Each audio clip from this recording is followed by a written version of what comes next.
Hallo und herzlich willkommen zurück zu einem neuen Video auf meinem Kanal. Heute habe ich für euch die Mortal Kombat Legacy Collection im Gepäck. Ja, die kam erst am 30. Oktober auf den Markt und hier sind ja alle erdenklichen Mortal Kombat Teile drauf. In dem Video schauen wir uns aber zusammen die Krypta an. Was hier cool ist, hier ist eine Dokumentation, dann auch noch Hintergrundinformationen zu den ganzen Kämpfern und ein Musikplayer, wo man sich einfach jedes Lied aus jedem Spiel anhören kann. Ja, aber ich hätte gesagt, wir starten hier mal mit der Dokumentation. Mach dich bereit. Ah, das ist richtig cool gemacht. Ich würde sagen, ihr lest es einfach selbst. Und dann gehen wir hier einfach die Reiter mal durch.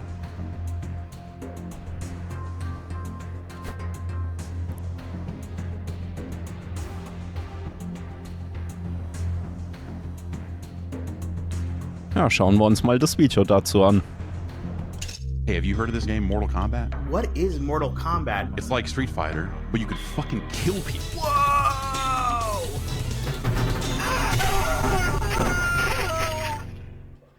The first game truly was like an expression of who we were at the time, the stuff that we consumed growing up as kids, and we just threw it all into the game. You know. Ja, das war ja damals cool, das haben sie ja mit echten Leuten aufgenommen, die ganzen Kampfmoves und so.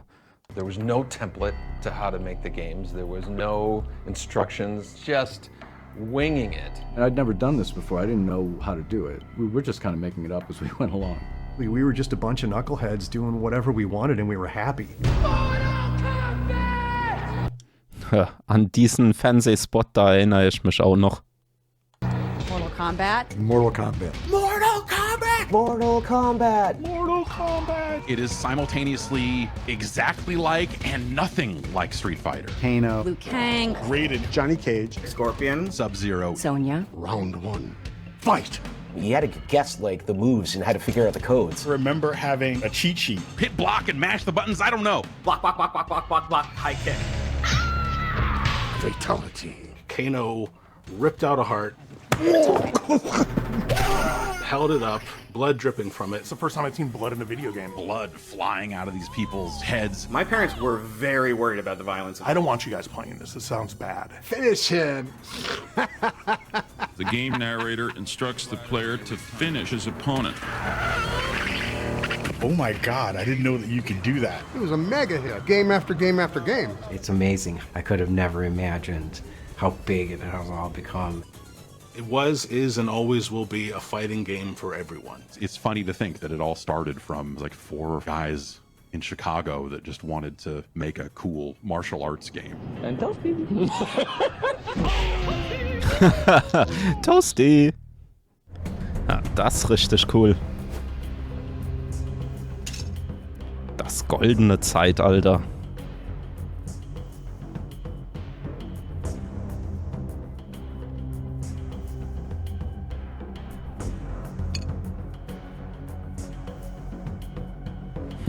Der Defender-Automat.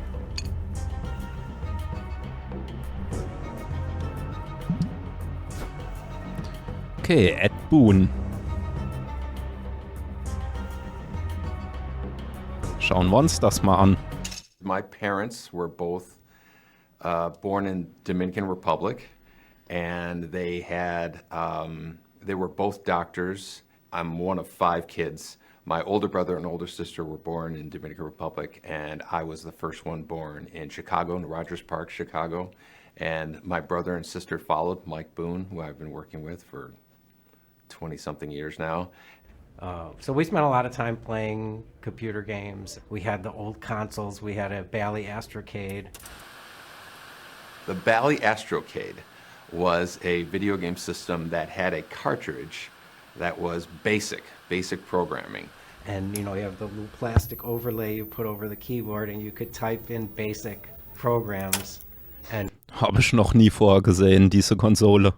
we would write little games. And that was my first exposure to what a computer program is, the idea of creating something digitally by yourself, moving a pixel on the screen and whatnot. It just kind of taps into your brain of, oh, I have control over this, And that's probably where I really got hooked on the idea of being able to control things on a TV. All of my friends already had jobs waiting for them getting out of school, and I didn't. I made one resume my entire life. I had one resume, and at the very bottom I had a little asterisk that said, strong interest in video games. I got a call from a headhunter saying, are you interested in working at Williams Electronics? And at the time I knew exactly what Williams Electronics was. They were Defender, Stargate, Robotron, Joust, Sinistar, Moon Patrol. You know, there was 100 games that I was aware of that they worked on. I knew the people. Those were exciting days of meeting your idols. Oh, there's Eugene Jarvis, there's Sal DeVita, Mark Trammell, Warren Davis. You're working alongside people that created the games that you grew up with. I went there thinking that I was interviewing for a programmer's job, a video game programmer's job. And they were like, no, this is for pinball. Are you still interested? And I said, yeah, absolutely. And there was a part of my brain behind me that was like, you know, eventually I'd like to get into video games, but it sounds like a fun job nonetheless. My first pinball machine was a game called Millionaire. That was kind of like how I got my foot in the door. I was just learning how to, you know, turn on lamps and flash bulbs and do special effects and whatnot. Eugene Jarvis was working down the hall from me on a game called F-14 Tomcat. He was working on a pinball machine, and Eugene asked me if I could do, you know, special effects for that game. It had some really cool light effects, and so everybody started asking me to do special effects for their games. I became the special effects guy.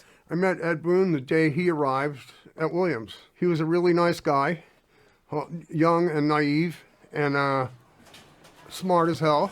And we had a great time working on Black Knight with Larry Tomorrow.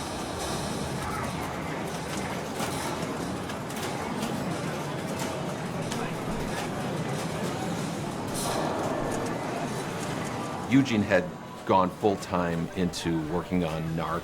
And again, this wasn't just a video Say game, no this was to a whole drugs. operating system and hardware.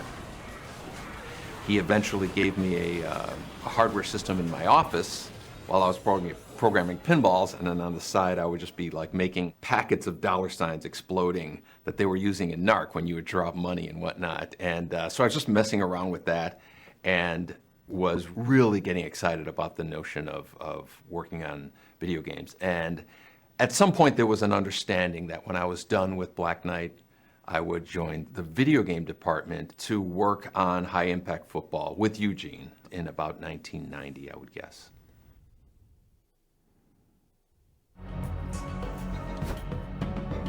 Die Flipperzauberei.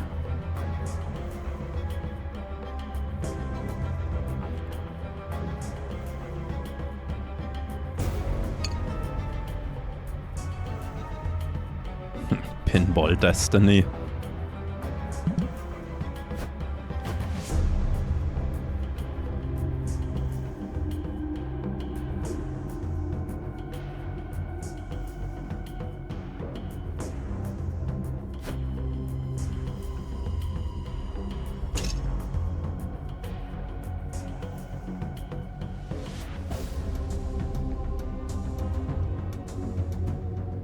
Das Anti-Drogen-Action-Spiel Narc.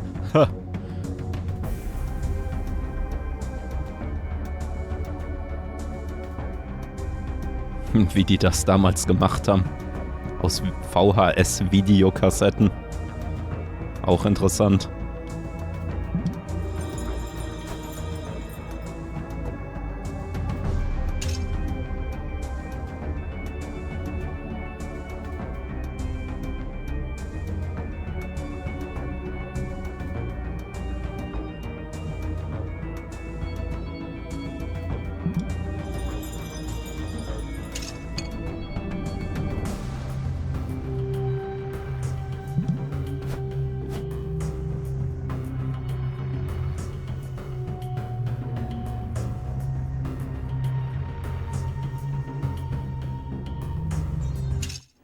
Ashes of the video crash were still smoking a little bit. The whole industry, both console and arcade and everything, we'd been rehashing the same simple, character-based games. And as far as character art, at this era, the Japanese were really dominating things. And they had just amazing artists, and we really didn't have that resource in the US. And so it was, how do we compete? I was like thinking, well, why does everything have to be some kind of fantasy or, men in tights or little cute characters running around the screen? Why can't we get Dirty Harry for the arcade?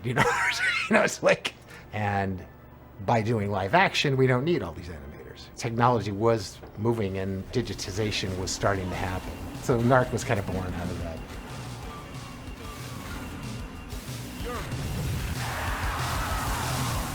We were envisioning what is the next step. The idea of doing digitized imagery.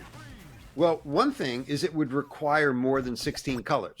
The next step in our hardware design, we knew back in like 86, maybe 87, was going to be Kombat, auch ein Klassiker. colors. Pixel art is great, but Warren's tools made it possible for us to capture video and then edit that video in a way where we could select the frames very easily. Eugene wrote the operating system. I wrote the display system. It was very early, and there was only a few boards that would do this, and they were very, touchy, and there was no tools, there was no Photoshop, there was no Maya. So Warren was really instrumental in creating that pipeline.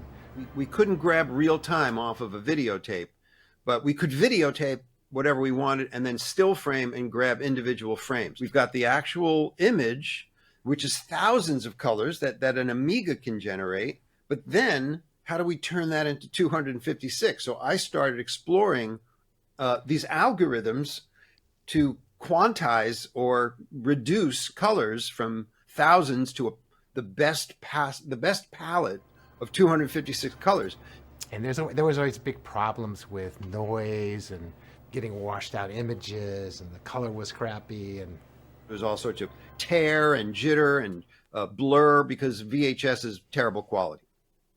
But that's what we had at the start. The development of the studio and the techniques that we utilized came from those guys. Folks like Warren Davis or Mark Lafredo. These are the guys working on the hardware and the software that we worked on. It's like, if you think about me at the time, I was like, 20, 21 years old. And so I was literally just inheriting all this work that had been done before me. And I mean, I think we all like to talk and fantasize about this garage development mentality and stuff, but really there was, there were tools. There were tools and things that were happening behind the scenes that we benefited from. Again, Eugene Jarvis with like his just kind of overall direction and focus. A guy named Todd Allen who literally wrote a debugger. To this day, I'm just amazed at everything that he's done. And Warren, he made it possible. Like if Warren didn't do what he did, I don't know if we would have been able to have done Mortal Kombat. And Warren was always around, so that whenever we wanted anything else, a request came up, we just went over his office and talked to him, and he'd be like, yeah, okay, give me a day, I'll have that for tomorrow. And it's like, tomorrow, okay, great. Besides being an amazing programmer and creating Qbert and working alongside of him and just being like friends with this idol of yours was just really overwhelming. He's one of my favorite people in the world.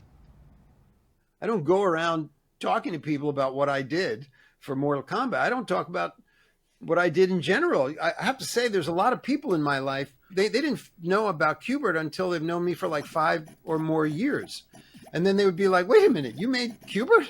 So I'm like, well, it never came up in conversation. I just don't, I don't dwell on it. Although I do have to say, I am very proud of my contribution to Mortal Kombat. A lot of people talk about digitized graphics, but it's like they just existed. It's like they just came out of nowhere. No, people don't think that they came from somebody or from somewhere.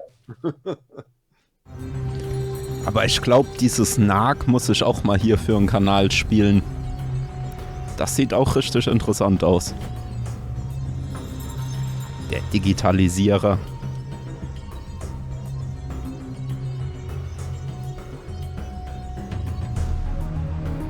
Mit dem Amiga hat er das gemacht.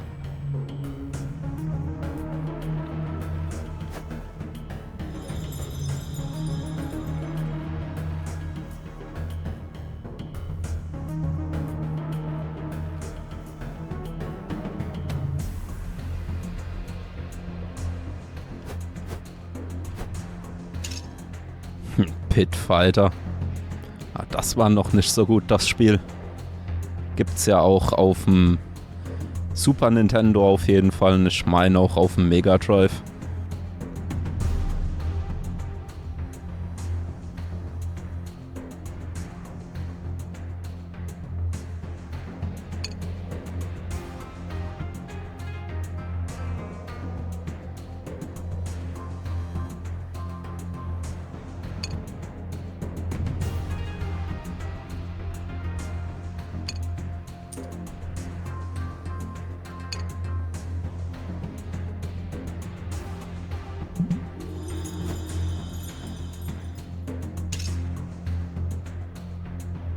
Hab mal die Steuerelemente da ausgeblendet. Das hier, das nervt.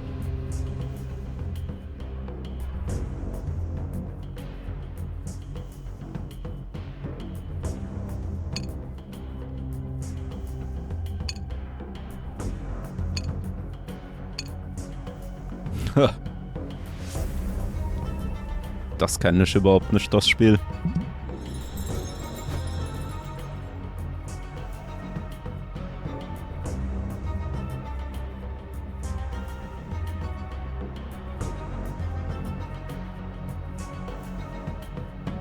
John Tobias und im Spiel dann Cybot.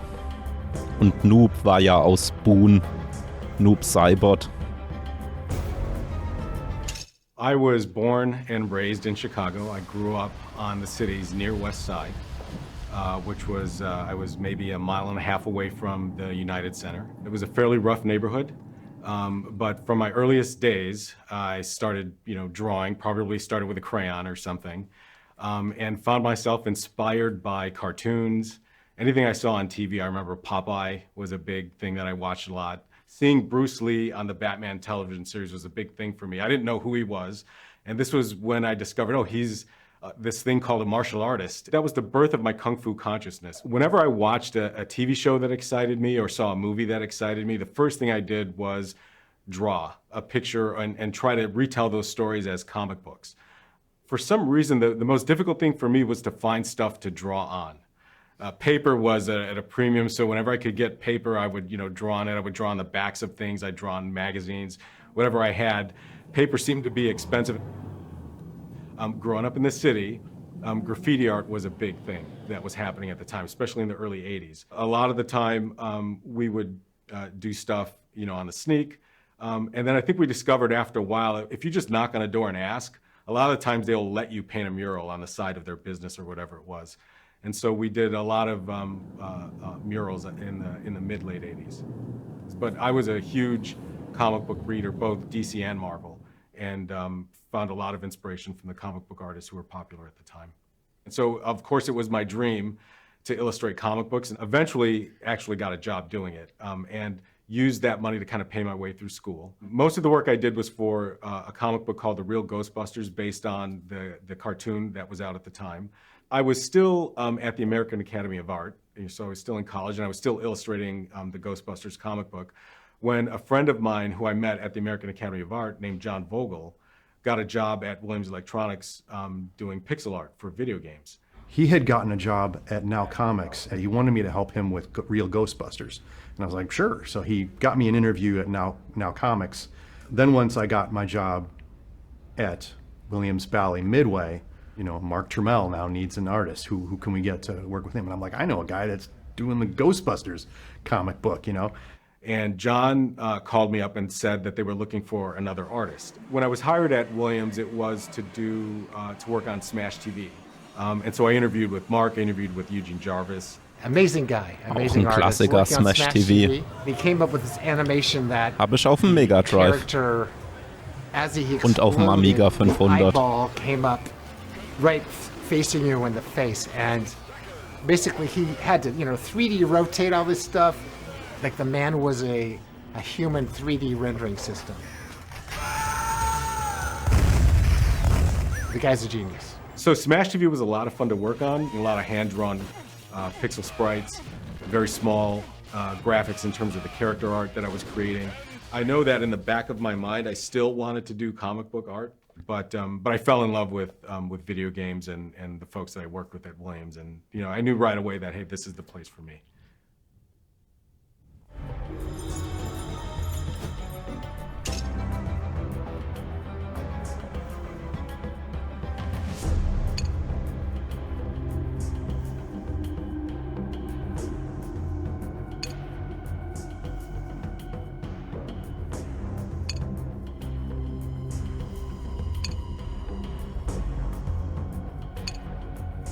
Schon richtig coole Zeichnungen.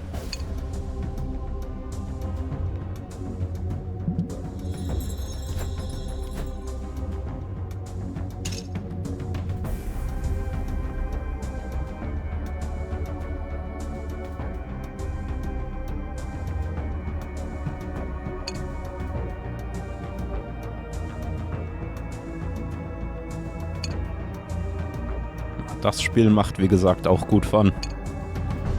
Kann ich sehr empfehlen. Ist auch kein teures Spiel, zumindest für einen Mega Drive.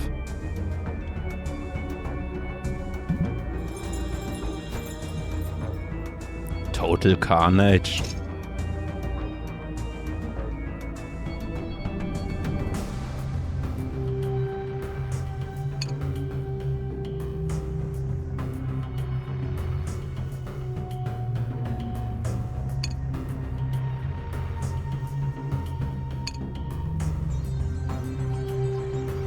Ich meine, das gibt's auch für Amiga 500.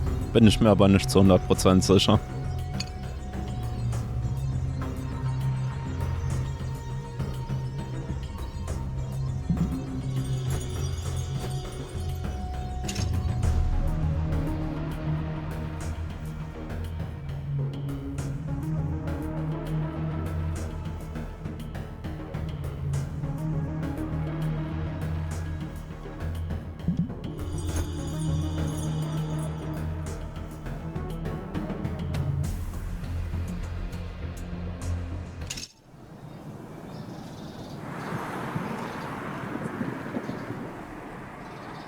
North California Avenue went back to the 40s. That's where Harry Williams and Lynn Durant had started United Manufacturing. I was always obviously a big fan of Midway, and I always knew it was on California, and I would drive by and it's like, oh, that's this magic place, and that's where these amazing games were made. It was weird. It's very Chicago. It's gritty. The paint is from it's government green from 1947. It was in the pinball factory. So you walk into the front door and through the factory to get to our offices in the back. I mean, within a space of, 20 feet? You go from silence to cacophony. It was like an assembly line. There were just Terminator 2s, just hundreds of them in line being developed, and all the sounds going off, terminated, and all the explosions going off. I was gobsmacked. Miles and miles of wires and a lot of fumes from the in-house plating facility, the stamping machines, the burning soldering irons. Everything smacking into itself, just all these sounds. And they actually had 50-ton metal presses stamping out pinball legs. The factory still had dirt floor. Throw things on the floor because somebody's going to come by and sweep it up. So you have this catacomb. At night when you're leaving and the lights are down, and it's like, wow, this would be a great setting for a horror movie or something. And being a programmer, a lot of times we worked at night. That's when the rats would come out. They would grow to the size of a small cat. But I remember the vending machines, rats could jump up and get the product, so it'd have to be only the top 2 or 3 rows you could put a candy bar or something. And even then, sometimes you would buy something and it would just be a wrapper. There used to be a cafeteria upstairs at a private chef. And the food was delicious. They had it down. We never left the building, okay? We had half an hour to suck it up and get out and go back to work. Then you'd make it to your office. And the offices were pretty Spartan. They were rough. The work on video games happened in what we called downstairs. Upstairs was all of engineering. Everybody had an office, so it was almost like a dorm. The first time I remember meeting Ed was when John Vogel and I had shared an office. So I feel like I was involved with Smash TV and Total Carnage because I could see it being made.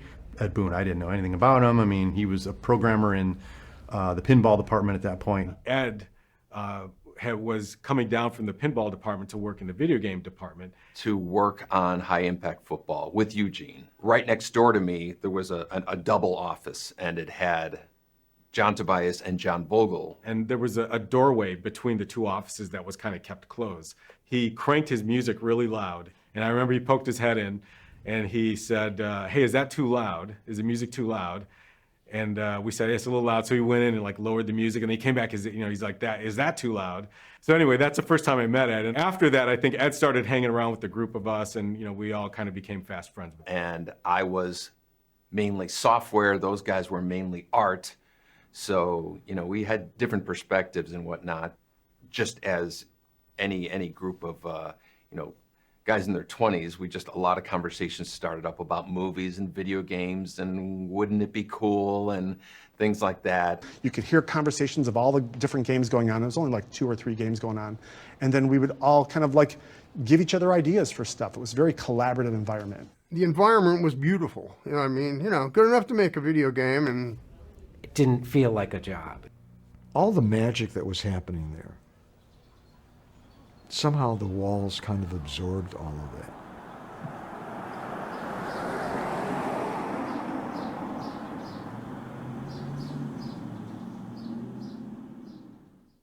Das war bestimmt eine geile Zeit damals für die.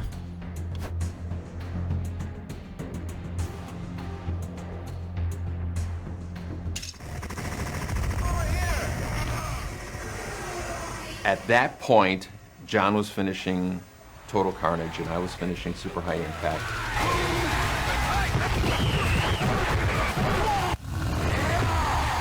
I eat quarterback for breakfast! When we started to talk about what would become Mortal Kombat, I think the initial conversation was about, hey, wouldn't it be cool to do a one-on-one fighting game? John and I were talking about a game called Street Fighter, who had really big characters. The thing that stood out for us about Street Fighter was they had really big characters on the screen. I think for me it was anything to get away from the little tiny character sprites that I had done in the last 2 games. And we were saying, how cool would it be to have our digitized characters? Street Fighter was kind of fantastical hand animation, beautiful stuff, but their vision was, let's take this photorealistic system we have now and have a photorealistic fighting game. For me, it was the opportunity to take all this inspiration from all the Kung Fu films that I grew up watching and kind of throwing it into a game. The conversation went towards Jean-Claude Van Damme. At some point, just fixated on the idea of doing a photorealistic Van Damme fighting game. And we put a presentation together when we gave it to Roger Sharp. We're thinking of Jean-Claude Van Damme. Let's see if he's interested. The reason we made a video to pitch to Jean-Claude Van Damme was because another team at Midway had done the same thing with a Terminator arcade game as well as Revolution X to Aerosmith. And so we decided just to go that route because they were having success with doing that. We found the movie Bloodsport, and we basically grabbed a number of frames of him just kind of getting into a fighting stance pose, and we put the power bars and we kind of mocked up what a generic fighting game screen. And again, just to give him the idea of what the game would look like, how he would be the star, and how realistic the graphics would be. And I reached out, and it wasn't a no. Whether or not things didn't happen quickly enough, I don't think that it was ever like a door closed. John and Ed thought, Roger, just forget it. Because I think we just kind of left it. So that was just kind of like the way that you would pitch an idea. But as far as to management, my recollection was that we never gave a formal presentation. Street Fighter was really big, and when we said we want to do a fighting game like this with our graphics, there wasn't much convincing that needed to be done. It was, yes, that obviously is a really cool idea. I thought it was a fantastic idea, and I knew that I had to still finish Total Carnage, and I know Ed was still working on High Impact. But I think that was the beginning of the conversation. Maybe our next game could be this fighting game. Das wäre aber auch cool gewesen, hätten sie so ein Kampfspiel mit Jean-Claude Van Damme gemacht. Na gut, dann wäre wahrscheinlich Mortal Kombat nie entstanden.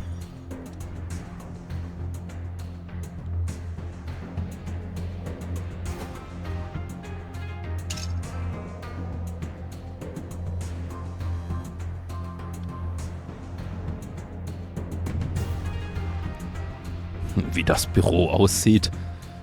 Das ist schon übel. Der sich dann noch zurechtgefunden hat.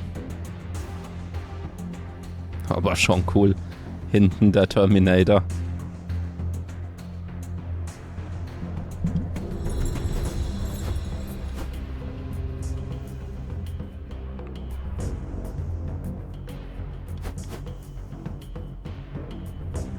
The team on Mortal Kombat 1 was 4 of us. My name is Ed Boone. I'm co-designer and programmer. My name's Dan Forden, and I do sound and music. John Vogel, background special effects. John Tobias, and co-designer and lead artist. There was other sort of support staff, but that had to do more with like the cabinet and the wiring. A team being composed of, I think, 4, 5, 6 people was not uncommon. You were in one of two categories, programmer or artist, and that was basically it.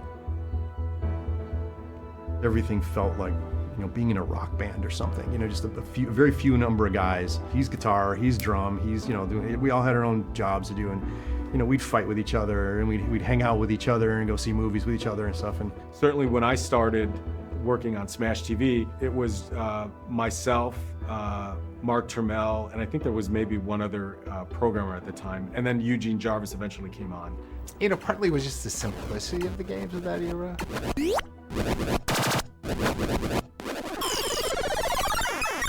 8-bit, pixel art, that a lot of the animation was just done with graph paper. Say Defender, all the animations of that game could be done in a week. A lot of people think that, somebody up high says you're going to make a fighting game and you're going to call it Mortal Kombat and it's going to look like this, and then we go, okay, and do it. That's not how it worked at all. It's a bit of the Wild West. There wasn't rules. There wasn't any, well, this is how you make a video game. Everybody made it differently. And as long as cool new stuff was showing up on your screen every once in a while, management would, peek their head in. Oh, you got fatalities going. Good job. And then they'd leave and you just continue with it. It was so pure, you didn't have to, have a committee meeting every time you wanted to add a feature. And things were so loose back then, there wasn't really a workflow. It was like, hey, we need to get something done. Just do it. It was just like, yeah, let's try this out, and see if it works. And I think maybe a part of it was also that I wasn't conscious of might have been to keep costs down. I know what my salary was at the time. I don't know what Ed's salary was, but I have to believe that the development of MK in terms of the cost of us had to have been, I don't know, not much. And I remember at the end of my first year working at Midway, I was doing my taxes. My dad was helping me do my taxes. When I started at Williams, I was making $19,000 a year. He knew the hours I was putting in, and we did the math, and I was making probably $2 an hour is what I was making working at Williams, and I didn't care. I loved the work so much.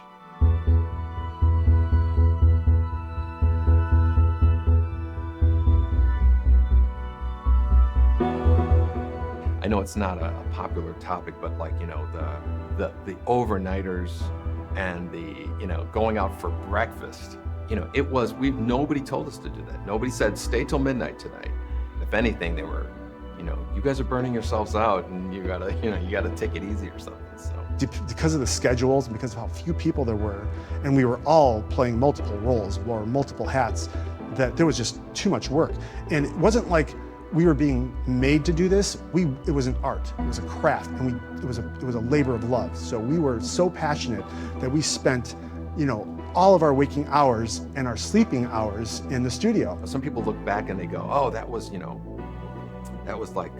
abuse or something like that. It's like, no, we were guys in our 20s who were motivated to do something cool. You were working on Liu Kang's, flying kick, and it was feeling good, and you wanted to keep perfecting it, and it was my obsession. It was like being paid to do a hobby. If a band is up all night learning a song, they want to nail it, and it's the exact same thing. It's completely self-motivated. Back then, it was nothing but fun. It was just, working there was just hilarious. The secret sauce was basically we were just a bunch of knuckleheads doing whatever we wanted, and we were happy. Komplett andere Zeit damals. Die haben Videospiele noch gemacht, weil es geil war, die einfach zu machen. Spaß gemacht. Nicht zu vergleichen mit der heutigen Zeit. Damals war es auch noch innovativ und alles.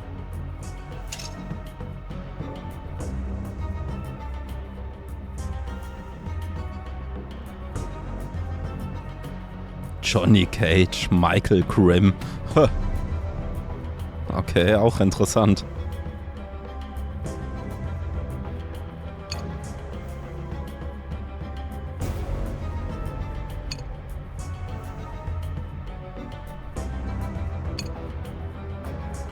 Michael Grimm, Material Arts Superstar.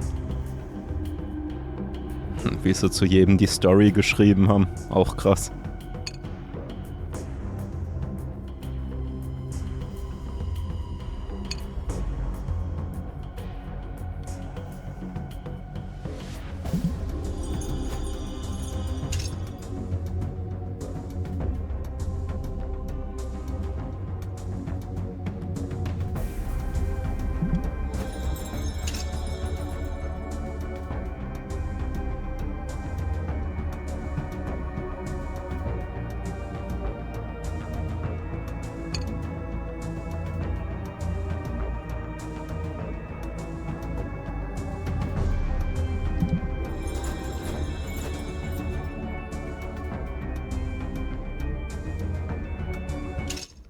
My job on MK1 was basically to do backgrounds. Like John would do characters and I would do the backgrounds.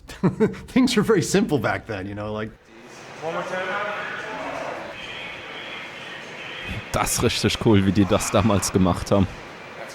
He would choose which frames he wanted to use and then cut the background away from the characters, and that was his job, you know. Literally after we shot the footage, I think maybe that night or the next day, I started stripping frames right away. We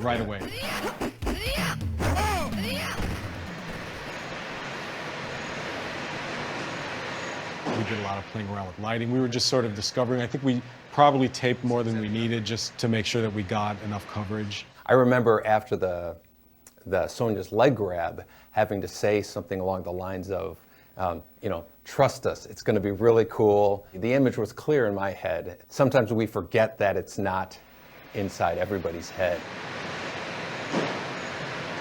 Okay, that's good. Okay, now once from the middle, all you have to do is just land right there. Can you do that, or is that The beginning part. She should do it from the stance. Right. We were trying to get a film-like quality, but we wanted to just amp it up a little bit. And once we realized that pumping up colors really attracted people to our games, that was, you know, also our trademark.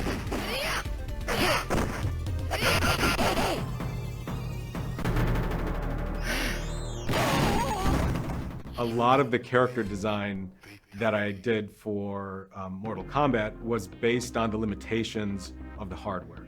So I knew that we had a limited color palette that we could work with. I knew that you know, the pixel resolution kind of restricted what we were capable of doing. So bold colors, simple shapes would distinguish one character from another would be important. And I knew that a color palette that would distinguish one character from another was also important. And I was careful not to repeat those things. You know, the thing about the ninjas was, you know, the nature of them. As you know, there were palette swaps of each other. It was all to save memory. You know, it was a very precious thing in our arcade games. And so Scorpion and Sub-Zero, they were the same character with different colors. You know, John wrote this amazing backstory behind them, making them enemies, and that added to the mystique of the characters.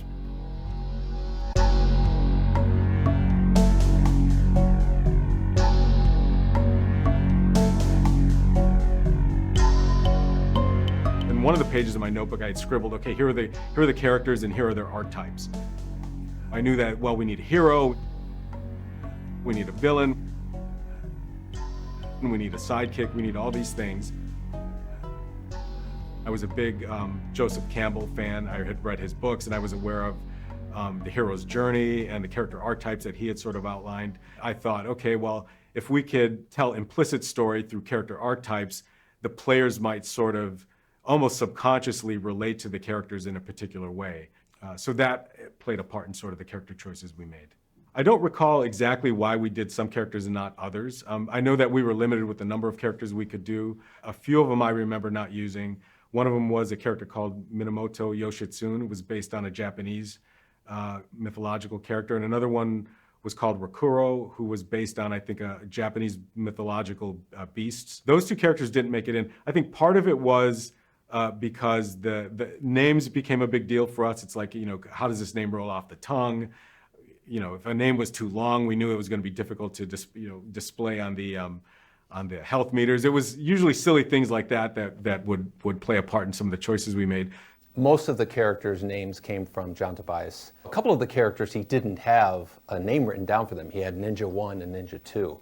I was a little bit more of like a simple superhero mindset, so I started calling them Scorpion and Sub-Zero. Those simple names were kind of like my influence, but the authentic, cool names, Goro, Shang Tsung, Kano, Raiden, that was John's deal.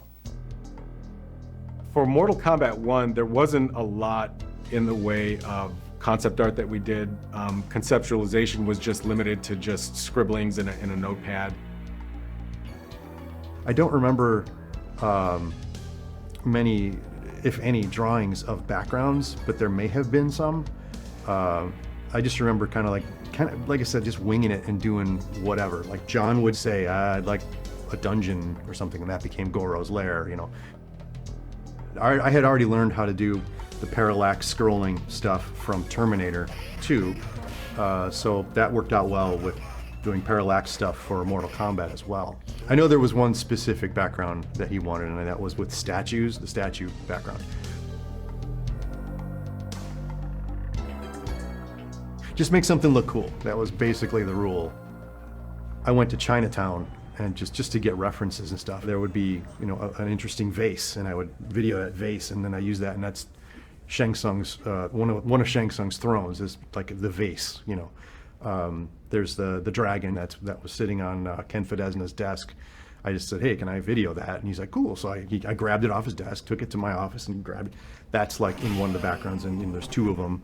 And then there's the pagoda in Chinatown that I videoed that and used that as the courtyard, I guess we call it. I think Shang Tsung is also another chair, and it's that big roof thing that's from Chicago. That's from Chinatown. So sometimes it meant opening a book and going, oh, that's a cool Chinese thing. Get the camera, take video of it, and use that. There are things from books in Mortal Kombat 1. I just went out and grabbed stuff. What looks cool? Kind of a guerrilla artsy sort of way. It wasn't really planned all that much back then.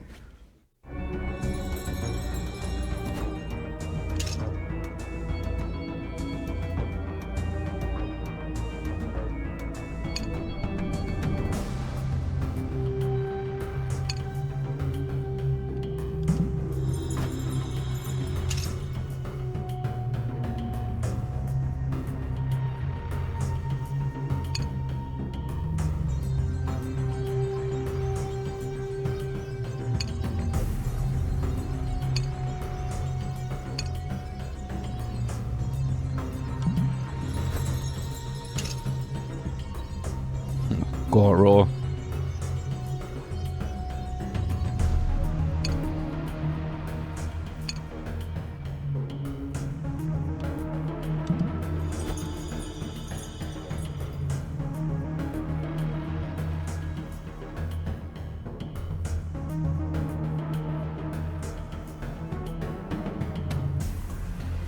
Auf das Video bin ich auch mal gespannt. Da ist gar kein Video. Schade.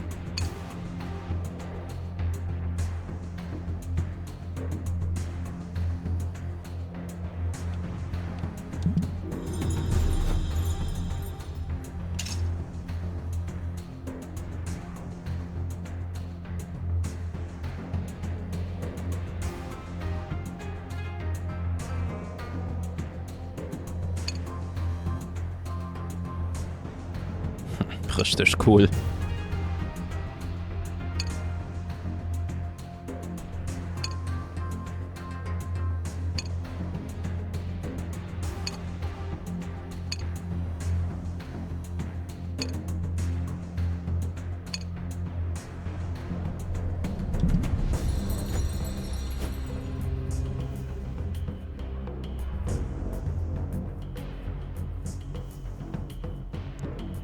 Jetzt kommen die Finisher.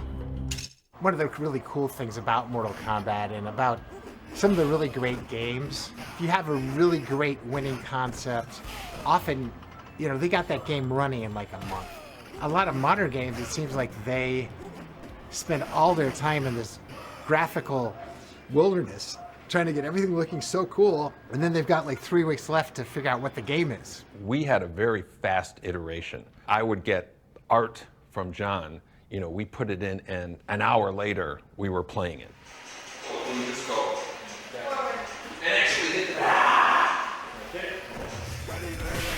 Raiden wins.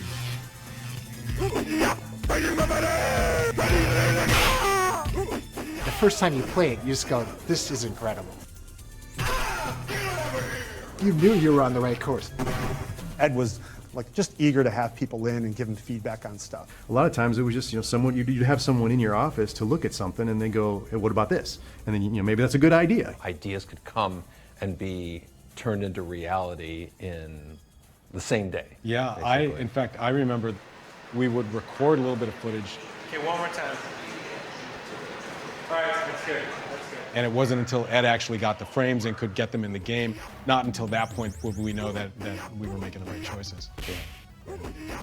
When we were making this game, Street Fighter II was the big rage, and I was a huge admirer of that game. At the same time, I felt like there was a little bit more ceiling room in terms of how outrageous you can get with the moves. We wanted characters using magic, disappearing, teleporting, doing all these kind of unpredictable things. And a lot of the moves were constructed from kind of almost like scraps. Kano's ball was from his flipping animation. Scorpion's teleport was from his jump punch animation.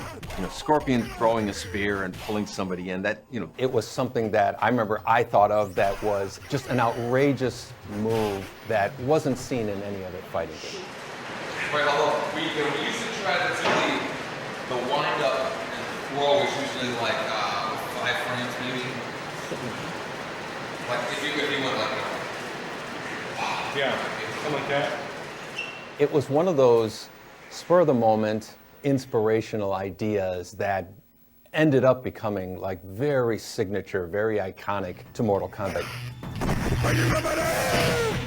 The way he was implementing them was so interesting because he uses the frames of animation, and he was, as a programmer, would move them around to do things. Like he would define like how things animated across the screen. When we did the Liu Kang flying kick, you got to stop him once he makes contact, and it'll make the impact feel like it's a lot more intense and more forceful. Iterating again and again on how important it is that we get the timing of all these things correct. Other than, you know, how John would define what the actual frames of animation were, Ed defined how things moved around. There's little nuances that are put into the game that a lot of players don't identify, but they just know that it feels good, and they're not sure why.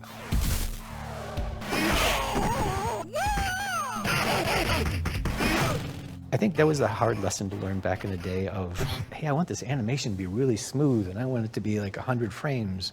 And it's like, no, it doesn't feel good. It doesn't feel good. And it has to feel good.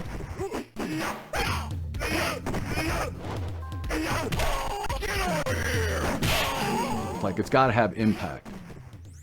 Impact and drama, you know, that's what people are going to respond to.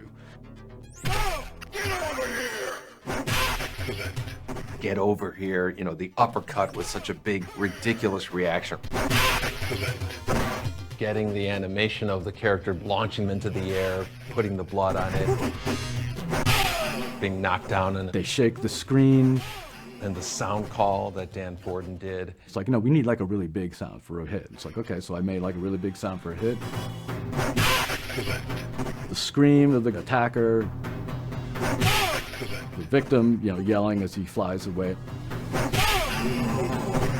Put all that stuff together, it's like, boom. It's like, oh my God. I remember we were just walking around just doing uppercuts again and again and going, you know, God, that feels so good, that feels so good.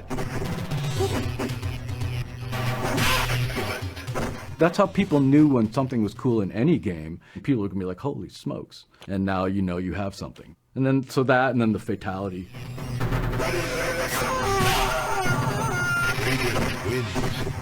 Like, fatalities were the big thing that made us a hit.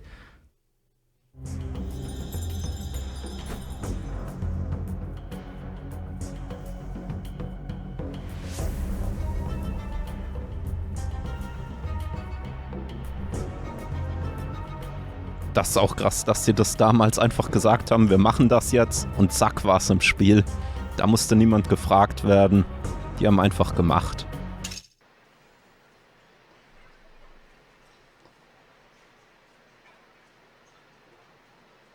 You know what would be a cool ass move? One more time. All right, that's cool. Do ninjas ever have this sort of? That was cool, man. What was that? Be cool if something went like an arrow or whatever. It's stuck into the other guy and it dragged him across the. Didn't you say? Right, although we used to try to do the wind up and throw, which usually like 5 frames maybe. Like if you went like yeah, something like that. You can do the wind up. Maybe something more like you do like this, because you know what I'll do? I'll like trail the rope. Right. Can you make where you throw it the plane? Like I want the thing to hit the guy in the chest, you know? Because we have a bunch of frames from big now, and we can use that as a drag. So when you stop, your arm is parallel with your chest as opposed to way down here. Okay, so try to do it chest level. Okay. A little bit more of a wind up. And that would be alright, because I could do like a little thing of the rope, more like this, like it's like a little snake thing. Oh, you know what? Wait, you know what we should do? After he does that, we should have him do. Well, I think you have to do like a. Yeah, okay. So, do the throw, and then we need some kind of throw back. Pull your hands together and do that. Okay. Yeah.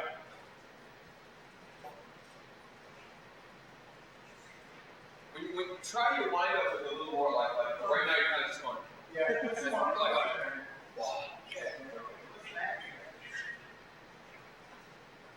Okay, one more time.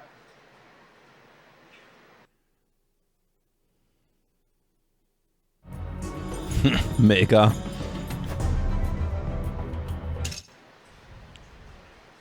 What we should do?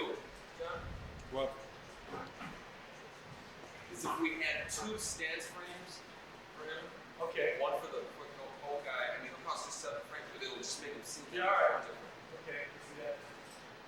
It'll have to be kind of similar because they're both going to go into the same punch. Right. You know what I mean?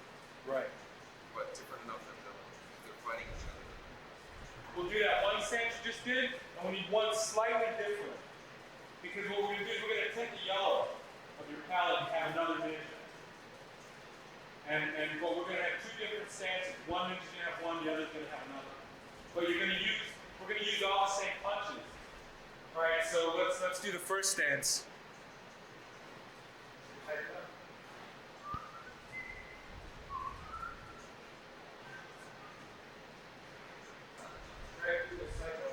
Try doing this out like this. Yeah, yeah. A little slower. A little slower, yeah. Okay. That's good. I should be able to get some. And then let's do the second one.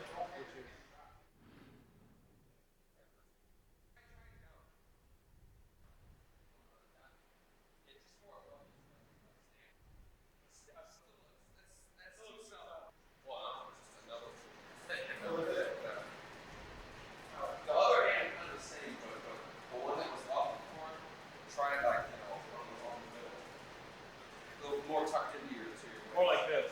Right. Yeah, we need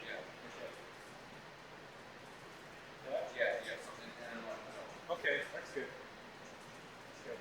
Yeah, keep it open. Keep it open too. You want to move one? Yeah. Try do a little more body movement there. And try to like rock in a repeated manner, you know?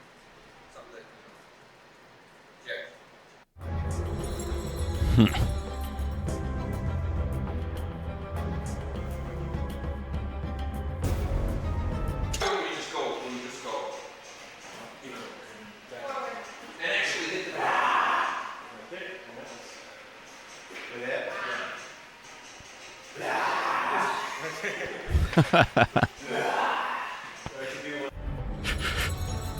Auch cool, wie es der dann 1:1 ins Spiel gebracht hat. Richtig cool.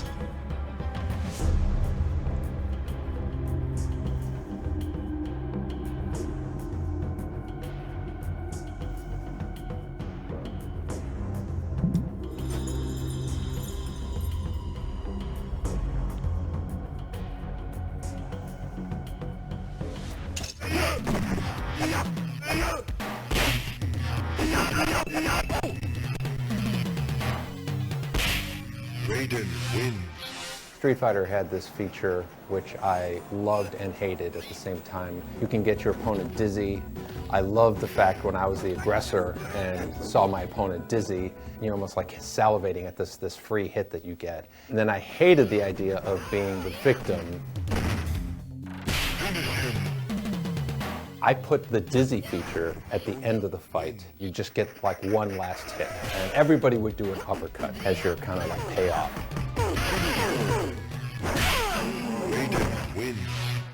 We had a feature that we had dropped in the game where Shang Tsung, when he would defeat you, he would take a sword out and he would like cut your head off. And we weren't going to use it because we were out of space, but we still had the animations of all the characters falling to their knees without a head. One day I just kind of piecemealed the idea of Johnny Cage uppercutting the opponent with this uppercut animation and then using the animations of the character with his head, you know, cut off. Johnny Cage wins. Flawless victory fatality.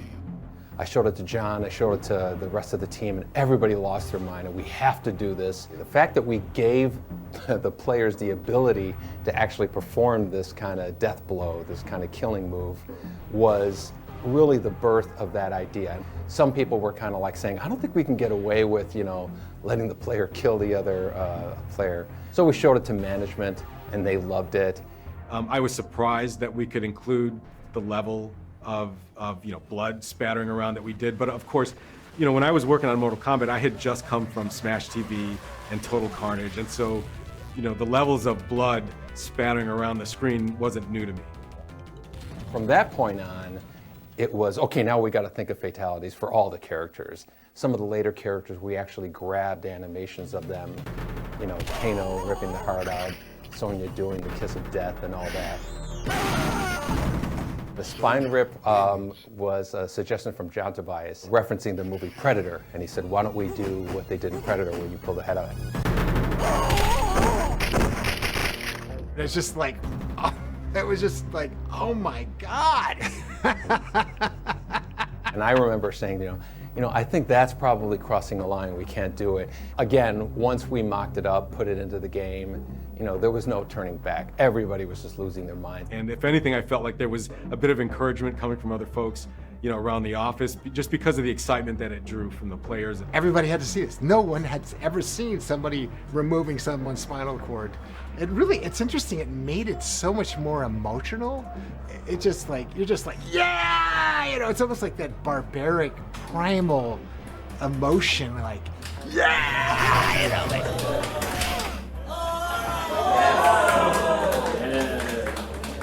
We never performance captured a fatality for Liu Kang. But there were some animations that we had not used. One of them was this really cool cartwheel kick. Oh my God. Yeah, let's grab that again, even if we don't use it. Right, we'll use it someplace. We were both like, wow, we'll find a place for that. When it came time to do Liu Kang's fatality, we just spliced on the uppercut animation at the end of it, and it wasn't disgusting, it wasn't gross, it wasn't shocking. Liu Kang wins. And we just kind of reasoned with ourselves to say, well, Liu Kang's the hero, he's a Shaolin monk, he's peaceful, heroes don't kill people, so he just gave him a big uppercut. The process of adding fatalities into the game created so much energy in the whole studio in terms of their excitement for the game that we knew there was no backing out of it at that point. Again, you're in a very small screen environment. You really have to exaggerate things. You have to make it just outrageous. Scorpion wins. We found the Holy Grail. It's like hitting the lottery. You know, it was something that we knew was going to be a signature part of Mortal Kombat. I always judge a great game by how loud players get when they play. You yell at your friends and laugh, and the volume level is a measure of a good game for me. And like I said, it was just fun and it was happy, and that may be the secret sauce.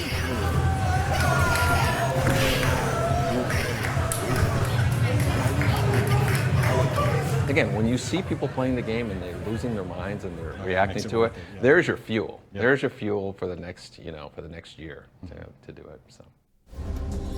Aber ich erinnere mich auch noch, wie ich damals als Kind in den 90ern in den USA war und wir da, keine Ahnung, da haben 20 Kinder um diesen Automat rumgestanden und alle haben geschaut, wie da zwei spielen. Das war schon crazy. Who put the K in Kombat?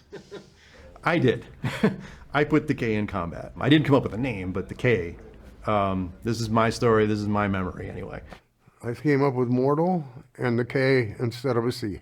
Yeah, well, you know what's going to happen? We're going to come up with all the names. We're all going to like them, and Ed's going to hate every one of them. Why? DEFCON is overused. Where? Everywhere. I've heard that so many times. Yeah, every time you watch War Game. Ed's probably right behind me, isn't he? Like, oh, no, you didn't. I think there's different stories going on. This is my recollection. It's been 30 years. We had a bunch of words written on a grease board. We didn't have a name, so there was a bunch of possibilities, and one of them was Mortal Kombat. Kombat was written, I don't know if it had a K at the time, but Steve Ritchie, he said the words, "What about Mortal Kombat?" They had Kombat on their whiteboard, but they were all a lot younger than me, and I'm not sure they ever heard of the phrase, "They fought in Mortal Kombat," meaning somebody's gonna die. It is what this game is about. It's Mortal Kombat. And when he said that, from my perspective, it was like, whoa, there's the name right there. But I don't remember, do you remember where the K came from? Yeah, so what I remember was that. And then I think we went to legal with that name, Mortal Kombat with a C. And they came back and said no, because they couldn't trademark it. Because it was, I guess, a common term. I remember it was John Vogel, right, who wrote the K. Yeah, yeah. And in fact, he might have done that before that conversation with the legal department. As a joke, I was in the room with Ed, and as a joke, I changed the C to a K, and we were like laughing about it. Ha ha ha, that'd be funny, oh, it's so stupid. And then, so I said, all right, and I was putting it back to a C, and he goes, no, leave it, just leave the K. And so that's my memory as how it happened. No, it was me, because the C was like, I don't know, just look cooler with the K. That's my thoughts. And then I think we went back to legal and said, what about if it has a K? And then they went away, and then they came back and said, yes, you can. If you put a K on it, we can trademark it. Actually, John Vogel's involvement does ring a bell for me. I don't think I was enamored with the K. I thought it was goofy. And then when the realization hit that, well, if we change it with a K, we can use Mortal Kombat, it's like, oh, damn it. We're going to give it, like Vogel was right. Yeah. So whether you hate me or love me for it, now C's are now K's. Wäre das auch mal geklärt.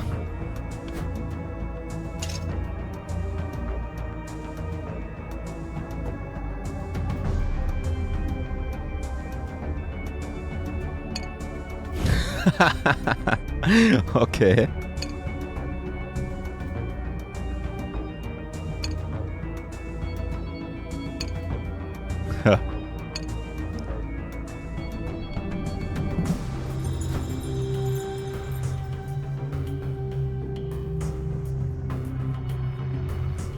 This is the sound area. This is where they make all the sounds for the games.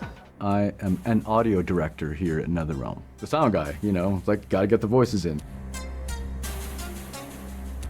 Dan shows you cool stuff every couple of days. He just comes in and you go, great, this is awesome. And he's a lot like Ed, where I just have this confidence that, you know, he's going to go away and come back with something spectacular. That's the Johnny Cage Nut Crunch, I believe. Didn't someone make a candy bar, Johnny Cage Nut Crunch bar? Again, we didn't know what we were doing, so it's just, okay, it's a fighting game, a lot of yelling, a lot of pain.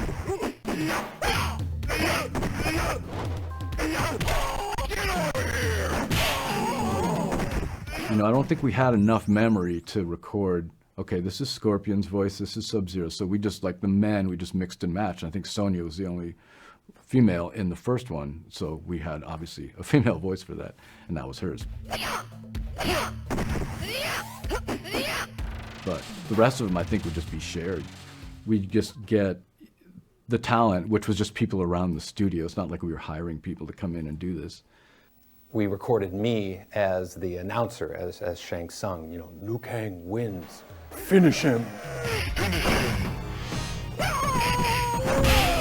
Liu Kang wins. Fatality. You know, fatality. All of those kind of classic sound calls was me, because we didn't have somebody with a better voice. Later on, we found Steve Ritchie, who had a much better voice in terms of like an announcer. Baraka wins. Flawless victory. Fatality. I did a terrible Bruce Lee impersonation for Liu Kang. I think I did a yell for Kano. Kano wins. But I was also the voice of Scorpion, you know, yelling, "Get over here." Get over here. Excellent. Come here. I had worked with Dan Forden for many years at the time. I remember there was another sound guy who thought that was the stupidest thing in the world. And it kind of was, you know, why would a ninja, you know, yell, "Get over here"? That's such a, like an American kind of thing.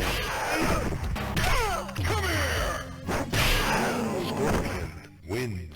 The idea was, again, the outrageous presentation. We really wanted to have, you know, just yelling and loudness in general into the game. From something that became with such silly roots and beginnings, you can't imagine Scorpion not having the "get over here." Ed would get me, this is back in the days of VHS, right? He would get me a playthrough of the background that I'd be working on. These are the instruments that I have, and look at the background, trying to think of like, well, what makes sense musically for this? You try to imagine the action of playing the game and what the music's gonna do to like get you revved up. Ever since, I don't know, the 70s, early 70s even, but always liked progressive rock a lot. So a friend of mine turned me on to King Crimson in high school, and that's been like a love of mine ever since. And so there's no doubt that there's a lot of King Crimson influence in the Mortal Kombat music that I wrote over the years. You know, like the very first tune, it's a melody in a diminished scale, harmonized at the fifth. So that sounds like a lot of King Crimson stuff. I think they pretty much liked everything I did. I don't remember doing over too many things. Now and then there would be like, you know, maybe you should try this instead of that, and some sort of corrective feedback. But for the most part, it's just we were just kind of making it up as we went along.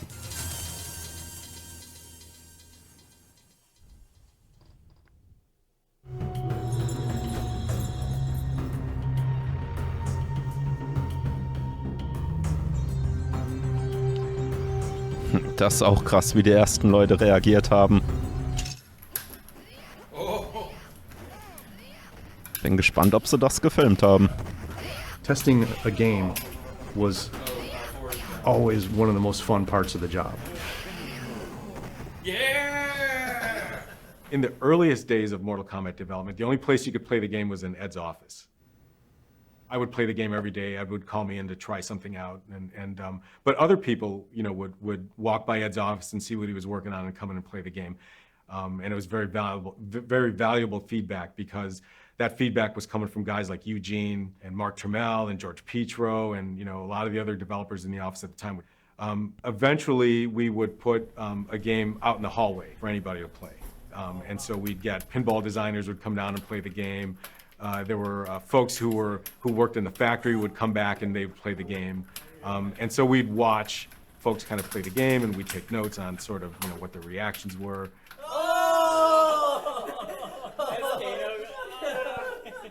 And then eventually that would lead to our first weekend test. Testing the game in the arcade was such a critical part of determining what's working and what doesn't work. So sah das bei mir damals auch aus.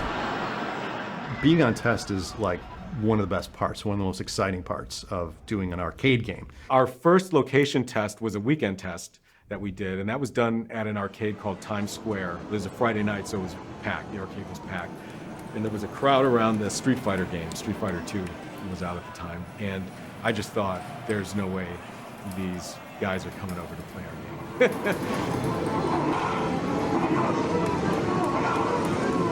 It was like this big event. The whole video game department would go, no matter whose game it was. You'd roll a blank black cabinet into an arcade and just turn it on. When we brought the first Mortal Kombat game out on test, there were 6 characters. We didn't have Sonya yet. A whole bunch of things just weren't working.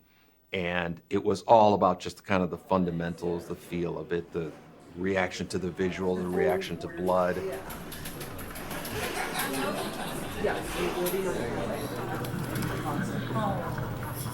That rush, that reverie, or that destruction and devastation if something doesn't work out, like, it's like, oh, we gotta fix that, and it hurts, it feels bad. I remember watching the first player. He was one of the guys from the crowd walking over and looking at the attract mode and then dropping a token in and playing the game.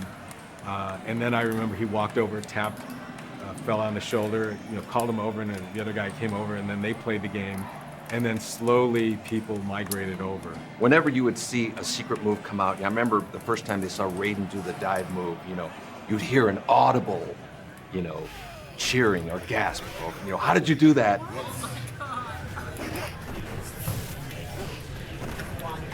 Easily the most enjoyable part for me was seeing and hearing reactions from players. And at some point, Ed, I think, went in and he did a fatality. Kind of a thing, and then he walked away, now it's a big frenzy to figure out, like, how do you do that? How do you do that? And that's how people found out about the fatalities. Assuming my memory is correct, but I believe that's how it happened. We would never perform fatalities in front of people because then someone's going to see you do it, right? Like, we wanted to launch the game and have people discover it naturally and organically.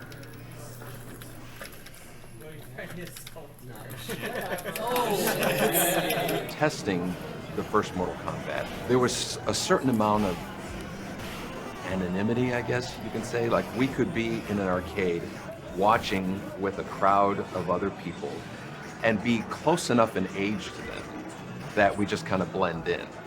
What is this new game? And then you would get a candid response. Once you tell them that you worked on the game, then they're not going to say anything negative about it. Across the street from Times Square was a pizza place.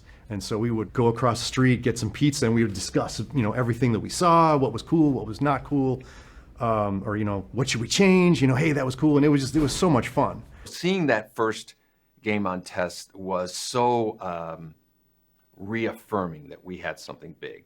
I saw players get so excited they just had to run. They just had to run around like in circles.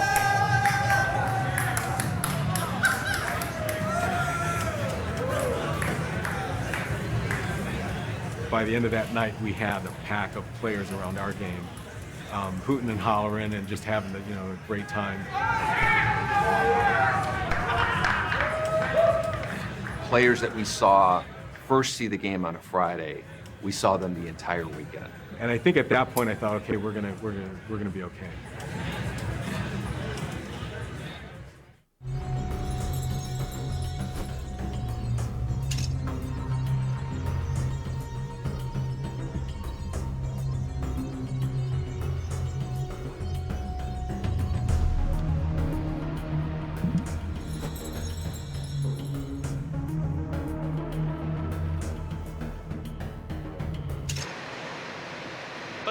Let's try the one you were talking about.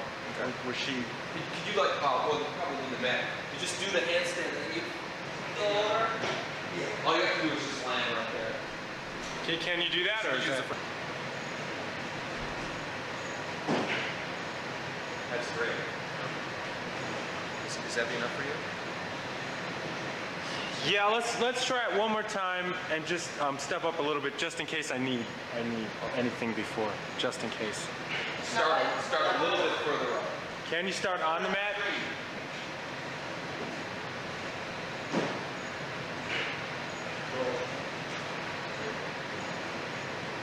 Okay, now once from the middle, act like you're just getting into it. You need to act it. This is so we can do the beginning part. She should do it from the stance. Right, from your stance. Get like in your stance and just act like you're getting into it. Actually, she should step up. Move to the middle like where you're. Okay, that's good. Yeah, that's gonna be a good move.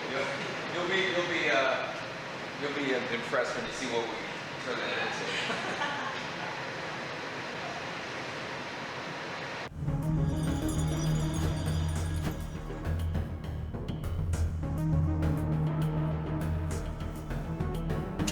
This was our first game that we were doing kind of as the leaders of the game. You know, Mark Trammell was the kind of leader of the Smash TV team, and Eugene was kind of the leader of the High Impact team, along with John Newcomer.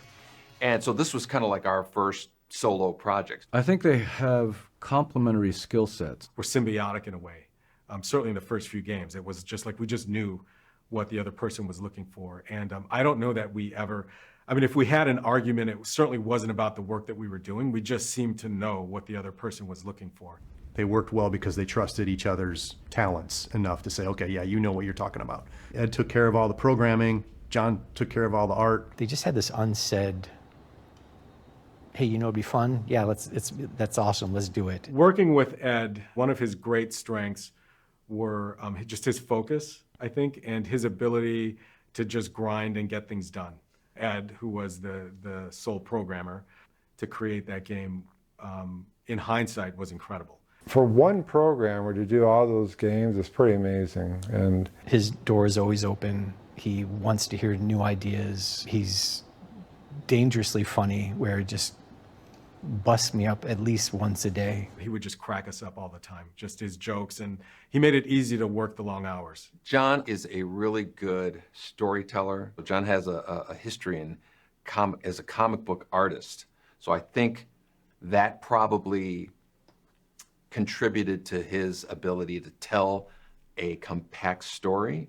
The only story we had was a little paragraph that would play underneath the character doing a kata, but that was enough to really intrigue players. You really gave a shit about it because of the backstory, because about the whole mythology that John Tobias had created.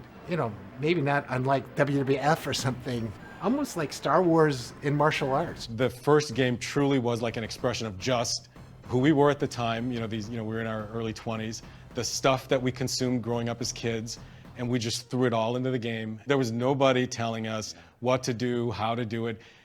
I think it was a great partnership, and I think, you know, what can you say? Success beyond belief.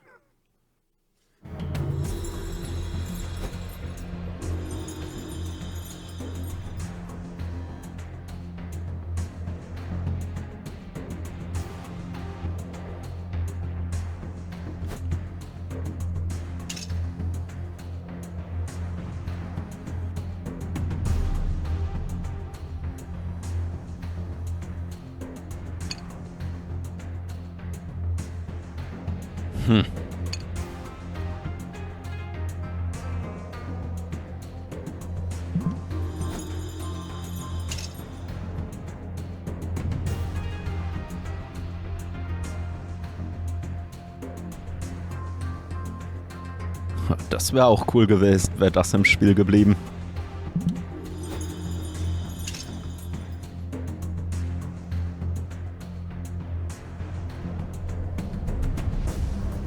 Ja, das sieht komisch aus.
Das wäre auch cool gewesen.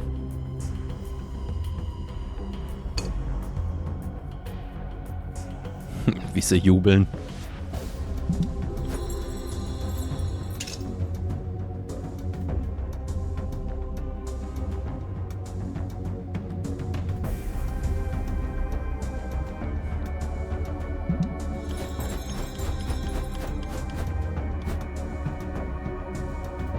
Die große Werbeaktion.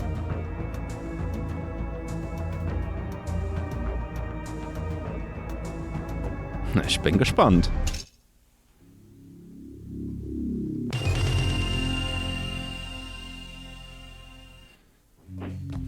Fighting games have proven themselves to be strong collectors suitable for a wide range of locations.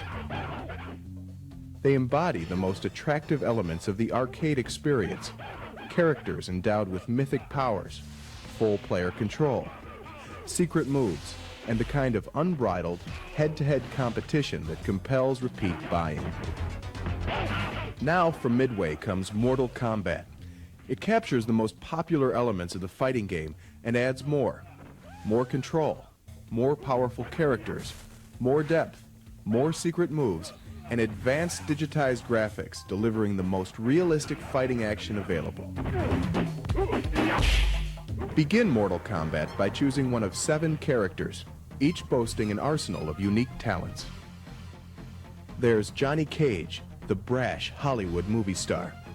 Kano, thief and mercenary. Raiden, the mythical thunder god.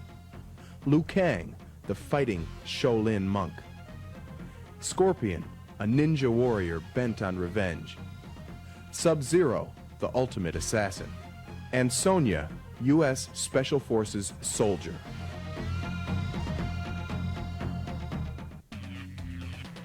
Each player has 5 basic moves corresponding to the 5 action buttons. High punch. High kick.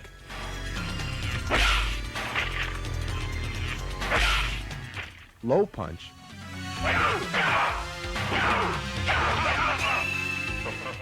Low kick. And a block.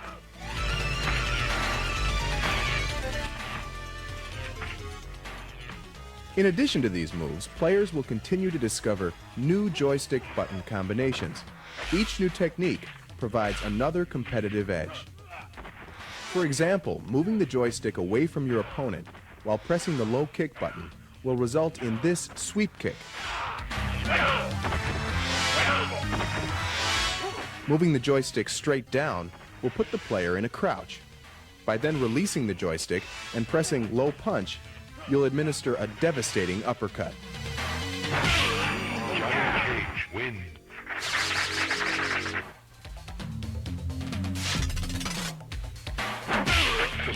Secret moves play a big part in the success of any fighting game. Collections soar as players strive to develop a character's full fighting potential. Mortal Kombat has several times more secret moves than the nearest competitor. The button joystick combinations required to execute these moves are different for each character, as are the moves themselves. And each character's arsenal of secret moves offers unique tactical advantages. If you learn one of Sonya's secret moves, you'll be able to perform this devastating scissor throw.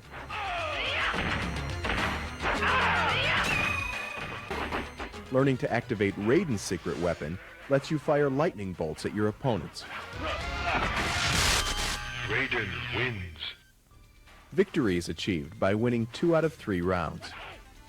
Players losing a match will have to buy in to continue.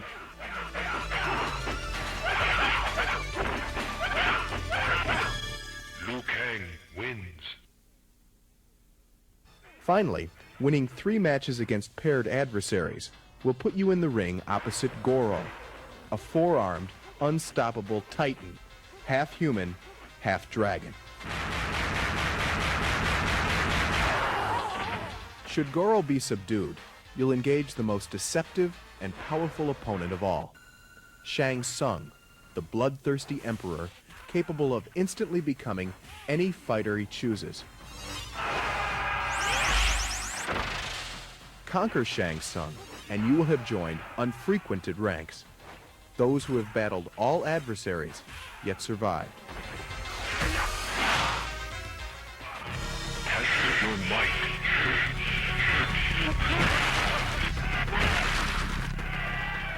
Every 5 matches during both 1- and 2-player games, you'll have a chance to test your strength and win bonus points by smashing progressively harder objects.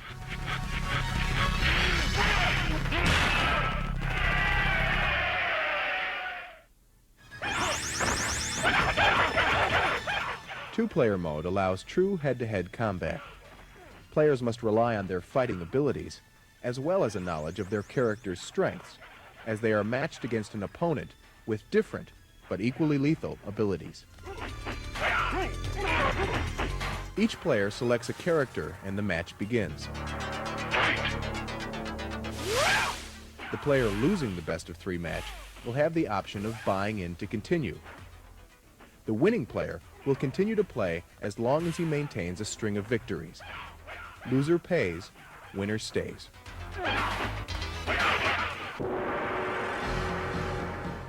From a technical standpoint, operators will find even more to like. Mortal Kombat employs Midway's exclusive diagnostic package and a sensitive yet durable 8-way microswitch joystick. In addition, operators will want to be aware of a dip switch setting we've included, allowing them to temper the game to fit the requirements of a location. By simply flipping a switch on the CPU board, you're able to remove any depictions of blood that would otherwise appear in the game.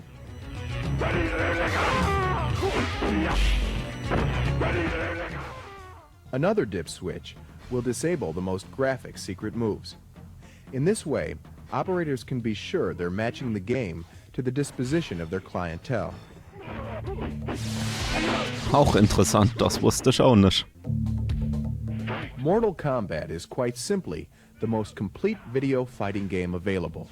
It boasts the industry's most realistic graphics, digitized images of real martial arts experts, heroic characters more powerful than those found on any other fighting game, secret moves to learn and master, and fierce battles against titanic adversaries. All of these elements combine to make this game powerfully unique, the world's most advanced interactive fighting experience.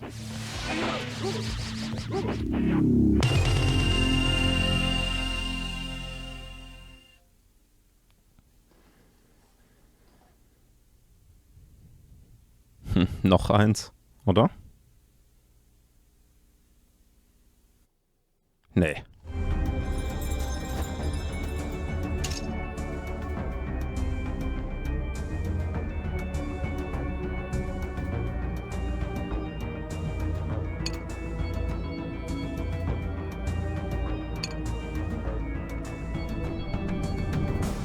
Der sah schon cool aus, der Automat.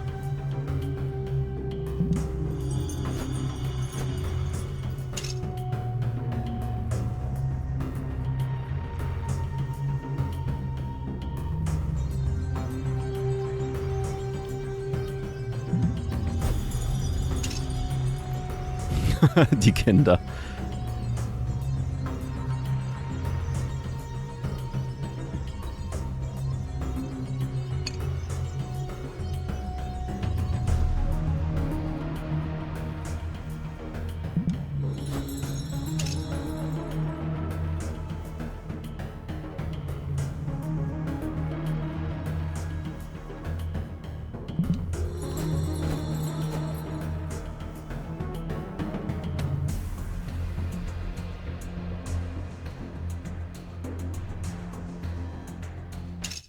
Fighting games of that era kind of all had this level of secrecy to them.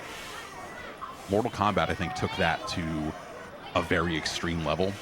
You had to guess like the moves and how to figure out the codes. I think Street Fighter did something like that, right? They didn't document any of the moves, so we took that same approach. I think not having a move list, there was so much to explore and you had no idea of what you were still missing. It was another thing, it built up so much mystique to the game. But then we kind of extended it, right, with the fatalities and whatnots.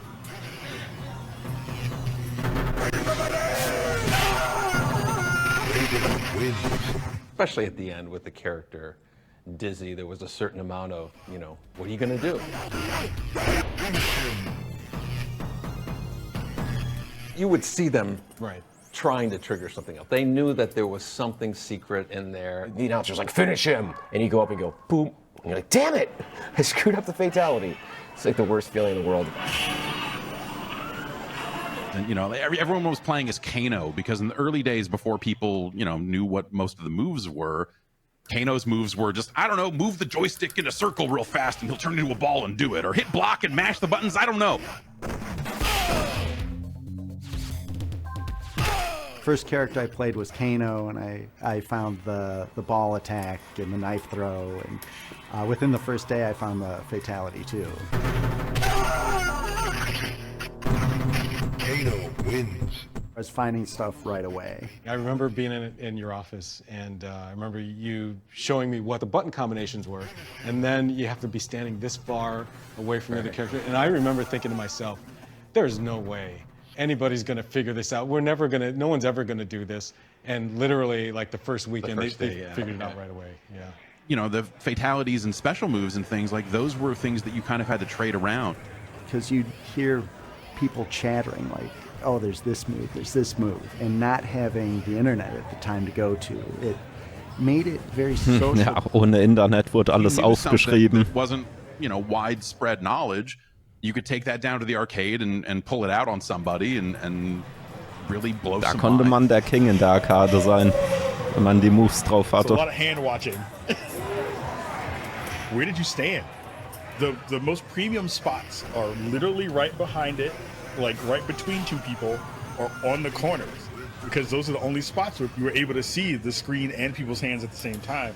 There was so much in there, and it really requires a fan base to come together and share, to work together to play them and solve them and uncover the secrets and all that stuff.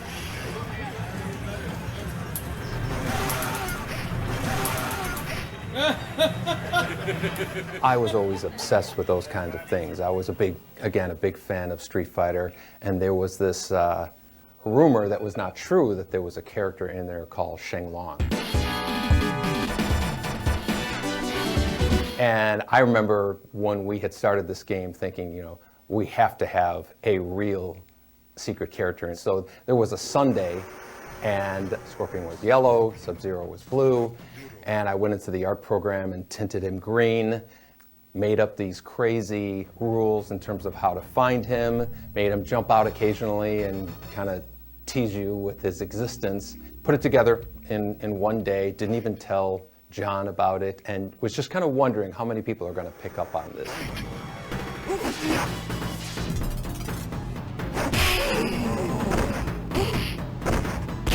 It became a bit of like a Bigfoot. Some people had sightings and some people didn't, because there was this one that was real and was rather difficult to find. It could give players a little bit of creative license to come up with something and say that they did see something else happening in the game.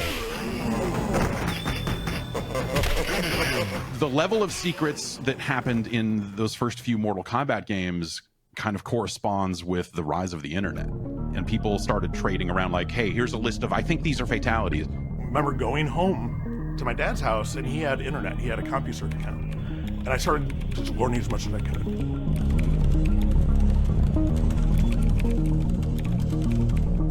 And I'm like, Dad, can I go back to the arcade?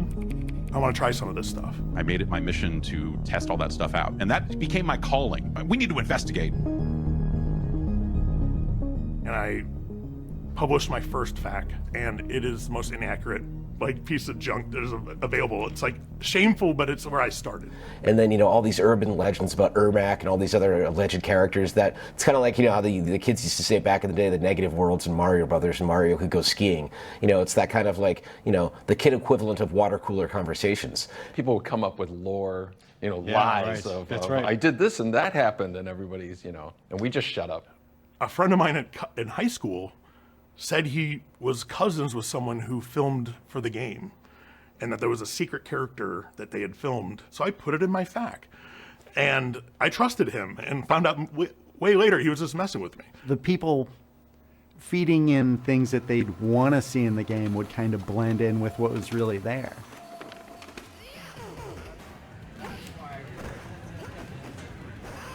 Sometimes you'd see a move and then it was gone. You'd be like, I swear this was in there. Did that really happen? Like, there was no way to capture it. A friend of mine, his little brother was playing the game and told me about Kano's laser beam. Yeah, that's right. And I remember telling my friend's younger brother, there's no laser beam. He's like, no, I saw it. And so I know he's mistaken with what, I don't know what he saw, but he didn't see that.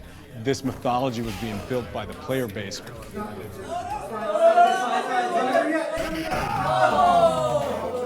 I think we understood that pretty early on, and Ed, more than anybody, I think really took advantage of that and kind of messed with the players with hiding stuff in the game. Yeah, I remember somebody found one of Sonia's moves, and I foolishly changed it because I read it on a news group, thinking, yeah, I got the best of that. And they did some devious things to keep a lot of those things secret. I think there was a revision of Mortal Kombat 2 where they just arbitrarily changed all the fatalities because everyone figured them out too fast.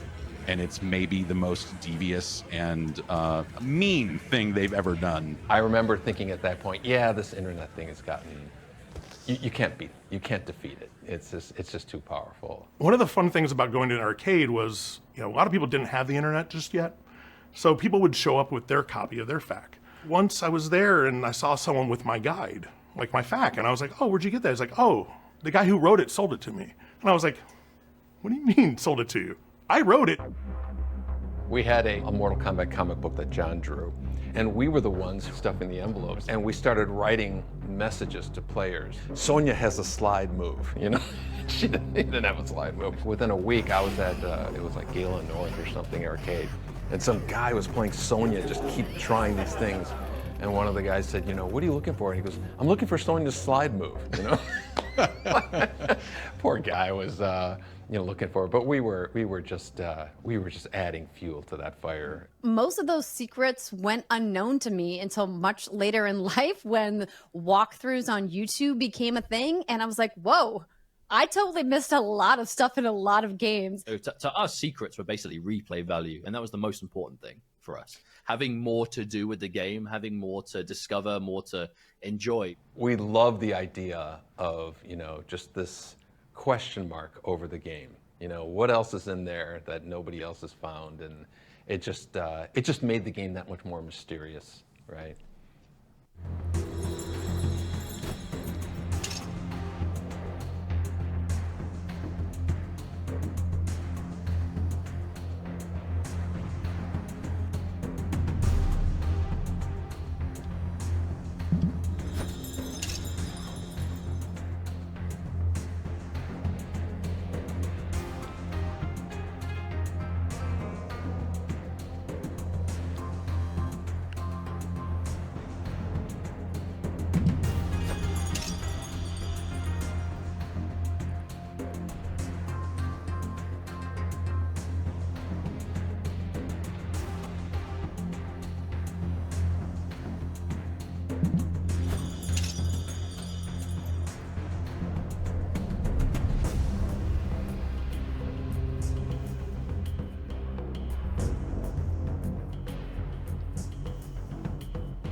Wusste ich auch alles nicht.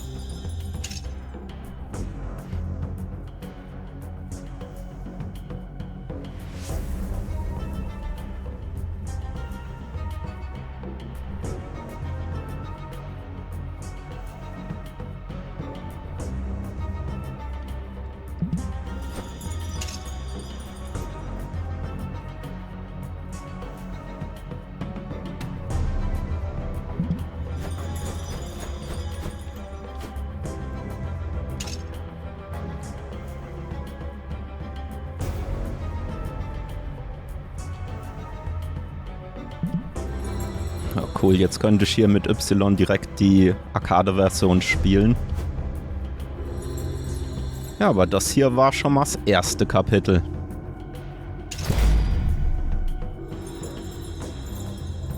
Kapitel 2, Mortal Mania.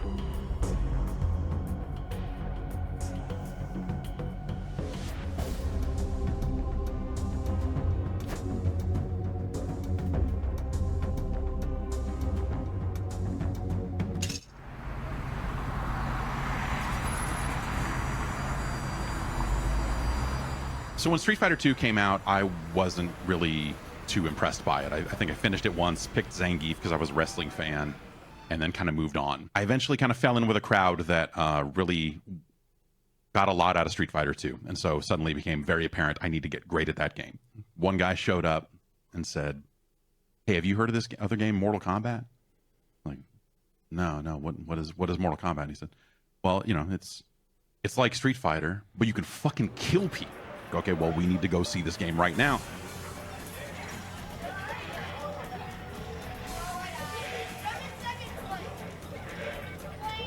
I absolutely remember the first time I played Mortal Kombat.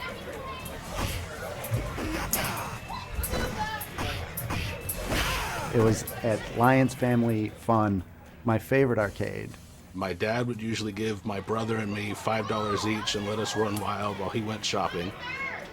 I was at an arcade in Virginia. The Q Lounge in the Bronx, New York. It was a space that was half smoky pool hall, half arcade. He took us to an arcade 2 towns north, up to Santa Rosa. There was a place called Systems City. And it was like part skate shop, but in the back room, all the lights were off, and they had like 5 arcade machines back there. I see this huge crowd gathered around a new cabinet. And it was sitting there. There's nobody around it. No one was playing it. It was just sitting there. What is this? I just remember just like a big line around the cabinet. Everyone is crowded around Mortal Kombat. It is simultaneously exactly like and nothing like Street Fighter. You know, the filmed presentation, the real actors and actresses and all of that really just, it's so striking. In Mortal Kombat, when you were seeing those 2 big characters on the screen, I was just like, this is the coolest thing ever. Instantly, it was like, oh, it's digitized, it's real people. It was like, wow, this is incredible. It's like, how are they doing this? How did this game come to be? I was blown away by how it looked. Because it was a violent, bloody game. Like, that's the first time I'd seen blood in a video game that I remembered. Even from a basic high punch, you just see blood flying out of these people's heads.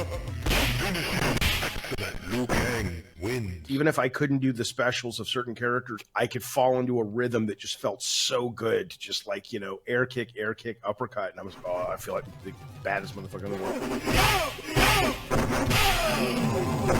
In a time where you didn't see that kind of stuff in games and especially in arcades where kids were, you know, running around with their parents, and parents were still freaking out too, kind of seeing what was happening. My dad came up behind me. I didn't know this at the time, but the screen went dark. Kano ripped out a heart and held it up, blood dripping from it. And my dad went, "Oh, no, and whisked me out of the arcade. And that's when I knew I had to play that game because I was not allowed to play that game. People getting chopped in half and torsos being dismembered. Liu Kang wins. Flawless fatality. Oh, I didn't know you could do that in a video game. I didn't know that was allowed in a video game. And we're, you know, 16, 17 at the time, so this is the most exciting thing in the world. The endings and how every character had, even though Street Fighter, they had an ending, but Mortal Kombat was like the first thing that really affected me that was like, I really want to play all these characters to see what happens. And this is before YouTube, so it wasn't like you could just go on YouTube and watch it. You had to, you know, earn it, right? What's Kano's backstory? You know, what about Sonya? That's what we wanted to know about. And, you know, they specified a lot of it kind of in, you know, various screens and whatnot. You know, we were hooked. But it didn't take long from there for that game to be literally everywhere. Every single pizza place, 7-Eleven arcades, the arcades that were left at that point, all of them had a Mortal Kombat machine probably within a month. Es war überall.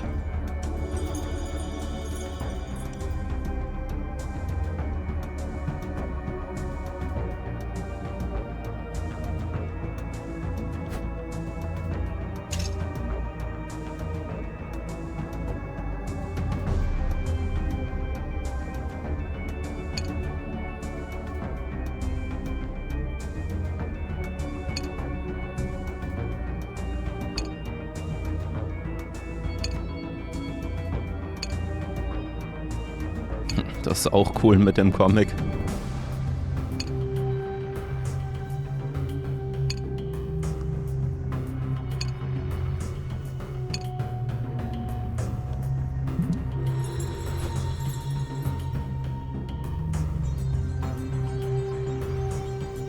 The idea to produce a comic book for the first MK game, that started with me.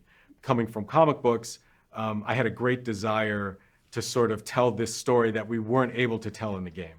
And so I thought, what better place to do it in a comic book? I talked to Ed about it, and so Ed thought it was a great idea, and I think the both of us went to Roger Sharp to try to see if there was any money that we could get from marketing to help us produce this comic book. I tried to always do stuff that I thought would be special. And John, pulled together, there's a comic book. I wasn't getting paid anything extra to draw this comic. So I wrote the story and, did the illustrations. Roger was able to scrape up, I think, a few $1,000s for the printing. And we were able to produce a few thousand copies of this comic. And we weren't sure how many we were going to sell. There was an advertisement in the game, and players would see the advertisement in the track mode, and they would mail in a check for $3. Sometimes they would mail cash. Ed and I would get bags of envelopes, sent to a P.O. box, and they would ship us these boxes of comics. Okay, well, who's gonna pack and mail these things? And so there was nobody to do that. So Ed and I ended up sitting in his office with boxes of comics. We were the ones opening each envelope, collecting the money, writing the addresses on the envelopes, packing the comics, and mailing them all out. I remember we did that one weekend, it was just Ed and I. And then we decided, we invited other people around the office, like, hey, come and help us pack the comics, and we'll buy a pizza. Every once in a while I would sign one. We would write these weird encryptions on the envelopes. Sometimes I would draw a picture on the envelope, little messages to the players. I don't know if anybody ever saved any of that stuff. Eventually, I think we were in over our heads because the stuff just kept coming. And sales took off. We had to go back in and reprint the comic book. And then eventually Roger, I think, handled, I don't know who he paid to do the packing and the mailing and stuff. We were packaging and boxing up, thank you, Jeanette and Alice, to get everything out to people. But the first, I think, few thousand comic books were hand packed and hand addressed by, Ed and myself and a couple of the other folks around the office. And that was the start of the merchandising program for Mortal Kombat.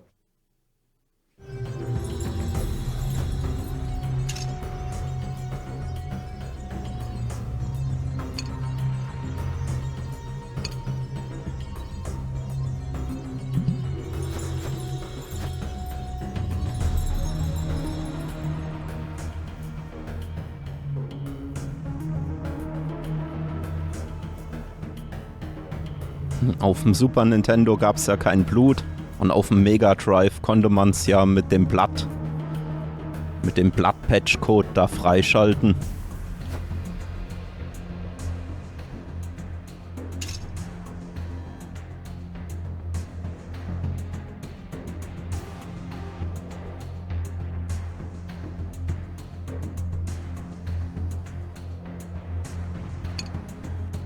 Der Mortal Monday.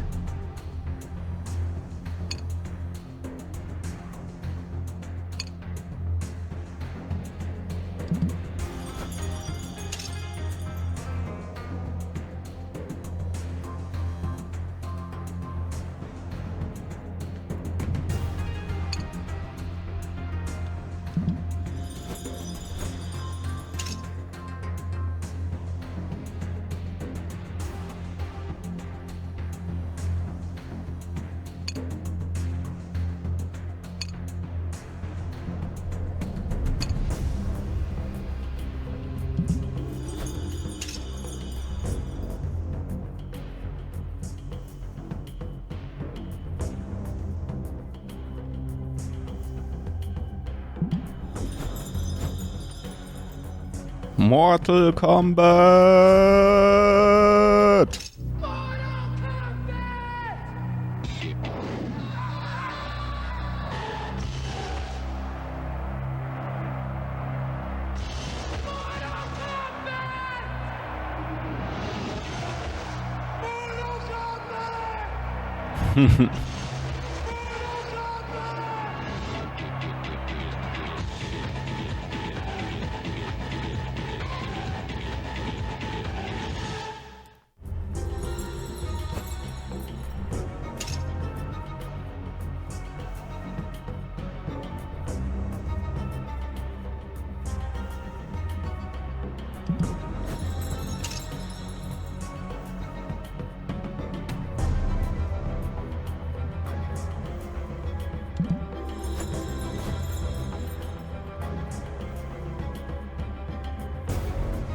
The first time I saw a crowd gathered around a Mortal Kombat cabinet when I was 10 told me that, okay, this game is a big deal at my arcade. I had no idea if that translated outside my arcade.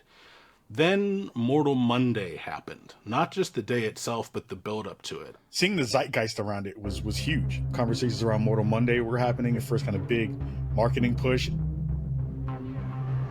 Acclaim was clearly, they knew what they had in their hands, and so they were doing a much bigger effort in promoting it. I remember them telling us that they were going to spend $10 million to advertise this game, and I remember saying, you know, are you sure you want to put that kind of money behind this? And you know, in retrospect, of course that was a right decision, but I remember being really paranoid, thinking, you know, that they were putting a lot on this game. The preparation for the release of Mortal Kombat was just massive. I was working at Babbage's software. Pre-sales had started early, so like we knew we were going to be just selling out. It was all I could talk about. I remember going to see a movie, I can't remember which film it was, and they were advertising Mortal Mondays, which was one of the greatest marketing blitzes in video game history. And it was just, you know, all these random kids yelling in the middle of a city street, Mortal Kombat, right? Mortal Kombat!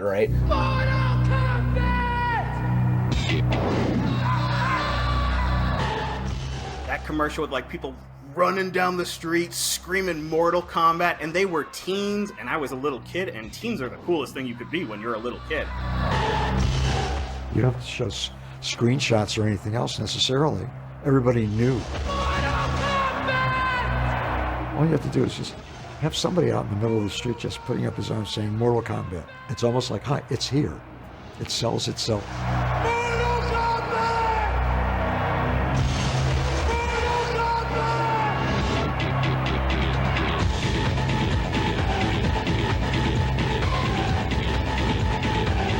We were all like, yo, did you see that Mortal Kombat commercial?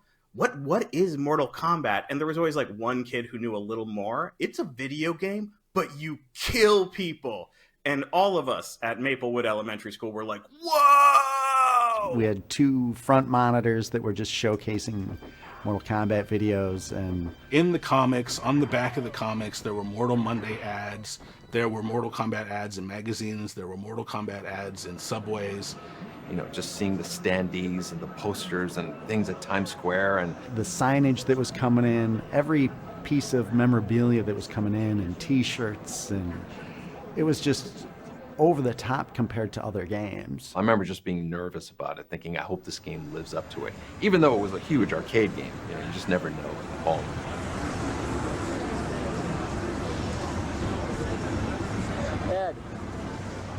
It was insane. There was a giant line, and it was just so exciting.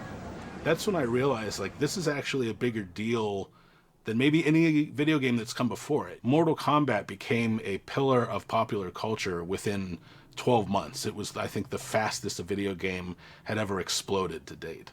Nothing could prepare you for it. It was, it was just insane.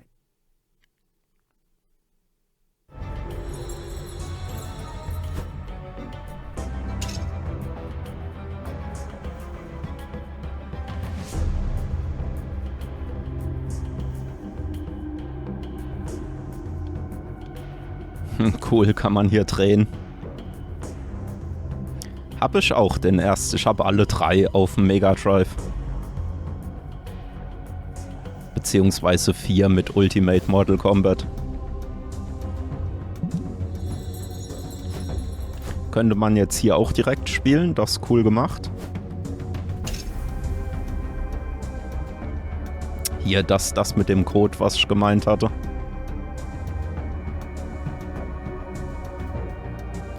AB, AC, ABB. Dann schaltet man das Blut frei. Ging aber bloß in der Mega Drive-Version. Auf dem Super Nintendo ging das nicht.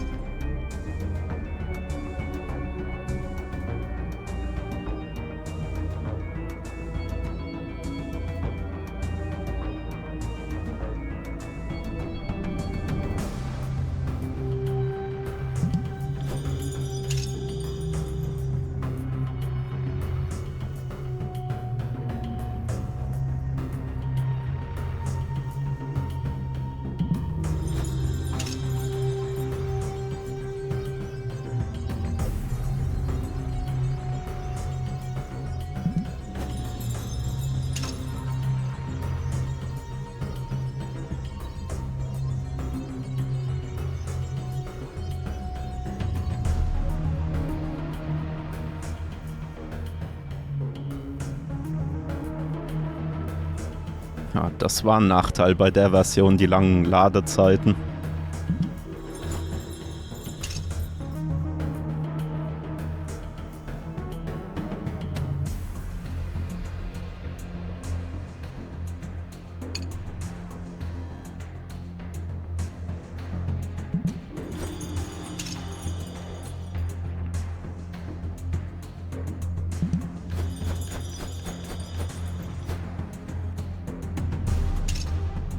Hier die Super Nintendo-Version.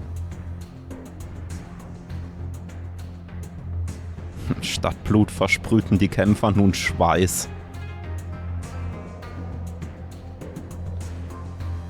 Das ist cool, dass man hier die Box drehen kann. Richtig nice. Für Super Nintendo habe ich die Spiele wiederum nicht.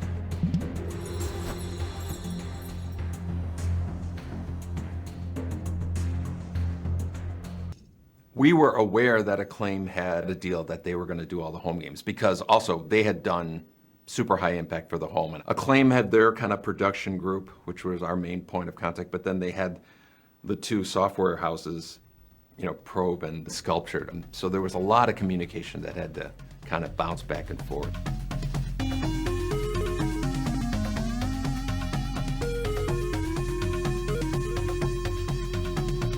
Probe offered me Mortal Kombat on the Mega Drive, the Genesis version, and I said yes. I'm free. I'm available.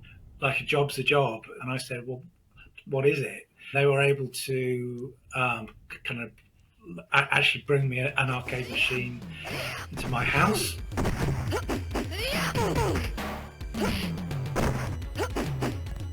And kind of started playing it, and I thought, well, this looks easy enough.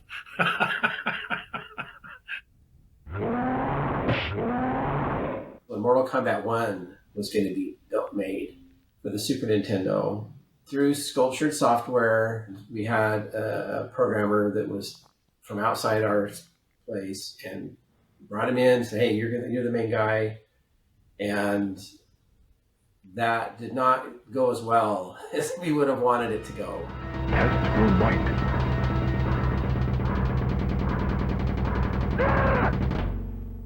Ed and I would get versions of the game, and so I would give feedback in terms of the pixel art as best I could. Of course, the home games at the time, they didn't have quite the capabilities that we did in the arcade.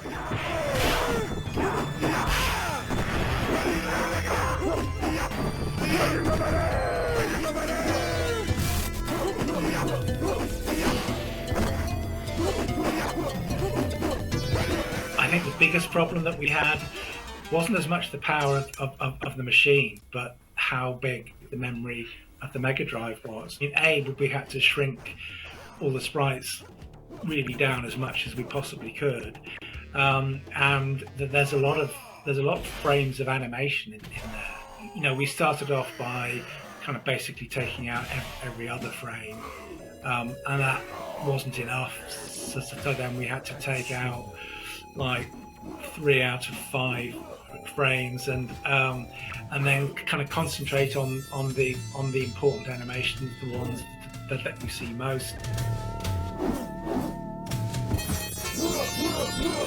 Williams have a method of writing. It's almost like a kind of multi-threading. It's like that there's a number of different programs all operating at the same time. So one of those programs operates one of the characters, one program operates one of the weapons, one of them operates the background, and all of those different little programs kind of speak to each other. That isn't a method of programming I had any experience of. It took me a while to work it out. And kind of pro were getting very nervous because there wasn't anything on the screen. I was working, there wasn't anything on the screen. And then eventually I was able to basically kind of translate the original code almost line by line. It kind of worked, and the whole thing kind of came to life. Und das Ergebnis hat sich doch sehen lassen können. What it meant as well, though, was that it was very accurate, very close to the original arcade version in terms of how it feels playing it. So everyone was then very happy with me, which was great. Genesis played much better, and it had the blood, the abacab, and all that. Get over here!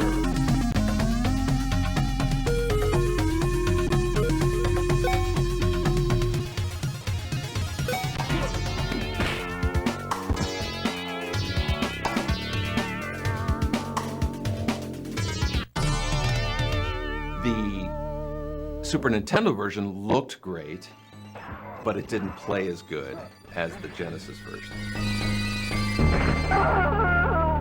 The programmer that was the lead, but he made some missteps at the beginning of the project, and it was really hard to finish. These were conversions. These were not original games. You're trying to take the code and the assets and port it to that platform. They had this little multi-processing system in there. He said, I don't like the way that works. I want to do it my way. So he's going against the grain the whole time. Johnny Cage wins.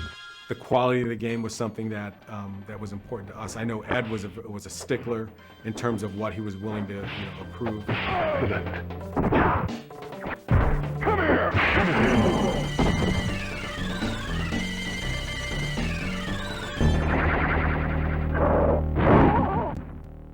And we were down to the wire. We were, saying that we're not going to prove it until you fix this, this, and that. And I ended up having to help him, so it got done, but it played not quite as well. They needed to build millions of cartridges, and there's lead times involved with that, and so those two things kind of conflicted a couple times, and there was some tension there.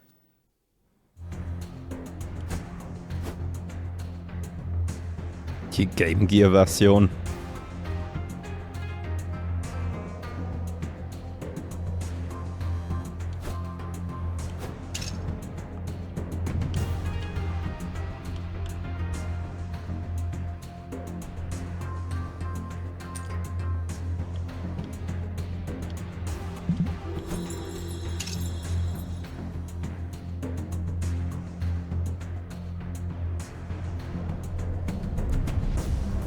Zwei 1-2 hoch runter. Code of Honor. Die Gameboy-Version.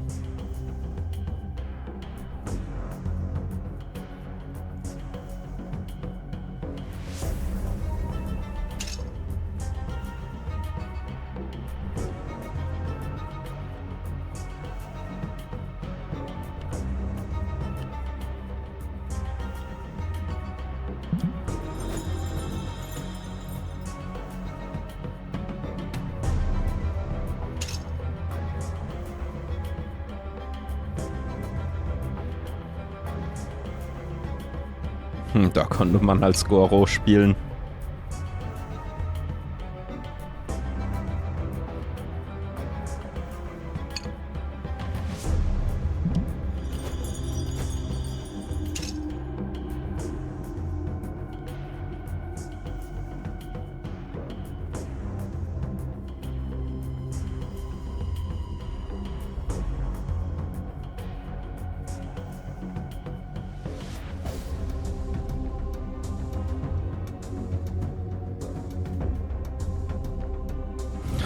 Interessant.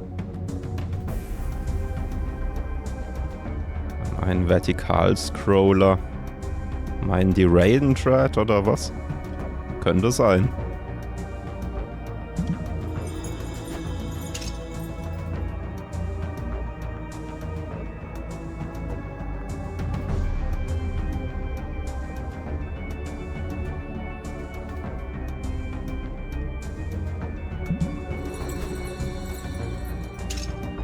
Mortal Kombat in Brasilien.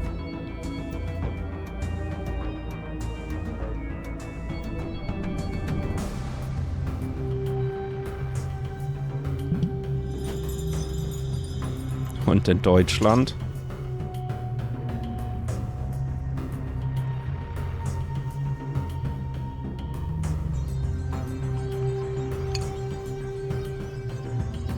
Schlag dich durch.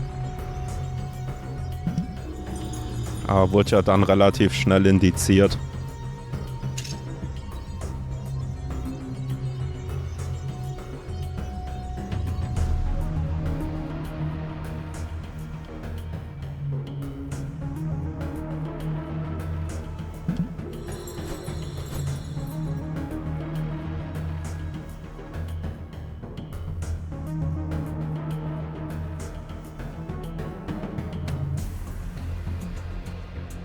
Mustard and myself grew up in a really small town. The closest thing you would have to an arcade machine is the local bowling alley may have had like a light gun game, but that's pretty much it. It was only the home versions that allowed us to experience the different franchises, and I feel like I unofficially speak for quite a lot of people our age, how important getting those home versions as good as they were was.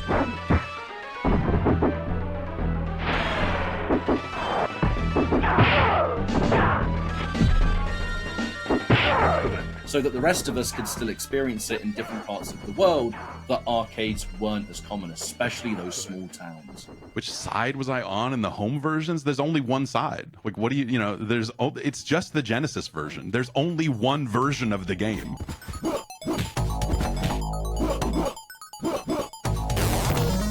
Wir hatten früher auch die Mega Drive-Version. Is a travesty by comparison.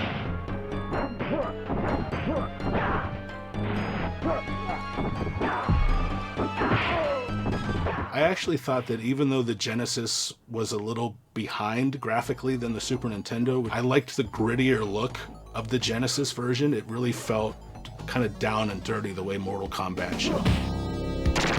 I mean, also the Genesis version had the blood code.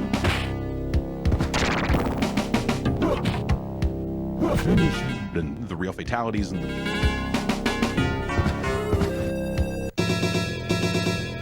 the dullard code and all the other cool stuff in it. I think that made up for like the music in the Genesis version being really hokey and some of that other stuff. My friend had a Genesis. They got Mortal Kombat.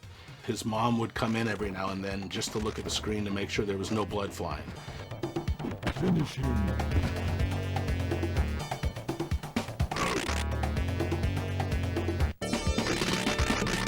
And so what we would do is we would enter the blood code, we'd play a match or two, and then we'd hit reset, turn off the blood code, keep playing when she came in, and then she'd leave and we'd turn the blood code back on.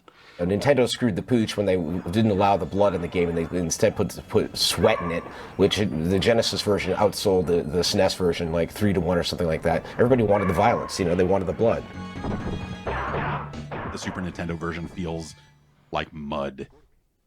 Like the act of playing that game is so unlike playing the actual arcade game. So I really wanted Wer will schon Mortal Kombat ohne Blut spielen? I loved it. I wanted it so bad, but my family didn't have a ton of money. So I scraped together all the money I had, and I was able to finally afford Mortal Kombat for the Game Boy. And that game is a experience.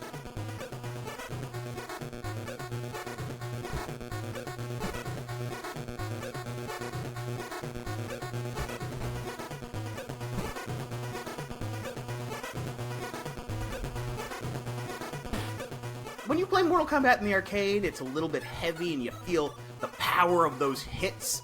Mortal Kombat on the Game Boy moved like two frozen people were slowly trying to get close enough to hug.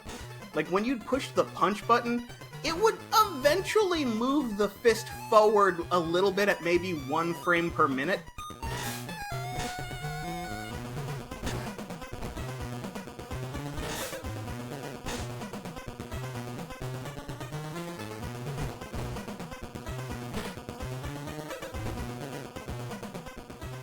I cannot do a fatality in this game.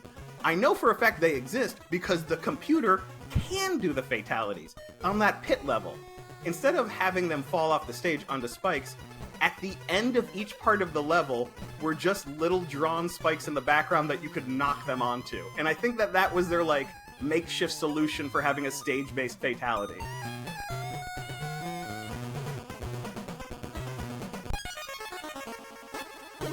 Even as a kid, I knew it was not the best version, but I loved it so much. I even put in a Game Genie code that let you play as Goro. Like, I did every secret possible. I was gonna squeeze every single dollar I put into that game. And I still own it, and I'll still play it occasionally because I'm kind of a masochist, but there's something special about it. There's something that's kind of like pure about a Mortal Kombat game that's so weird and watered down and slow that it almost circles back around to being kind of creepy and mysterious.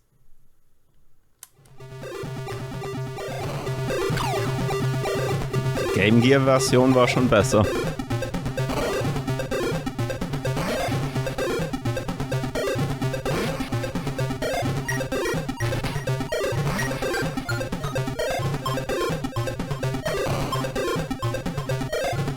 I mean, they may not have been like arcade perfect, but to us, we didn't know any better. We didn't have anything to comparison. All we cared about was just, you know, play the game, have fun with it, you know, and enjoy what we were doing, and that was about it.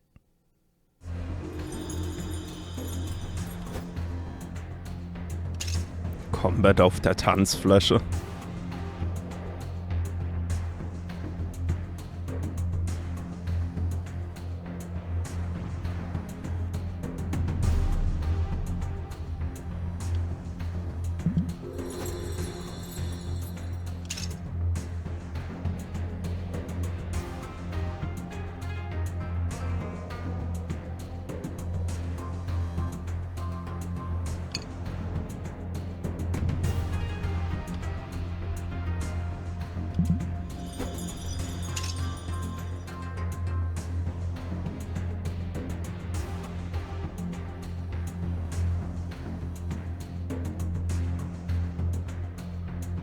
Gab's ja dann auch für Konsolen so einen extra Controller. Wird bestimmt auch noch kommen.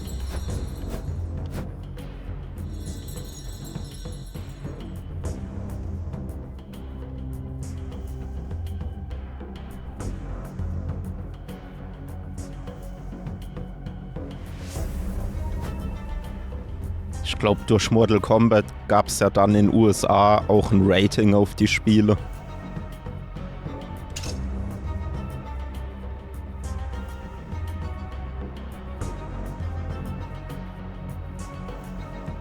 Night Trap, genau.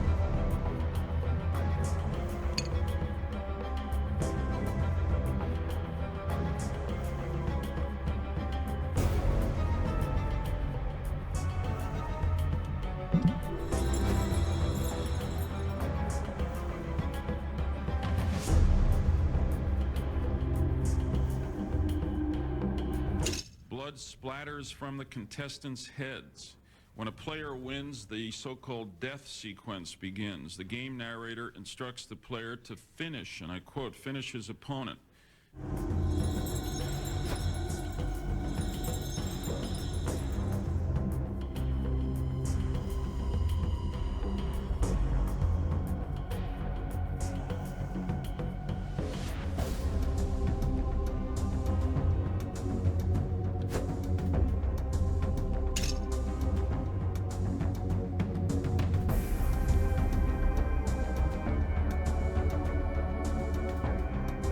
hier bis Ende 94 ein Bewertungssystem einzuführen. War ja dann E for Everyone, T for Teen und das M. Und dann bloß für Erwachsene war.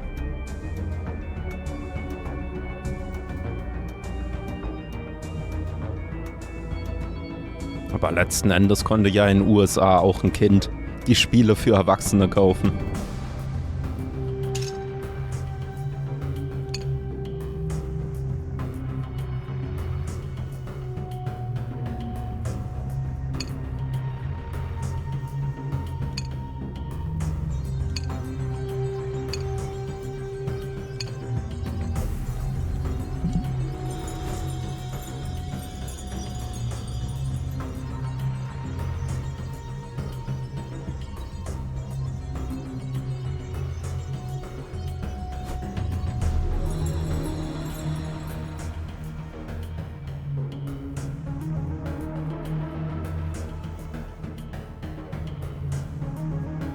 Okay, sogar 5 Kategorien.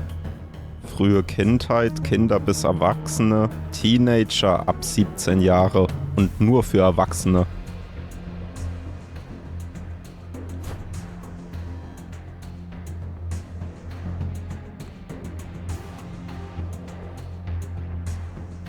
Video games were becoming more and more sophisticated, maturing. It was around that time that we were realizing that video games aren't just for kids. The manufacturers of the home consoles still kind of thought of them that way. It's like, hey, this is a toy for kids.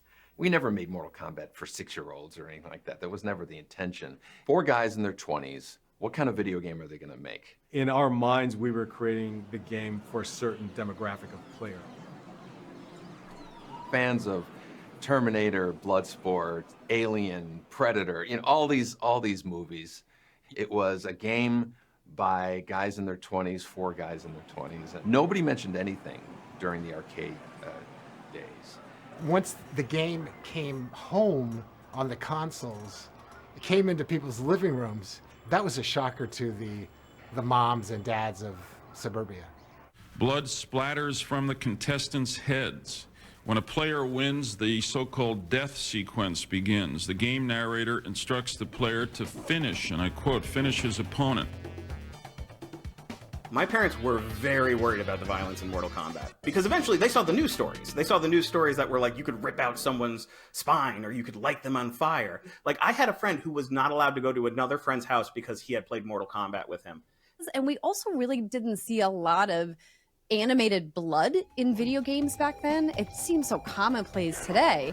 What is the difference in between this and violent movies? Why is it different? No one's looking at movies in the same way as they're looking at video games. Rock music before it and comics and heavy metal. You know, I grew up at a time, Elvis Presley's body was blacked out from the waist down because he was gyrating, and God only knows what that's going to do to today's youth.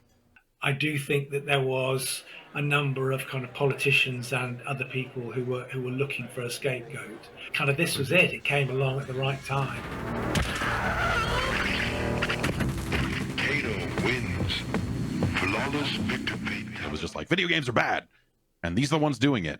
I think the thing that made me most angry about it was it just felt like no one involved in any of this had ever actually played a video game or seen this stuff outside of very carefully selected footage. It was like fairly kind of innocuous, and it was like kind of cartoon violence. And yeah, it seems violent, but ultimately it's really just funny. Yeah, it's like Evil Dead, isn't it? The very idea that like Mortal Kombat was somehow going to destroy society or the fabric of our youth or anything was always ridiculous. These home games had no system of ratings, right? Like a CD would say explicit lyrics or something. A movie would say rated R for violence or, you know, whatever. And I think to me that was the fundamental issue. Somebody noticed and somebody objected to it, and we certainly didn't disagree with it. And so I think that the reaction from Congress and everything at the time almost to me felt appropriate. Yeah, I'd say having the conversation about violence in video games and ratings in video games ultimately is something that was going to happen sooner or later. Is the industry going to be able to self-regulate, or is the government going to have to come in and do a bunch of really dumb things? I think that the rating system helps people make more informed decisions about what they're buying, and that included Mortal Kombat. If you're a parent who bought their kids games, they probably shouldn't have been playing Mortal Kombat unless you could supervise them. It was the next step in the maturity of the industry, and the rating system was kind of emblematic of that. It was a way to say, hey, here's this type of game, here's the type of content, make your own choice. You know, the rating system and stuff that came from it felt like the right choice, you know, to make. I think that if video games were like a squalling infant that was just learning how to crawl, Mortal Kombat got them toddling on their feet.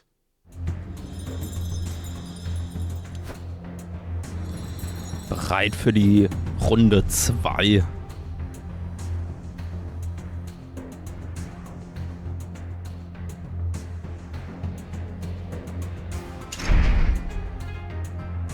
Teste deine Kraft, Kapitel 3.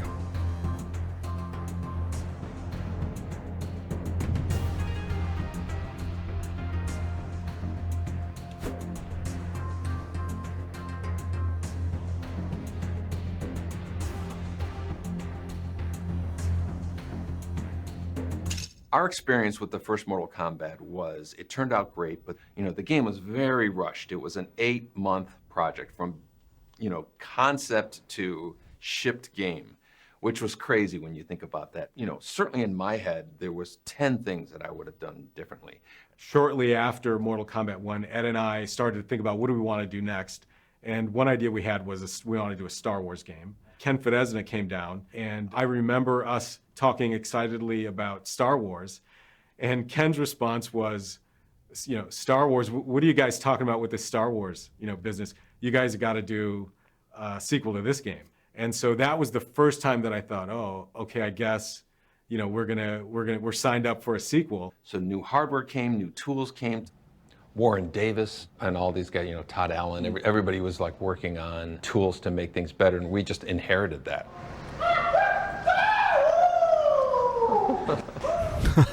Oh my God. One of the things that is better about Mortal Kombat 2 from Mortal Kombat 1 is the graphics. Originally, everything was done off of VHS tapes, and it was kind of blurry and stuff. We eventually started capturing images directly onto the hard drive as opposed to putting it on videotape and then going to the hard drive. Okay, ready? Ready? Is it live or is it rated? Go. That was good. That allowed us to knock out that losty videotape format that would bleed onto everything. It just became a more efficient process, a cleaner image for sure. Outstanding.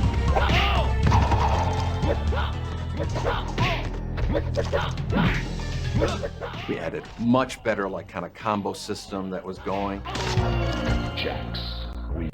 You know, you could turn around and kick.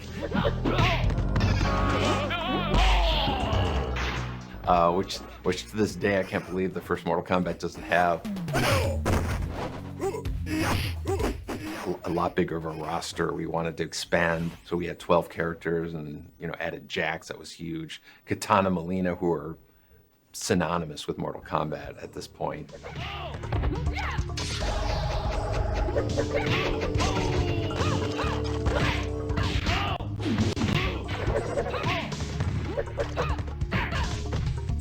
One of the reasons I know that we swapped Sonya for Katana Molina was because of their masks. We were able to get 2 for 1. So the same palette swapping technique we used for Scorpion and Sub-Zero, we thought, okay, let's take advantage of this with the female characters. Katana wins. Fatality. Tony Goski, graphic genius. Hey, it's Ed Boom. Ed, John Tobias, and Martin Mel walk in my office. Ed says, hey Tony, we're thinking, do you want to work on Mortal Kombat? And I was an instant yes. Tony Goski was working on a game called NBA Jam, and he was doing a great job, but he, you know, in his heart, he was a traditional painter, and so when Mortal Kombat 2 came along, he was a perfect fit. it was suited my style and things I enjoyed. Fantasy art, starting to get into surrealism with like say Dali and Magritte, and I kind of just went that direction, you know. Tony Goski defined the majority of the look and feel of Mortal Kombat 2, specifically the backgrounds. Tony's influence came into what does Outworld look like? What does, you know, this really mysterious Mortal Kombat, this fantasy Mortal Kombat, what does that look like? Introducing the Outworld was huge because it completely carved a new look for Mortal Kombat. Kind of used like Chinese influence, but with graphic and surrealism kind of coming together. Pit was an iconic stage in MK1, so we made the Pit 2. The person, dun dun dun, gets hit, and it would do what we would call a camera cut now, but it would just do a top view of the person doing like this, and the background would scale up, and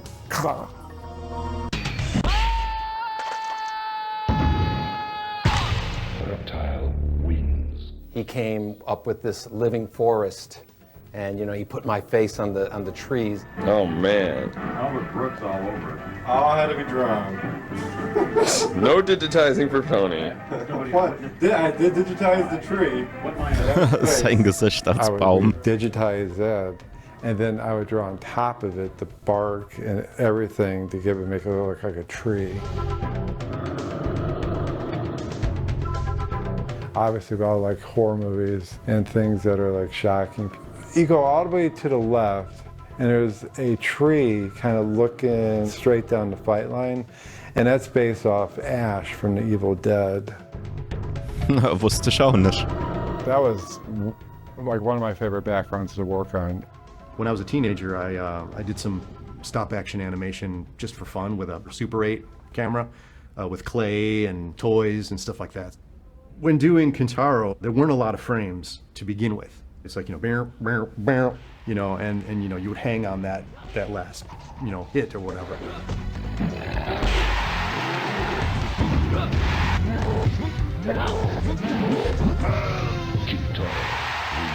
I would sort of try to mimic what John was doing with main characters as I was doing Kentaro. For me, what was most exciting was there was this fiction that we would tell a little bit of story just through a couple sentences in the attract mode. And so once the talk of a sequel came about, I knew that, okay, this is our opportunity to tell all this story that we alluded to in the first game. Now we can sort of move things forward. And so I mean, it was just, we're so young. It was just like, cool, we're gonna do a number 2. Okay. And that's about my thought process, you know, cool, I still have a job.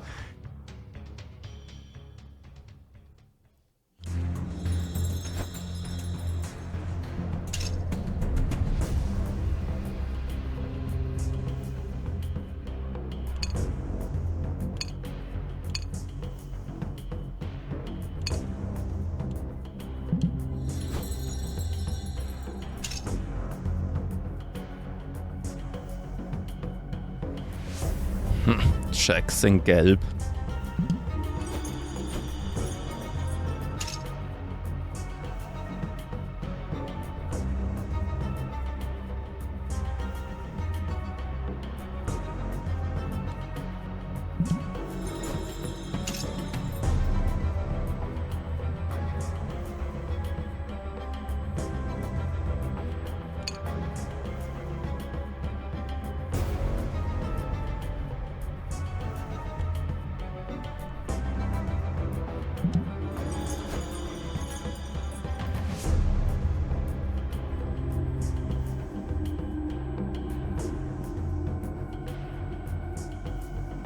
You know, initially we had Ed being the announcer for the first Mortal Kombat as Shang Tsung.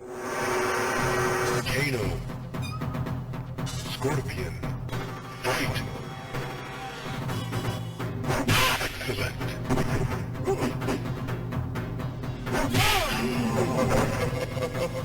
And then we wanted to go a different direction for the second one, and so they created this character, Shao Kahn.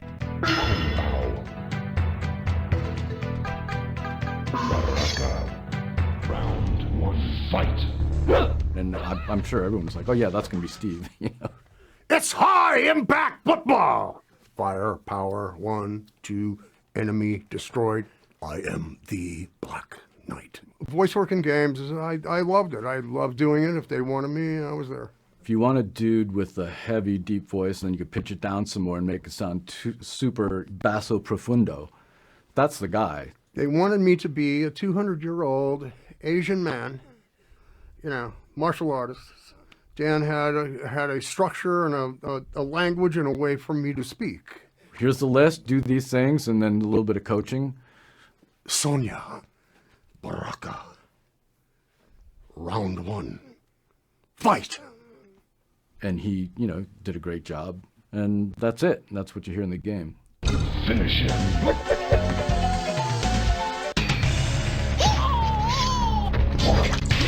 Baraka wins. Flawless victory. Fatality. That voice is, it's my favorite voice. It's fatality. I want to be that guy. Schon cool. Toasty.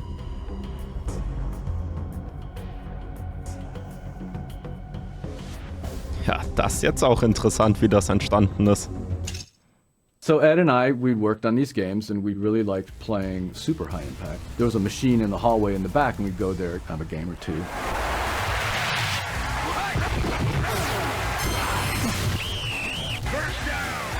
In that game, you pick your play, and then the lines come together before you hike the ball. And so as they're doing that, I'm saying, I predict that you're toast. And that evolved into, I predict toasty. And Ed would crack up. George Petro said, you guys should put some of that silly stuff you do in the game. And we're like, yeah, whatever.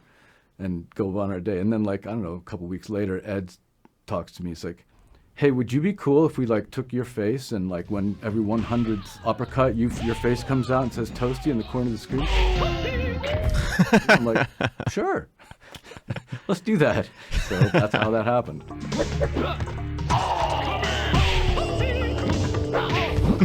Silliness, right? It's good to have a little bit of silliness. You know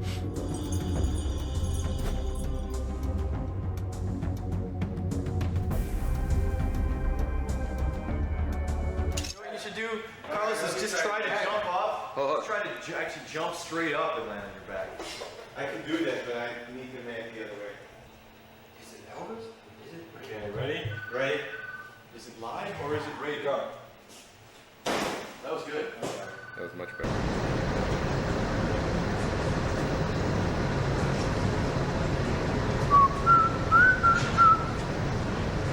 Here's the story.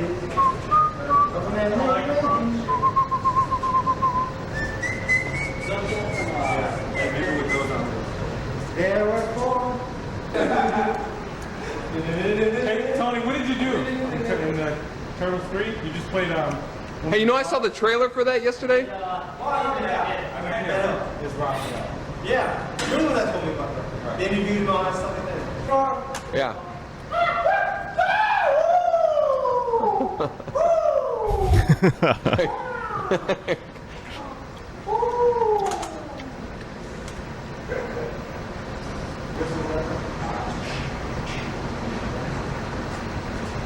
Right, but it's like 2 frames that we use. See, like that's not bad. Okay, you know what? That's enough. Oh my God, that was the best one. Checks gelbes Outfit.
noch nach hinten ziehen.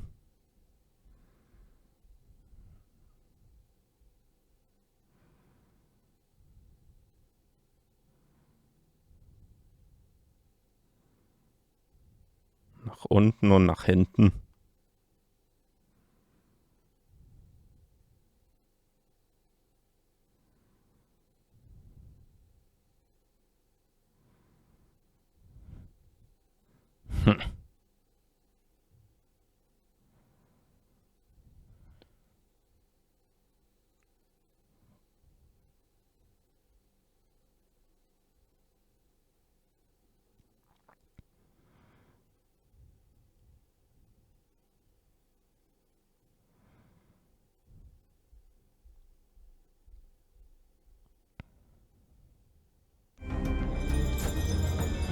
Baraka.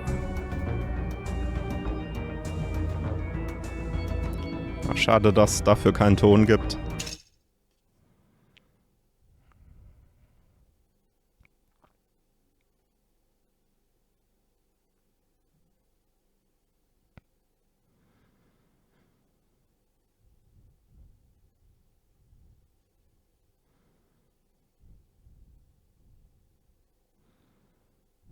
Jetzt kommt bestimmt gleich der Klingenangriff.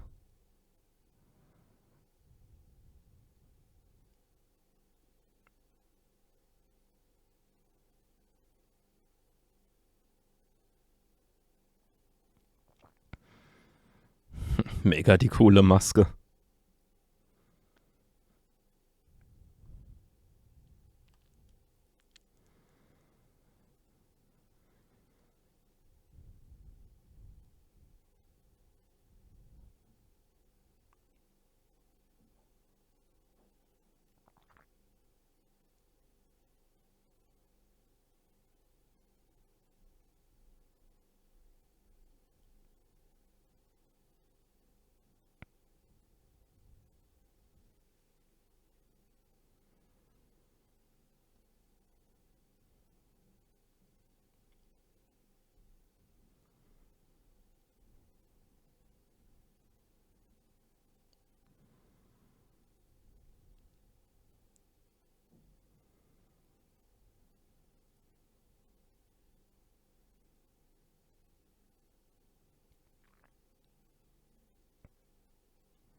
Liu Kangs Bicycle Kick.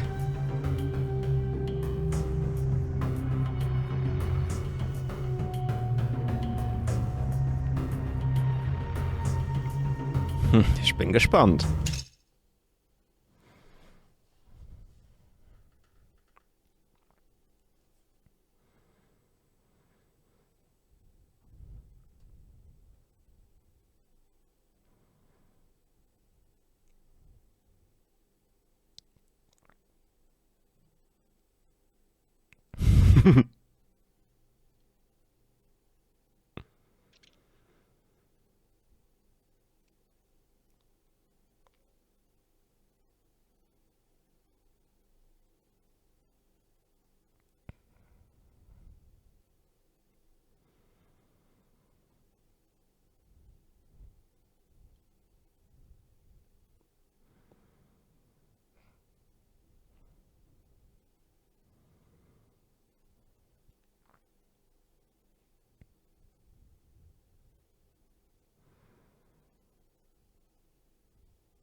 Das neue Werbevideo.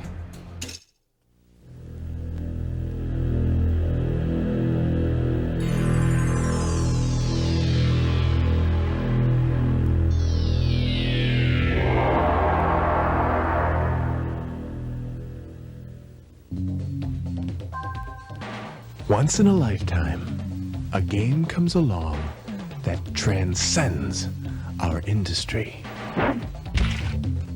The theme connects with something deep inside us and embeds itself firmly in the popular culture. Once in a lifetime, a game takes on a life of its own. To millions worldwide, it becomes more than just a video game. It becomes an obsession, a controversy. And they just can't wait to take it home.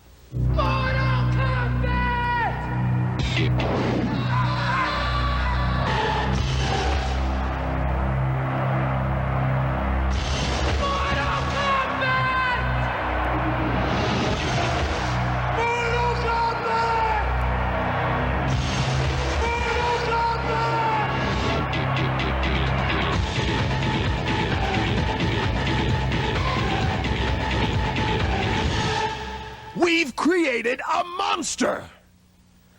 Actually, we've created several.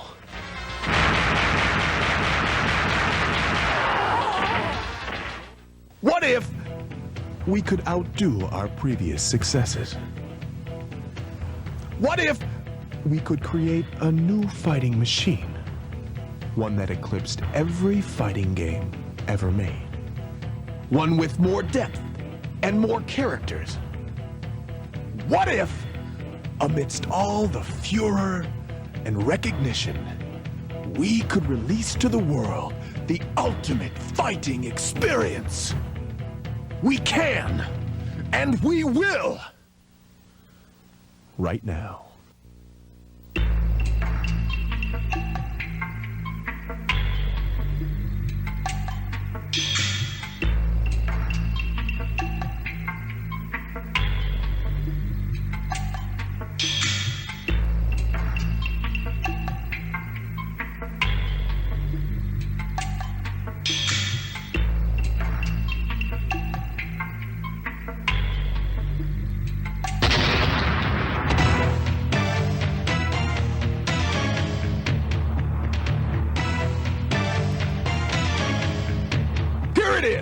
Mortal Kombat 2. More characters, 3 times more images, more secret moves, more battlegrounds, more hidden surprises.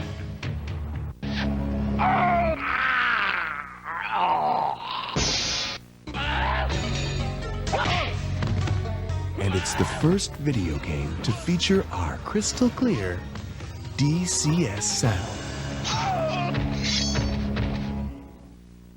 These are the 12 combatants. Each possesses an array of special strengths.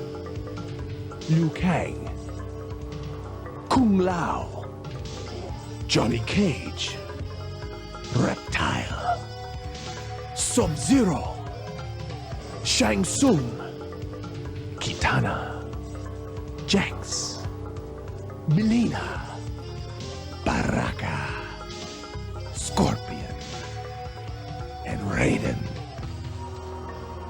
Get to know these characters, because when it comes to fighting for profits, they're all in your corner. Mortal Kombat 1 has started an unstoppable global fire, and notoriety has fanned the flames. The world's players have embraced these characters, and they're begging us for more. Never before has a game been so perfectly poised for such massive success. What was a roaring blaze will now become a raging inferno of profit. Get ready to feel the heat of Mortal Kombat 2. The world's ultimate fighting machine.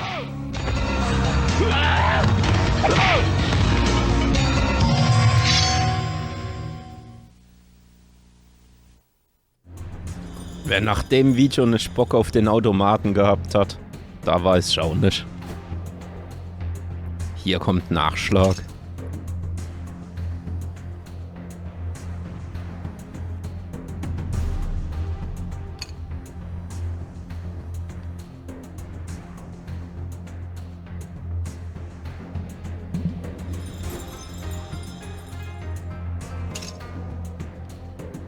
So sah der Automat aus.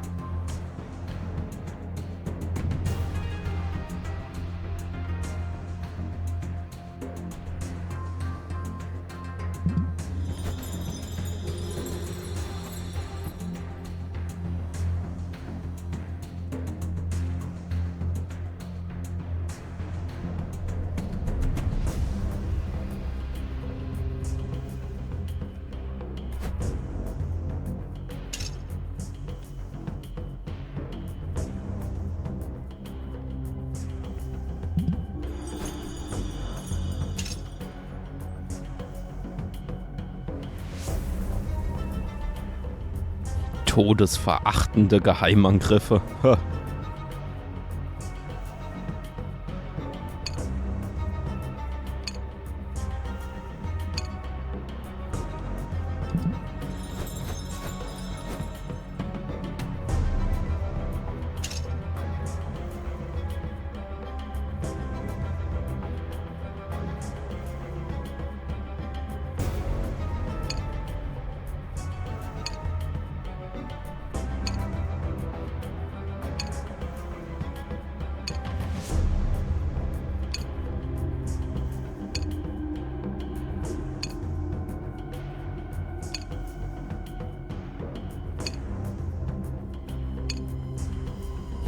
Wie sie einfach mal das komplette Comic da reinhauen.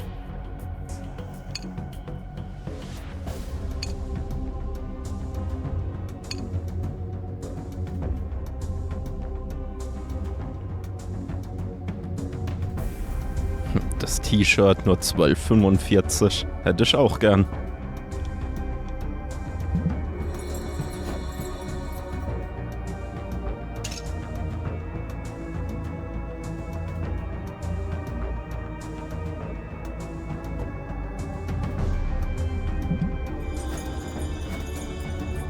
Friendship.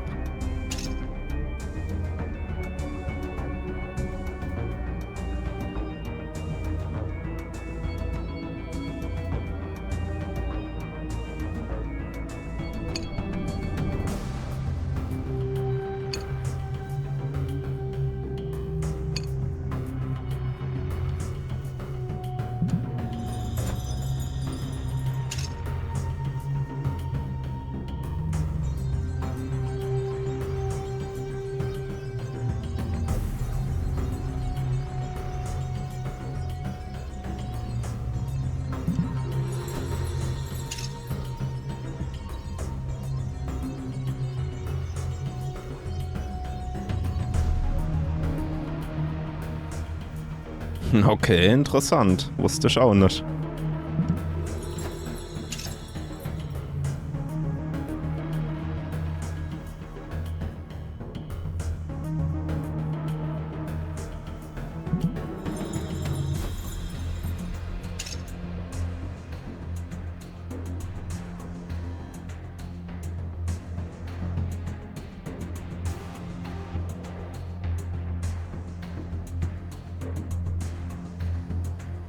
Das hier, dieser Noob-Cybot, wo sie die Namen einfach rückwärts genommen haben.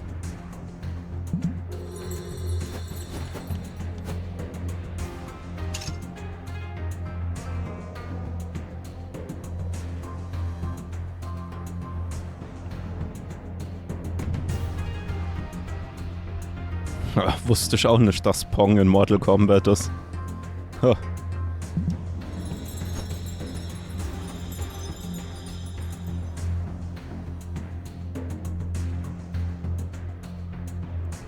Okay, Dinge, die es nicht ins Game gepackt haben, auch nice.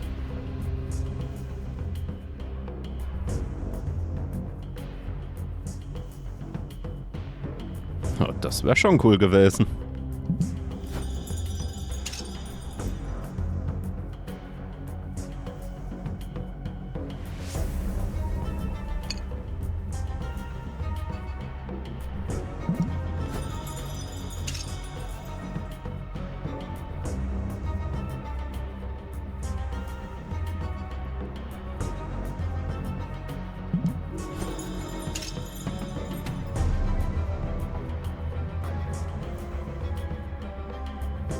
Das wäre doch auch cool gewesen, wenn die Faust von oben gekommen wäre.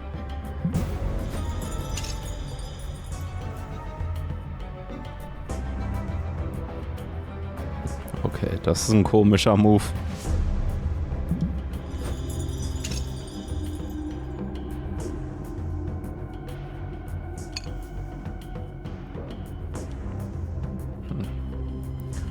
Die vermisst man auch nicht.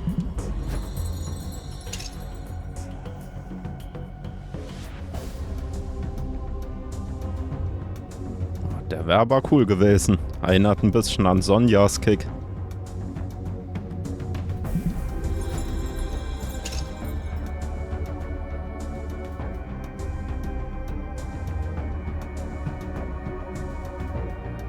Der Rückwärtssalto wäre doch cool gewesen. Roundhouse-Schlag. Na gut, den braucht man nicht unbedingt, aber der Rückwärtssalto wäre was gewesen.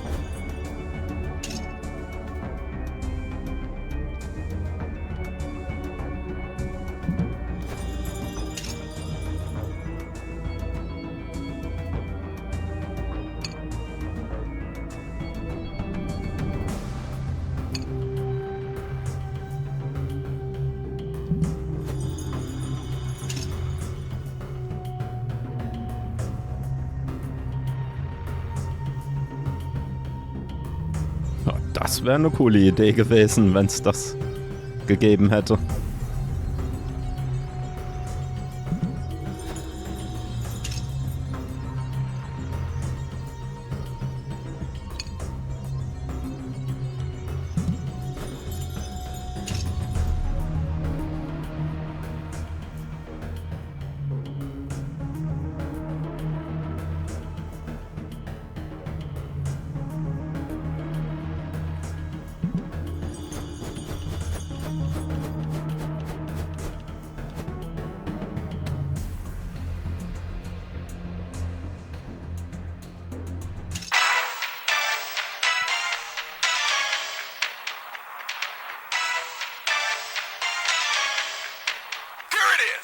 Mortal Kombat 2. More characters. 3 times more images. More secret moves. The coolest thing about Mortal Kombat 2 is I didn't know it was coming out. I knew it was probably being worked on, and there was just rumors floating about. I never even thought of a sequel. I was so fixated on the first game. I had no idea. Nobody at my school had mentioned it. It wasn't until I walked into it was an arcade called Uncle Bob's, and there it was already. The first thing I saw was somebody slicing someone in half with Kung Lao's hat. And I remember being like, what? There's a Mortal Kombat 2, and it is crazy! A friend came running into band class one day and said, oh, there's a Mortal Kombat 2. I saw this new character. He's a monster. He's got knives for hands. Baraka was the first character I picked. I kept pumping quarters in. It was so exciting to see the advancements and the new characters. There is a specific reason that Mortal Kombat 2 is my absolute favorite game in the entire series. And that is because of Katana's easiest in the world fatality. Walk up to the person and hit block, block, block, block, block, block, block, block, block, high kick. Katana wins. I was immediately a master of her. Fatality. I still main Melina whenever I play MK2, and I can do that back down, low punch to do that kind of roll thing, and then forward, low kick to do that kind of teleport from the ceiling kind of thing. It looked bigger, it looked better, it looked badder, it was bloodier. The animation was more fluid. It looked like a comic book, and that's not something I ever thought I would ever want from a Mortal Kombat game.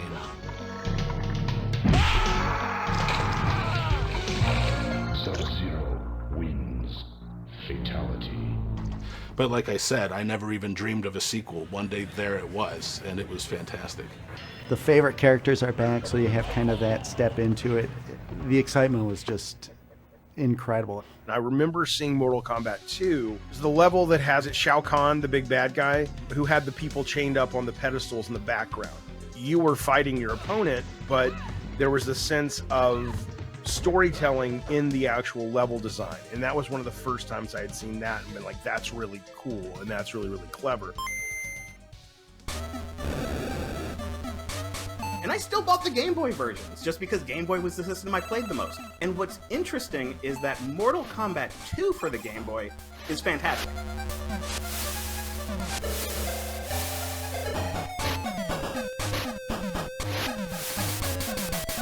It is an amazing fighting game port. It's an amazing fighting game for a portable system with no power.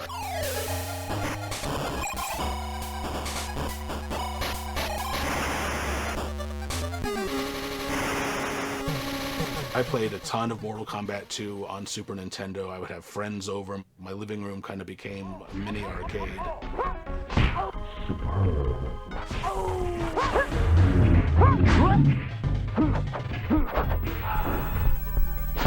All the blood and gore was there, and it was fantastic.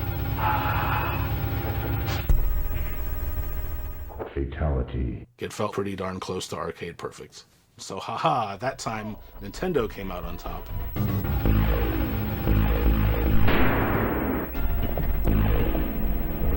Wins. Fatality. Da hatte Nintendo die Nase vorne.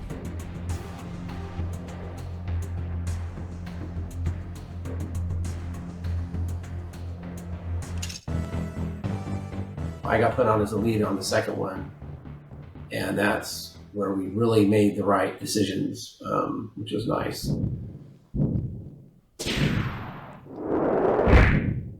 The idea was to just convert the code line by line and build the multi-processing system so it would work on the Super Nintendo, which of course is a different language of assembly. Finish it.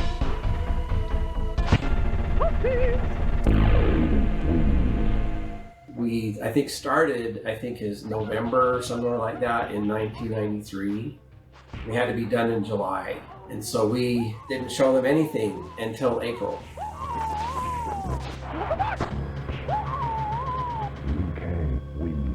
We just got our first pass of Mortal Kombat 2 for the SNES. Wow. The entire video department here at Midway is absolutely blown away at how well you have matched the feel of our arcade version on Mortal Kombat 2. We can already see that this will be the version to have as the graphics and gameplay are awesome. So we just continued down that road, got the game done on time, and it scored really high. I had some magazines, gave it 5 stars, and it was a nice project. I did think that it was done a lot better. They could ship a game that was more like the arcade, as much as we could get it anyway. Put the rating on it and not have to have green blood.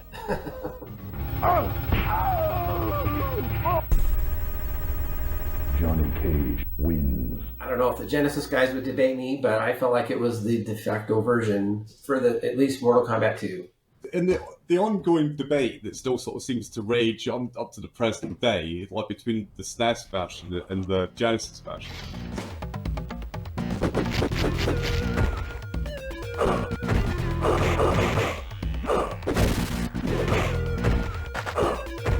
SNES version is perceived as being like the winner, it's the better version. And that's like, I think, largely because it's like more complete version. The reason the SNES one has got more stuff than ours, because they're like both made for the same size sort of cartridge, is that it's a lower resolution system, right? So therefore their art assets are smaller, and all the little sort of size differences add up.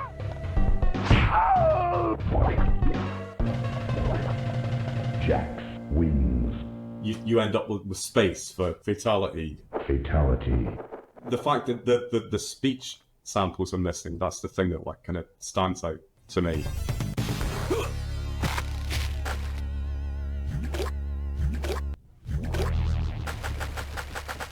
The way I got the Genesis version is like a little bit sort of convoluted. Basically, Paul had done the first one, Paul were offered the second one, and they offered it to Paul, which is like kind of logical sort of thing to do, and Paul turned it down. Idiocy, stupidity. At the time I was offered it, I did think that actually MK2 wouldn't ever come out, that it would be banned. There was a bunch of people in the studio kind of talking about violence and talking about this game, and so I didn't particularly want to spend all that effort on a game that then got banned. Hindsight's a wonderful thing, isn't it? So then they offered it to me, right? And I'd never done any Mega Drive stuff before. They used this thing that is like a cooperative multitasking system. It's the first time I'd ever like kind of come across it, and like once I like kind of understood it properly, I loved it. I thought it was fantastic. Basically, I ripped it off. But every game that I wrote subsequent to that, I used that system.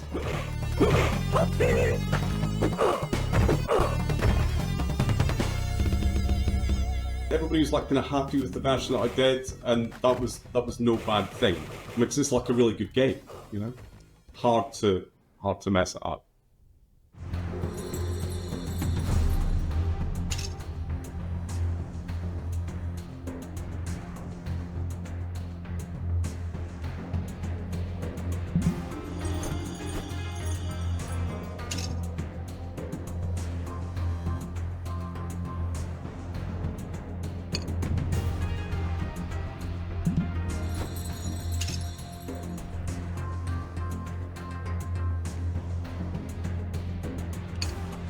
$10 Millionen ins Marketing. Schon krass.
Die 32X-Version.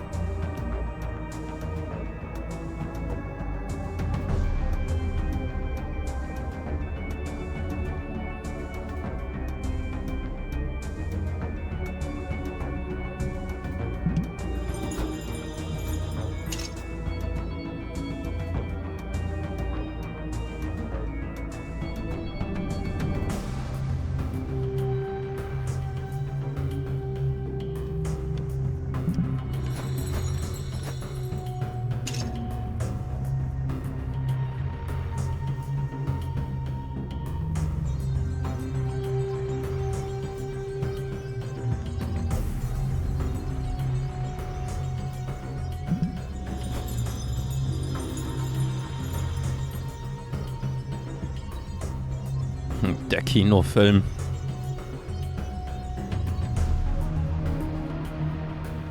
Ja, jetzt geht's um den dritten Teil. Kapitel 4.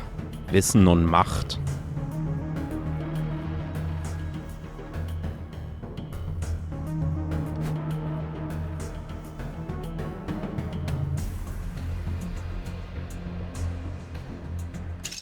MK2 was great and stuff,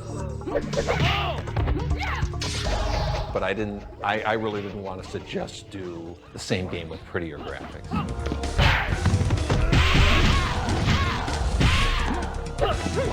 Nightwolf habe ich immer gern genommen. Like obviously MK1 we had the, you'd fall into the pit. And that was great. It was always asking the question, well, what can we do next? Reptile wins. MK3 was like, now we're gonna knock you upwards. Now we're gonna knock you downwards. Right.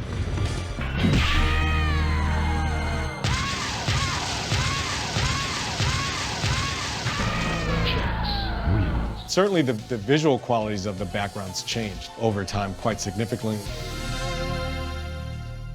As the story took it, MK3 was based more on Earth.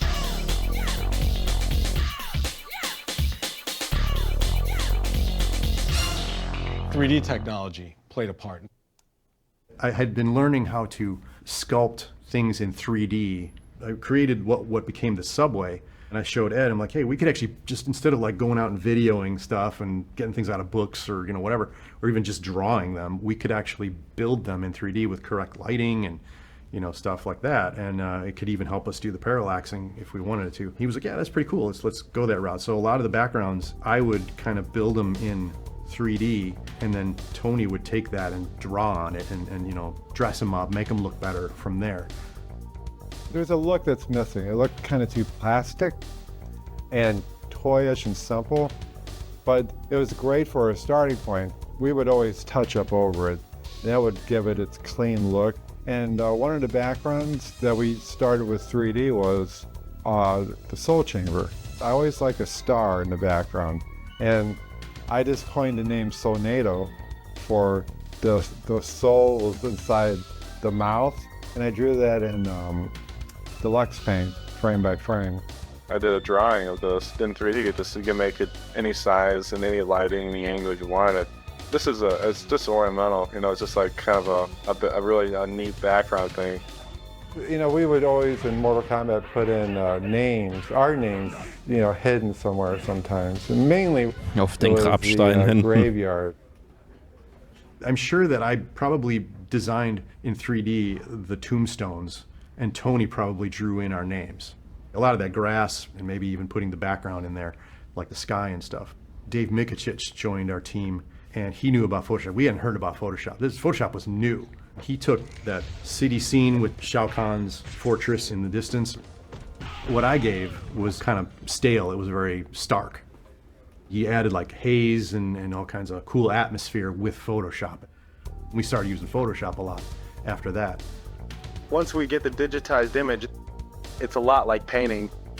And right now we're going through a process where we sort of filter the images through. We'll grab the image and Steve Moran will start and do some Photoshop on the guy, and then we'll hand him over to Tony, who does some touch-up. And then it gets passed over to me, and then I do some of this more detailed touch-up, and then I give it back to Steve, and he kind of separates the different colors and creates the different palettes, and then we give it back to Tony, and he does the final touch-up and stuff and gets it ready for the game. I'm working on a friendship move for Shigoro character, and that's her tentative name. She didn't have a real name yet. The move is she's got to turn around and she's going to pull out sort of plates and little sticks, and she spins the plates and the sticks and balances them on her hand, and she does this with her back towards you. I remember wanting the characters to be a little bit smaller. The reason I wanted them a little smaller was so they can have more lateral motion to run.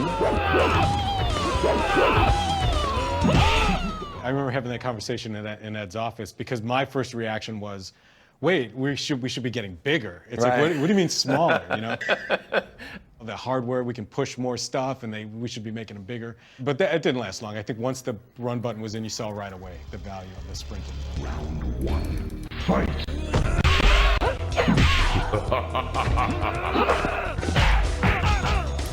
I wanted it to be more aggressive. I always felt like our walking was a bit slow, and that really was pushing for the run. To me, it feels weird when I play MK2. I feel like I'm in molasses. It's like, come on! You know, I just want to move faster. So. We really loved to see players doing combos, but some players just couldn't uppercut somebody and then jump and then, you know, juggle them and do all these kind of. So we wanted something that was a little bit more mechanical, right? Like anybody can do 1-1-2 or something like that. Right? The whole dynamic of the game was just so aggressive. And some people were intimidated by that. Finish him. It was somewhat controversial. There was a guy who was a tech in our, you know, like where they would build the games. He was looking at it and he goes, you know, I don't know why you added the run button, you know, I don't know what that. And then, you know, fast forward 3 weeks.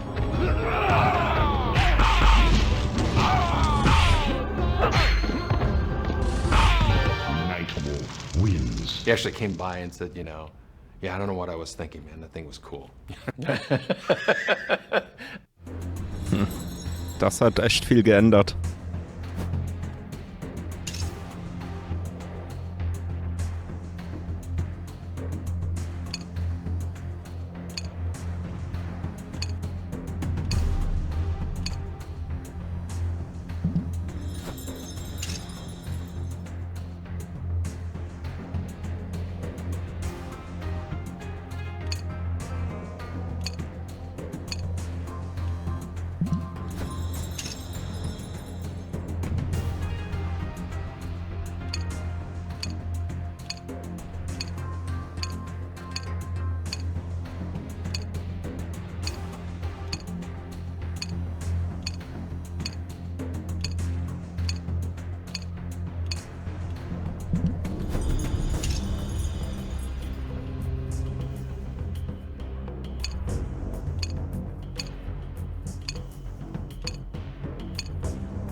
Shiva.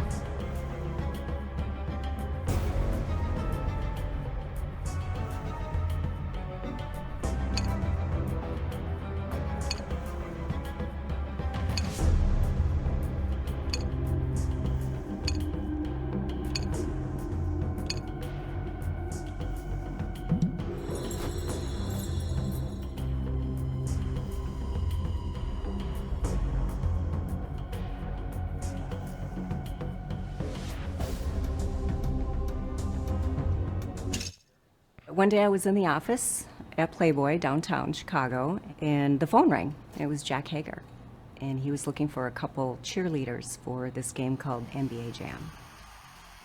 I had no idea how to cheerlead. I said I could, but I had no idea. It was great working with everybody, and then Jack invited me on to the next game, which was Revolution X. We were trying to develop Mistress Helga. He had an idea. He wanted to be like this mistress, you know, in leather, and I said, well, I got some ideas, you know, and I put a black wig on and put my Harley Davidson jacket on and black stretch pants. He added chains and put some labels on it, and he was just like, perfect. And then that is how Mistress Helga developed. That was a blast. And then I just started working with Midway, you know, game after game, and they said that they needed a new Sonia and asked me if I'd like to do it, and I said, absolutely. I think John one time was just walking by me in the hallway. He's like, hey, Sal, you feel like being a character for, you know, Mortal Kombat 3? And I'm like, yeah, sure. By the time we got to Mortal Kombat 3, we had a complete blue screen studio. professional lighting, professional cameras, a green room, dressing rooms for the actors. Hey, get out of here, man. Jack Hager put that all together. It was phenomenal. Each capture session was 2 to 3 days. John and I would do the lighting. We always consistently had what we called a money light that just was a rim light. And we'd spend a lot of time doing that because there was no going back with the lighting. Whenever you're making a game, you would record the data and then immediately check it in the tool to make sure the lighting was right, to make sure the size was right and whatever. The camera takes in the signal into our beta cam recorder, and we also run a signal into our PC.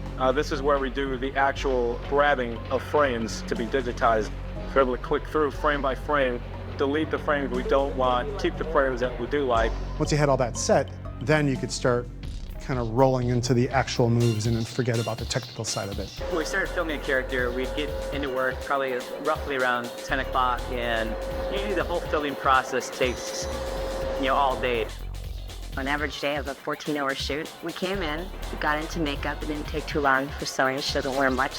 And then we have a list, a huge list of animations, kicks, punches, uppercuts, and then the special moves and stuff.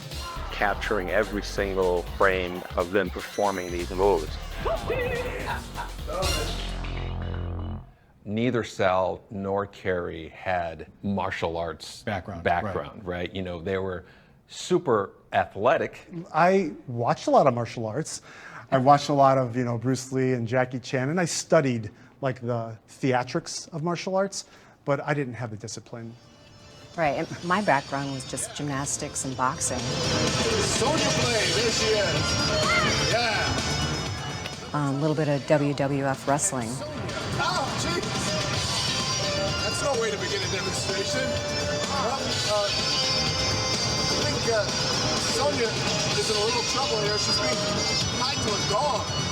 So I was more into the falls and the suplexes and that kind of stuff. There was this tomboyish quality to her that doesn't come across when you see her. Yeah. And then once you work with her, you realize, holy crap, she's going to do everything we need and more. Yeah. Probably the hardest thing about doing any of the moves is you had to start and finish in the same spot. And that was the main thing, is getting back into idle.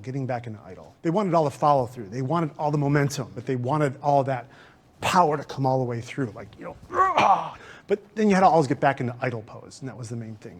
I remember I added like the scrunchie in my ponytail, and we always tried to work together with costuming. They would have like the basic costume, and then they would let the actors kind of bring in a little bit of detail. Helping John with creating costumes was like this art project.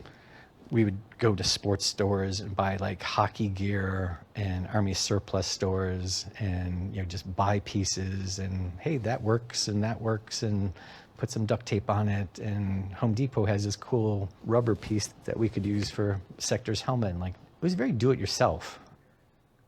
But the helmet itself was so back heavy that literally everything that I did was it was pulling my head back. And the mask, by doing this, the mask looked like it was looking forward. So I was always kind of doing this with everything, with all my actions. We wanted it as compact as possible because we didn't want him to look out of proportion. Yeah. And so the helmet is really tight. It must have been torture for, 8 hours or whatever. That's where your neck problem. That's why my neck hurts so much. I think with the Sonya costume, he was just trying to keep everything in when you're bouncing around. I think my favorite Sal character is still Nightwolf. He just turns into that guy and he extends his chin, he almost transforms.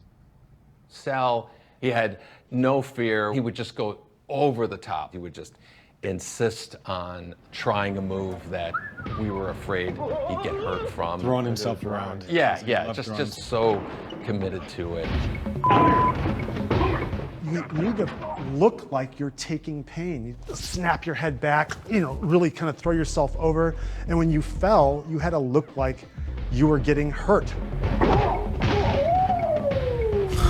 So I would throw myself twisting around as much as I could at a time. Many times I would land, on my neck wrong, land on my back wrong. Sal would often hurt himself, or not often, but he has a history of jeopardy in himself, trying to get the best performance. Didn't matter if we were working or if the camera was on or whatever. Like, I just throw my hand out and, see, put my hand on the back of his neck and go, wham! Smack my face into and it. he'd fall back onto the floor, and everybody is like, oh my God. And in fact, I think her and Sal would have like contests with each other to see who can do what better. It was fun watching those two go at it. They're still good friends to this day. So if I was gonna hit you hard, I'd Yeah. See? Yeah, so it's not the hardness, it's the location. Reactions, all just in reaction.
With MK2, we were just fully embracing the secret nature of the game.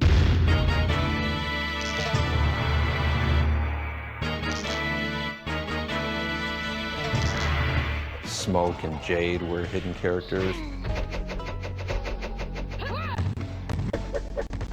For MK3, the codes were basically just putting it front and center. Like, it wasn't, oh, discover whatever. It was like, here are your secret dials, play with your secret dials. There's 6 little boxes, 3 of which are controlled by player 1, 3 of which are controlled by player 2. Try different combinations. There's a million possible combinations to see what can be unlocked in the game. To get the code for Unlimited Run, each player must press low punch 4 times and block and low kick 6 times. Marketing jumped on that and said, oh, we could do stuff with advertisements and give this magazine these codes and give the magazines that code. By using these symbols, ads will provide clues to codes on MK3 games. It's like a puzzle where one piece is missing.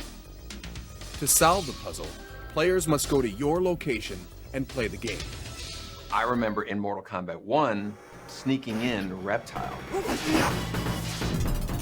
Reptile was such a big hit that we wanted something in the player's face that was this long string of digits. It encouraged conversation, speculation. When you activated it, from that point on, the game unlocked smoke in the player's select screen. And I remember in Mortal Kombat 3 mocking up a purple ninja, and I put the name Rain in there. Purple Ninja, Purple Rain, one of my favorite albums. Just in the attract mode, it wasn't even in the game.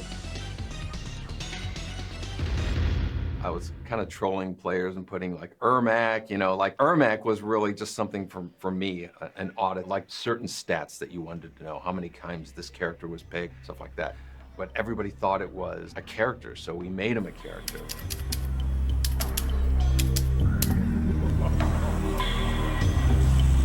Oh shit!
Okay. Smoke wurde dauerhaft freigeschaltet.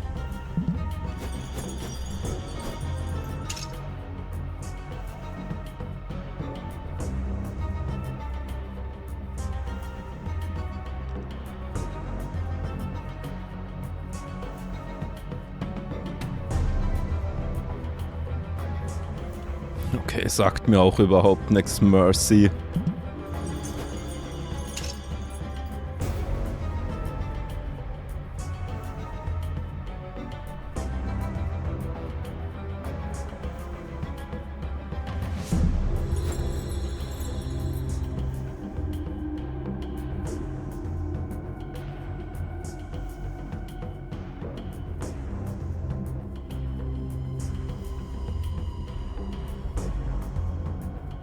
For me, the changes in Mortal Kombat 3 were, it was a little jarring in all honesty.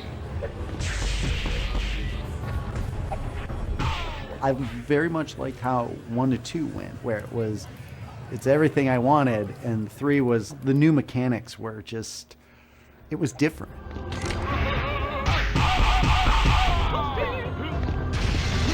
I think the Mortal Kombat that threw me the most was 3. 2 felt like it took 1 to the extreme. Everything seemed like Mortal Kombat 1, but more. Mortal Kombat 3 felt like almost like a reboot of the franchise in a weird way.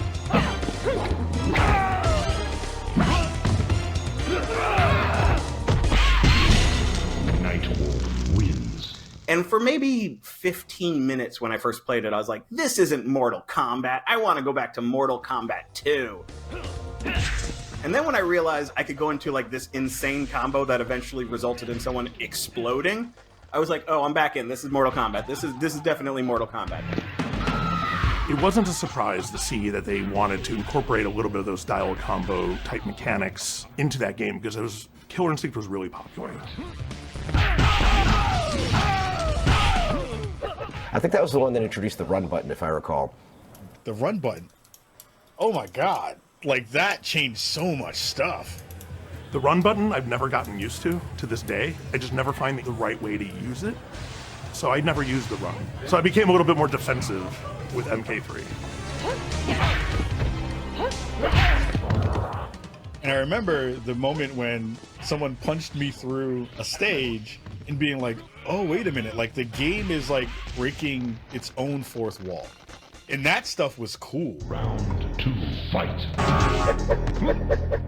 Going back to Mortal Kombat 2 after playing Mortal Kombat 3 with the run button was like going back to Street Fighter 2 Champion Edition after playing Street Fighter 2 Turbo.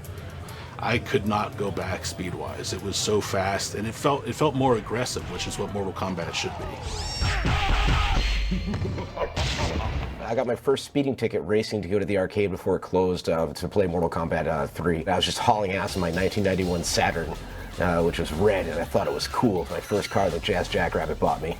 And, you know, a cop pulls me over. He's like, is everything working okay in this car? I'm like, I guess, officer. He's like, well, what about the speedometer? I guess I hit the run button with the accelerator in my car. I think Ed and John still probably owe me $50 for that ticket.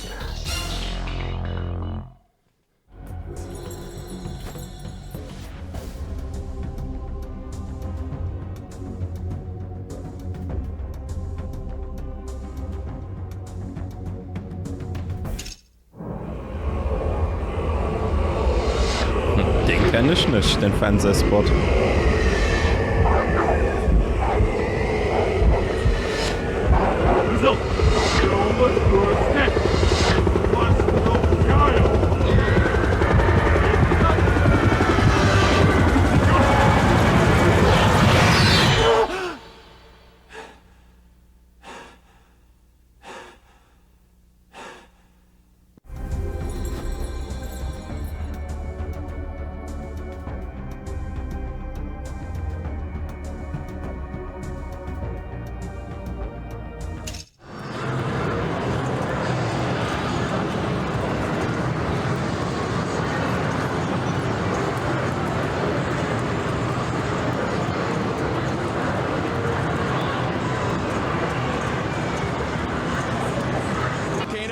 Saw you in the video on that. Saw me in the video? Yeah, you were working in your office.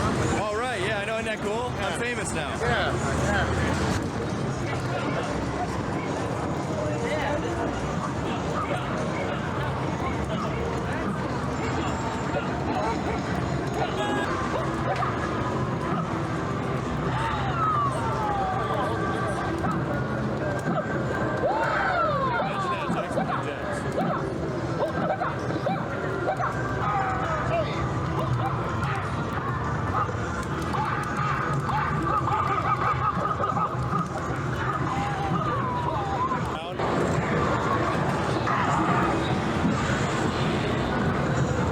Hi, Dave, what's up?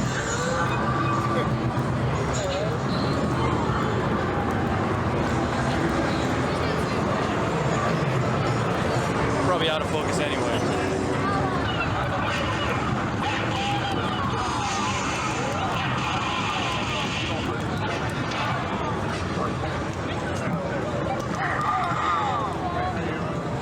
Welcome, pull away, go higher.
Coole Jacke.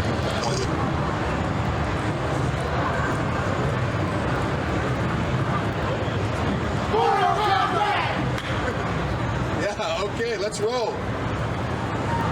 Okay, this is Mortal Kombat 3, and here are 4 of the fighters from Mortal Kombat 3. Our first contestant is...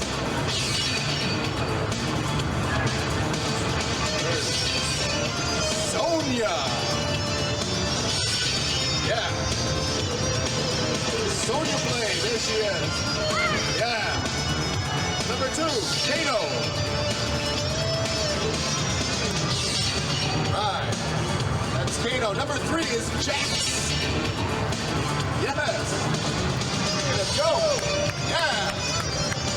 And finally we have Kung Lao. All right, let's hear it for them. They're going to give you this little demonstration of martial arts technique. Here we go. We start with Kano, and Sonya. Oh, jeez. That's no way to begin a demonstration. Well, I think Sonya is in a little trouble here. She's being tied to a dog. A fate that shouldn't befall anyone. Nino is swelling with pride. He's proud of himself. Who will save Sonya? Who will? Ooh, Kung Lao.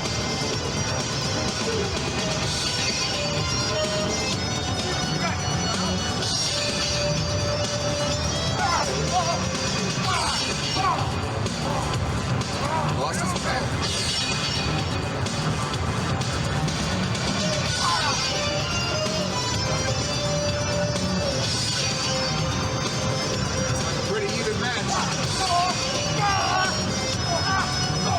Das ist besser wie jeder Mortal Kombat Film, den es gab.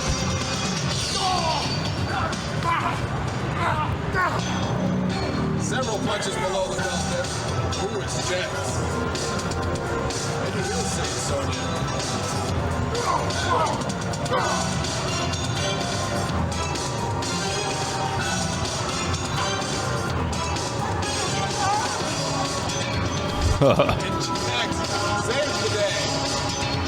Let's hear it for all of our Mortal Kombat characters. We have Sonya, Kung Lao, Jax, and Kano. Well, we did have Kano. Once we had Kano. Now we have a shell of a man. Let's hear it for him one more time, the Mortal Kombat characters. Thanks, guys. I should let you know that this is the year of Mortal Kombat 3, really. There'll be a lot more than just this game, as if that's not enough. This is really the first element of the year of Mortal Kombat. It begins really today. In addition to this, there will be a making of Mortal Kombat tape that comes out in June. In July, there will be an animated feature that comes out. In August, there will be a feature-length film that comes out from the from the producers of Terminator 2. In September, there will be a live tour that kicks off. We'll go all around the globe and hit more than 200 cities. Also, operators who purchase this game will be getting a free ROM update that will include special new characters, special secret codes, special new backgrounds, and all of that will be coming in September. That will be a free ROM update. But right now, we'll get Ed Boon and John Tobias over here. Hey, Ed, John. And they're going to give us a little demonstration of Mortal Kombat. Ed will explain a little bit more about the codes that we talked about and how those feed everything back into the game. First, I guess we'll start off with an explanation of the game when you start. On one-player map, you notice here there's 3 towers, 3 different heights, for 3 different degrees of difficulty. You know, a lot of people, some people were so good at Mortal Kombat they would be able to go through the whole game in 1 quarter. Other people couldn't get past the first guy. So we basically set up 3 different levels of difficulty to allow the the player for advancing higher levels. This one also has a lot more characters.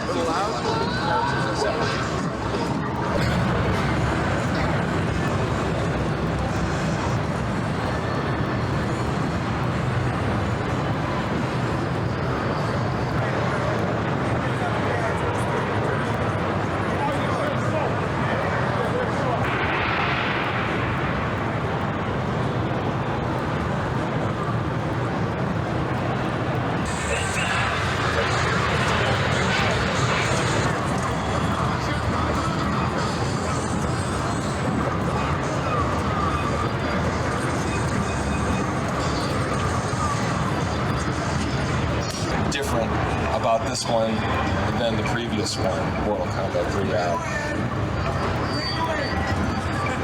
Thank you, Kato.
judge by its Okay, people, what Jim just mentioned, our code system is something. No, actually, here's a fatality.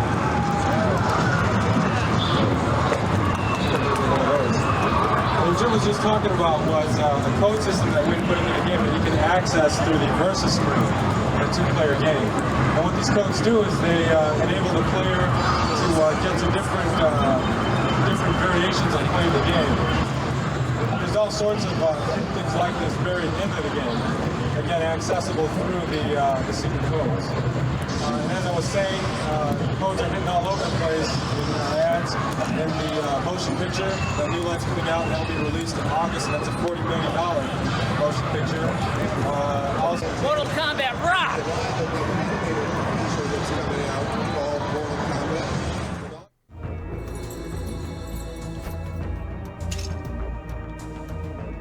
Der Arcade-Automat mit Sindel an der Seite.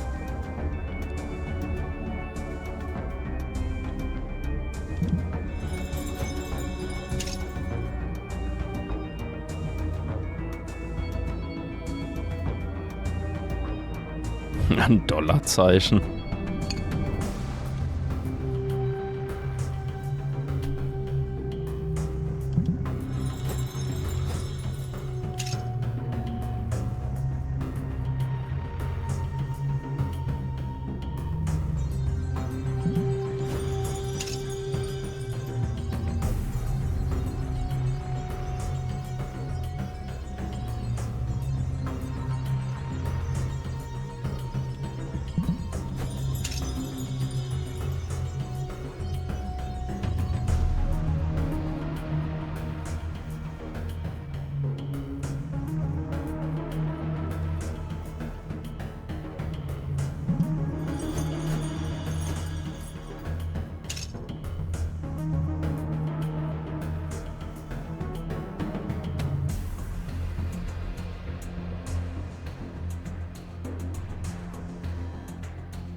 Okay, wusste ich auch nicht.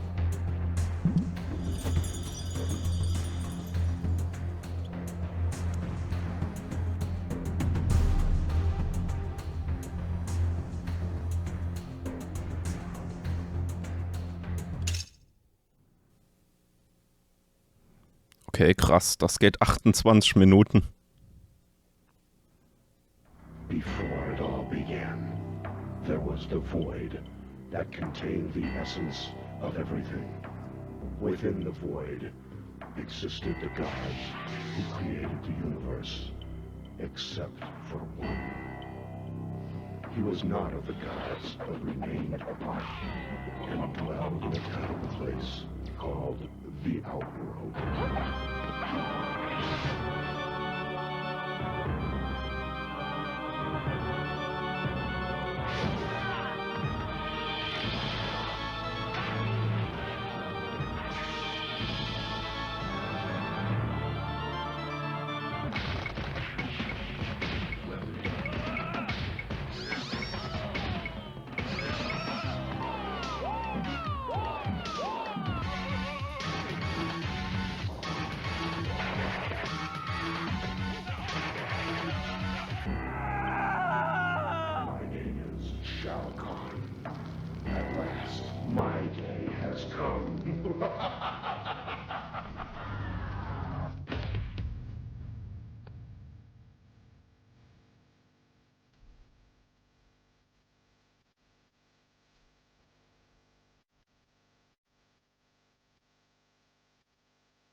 Whose idea was Mortal Kombat?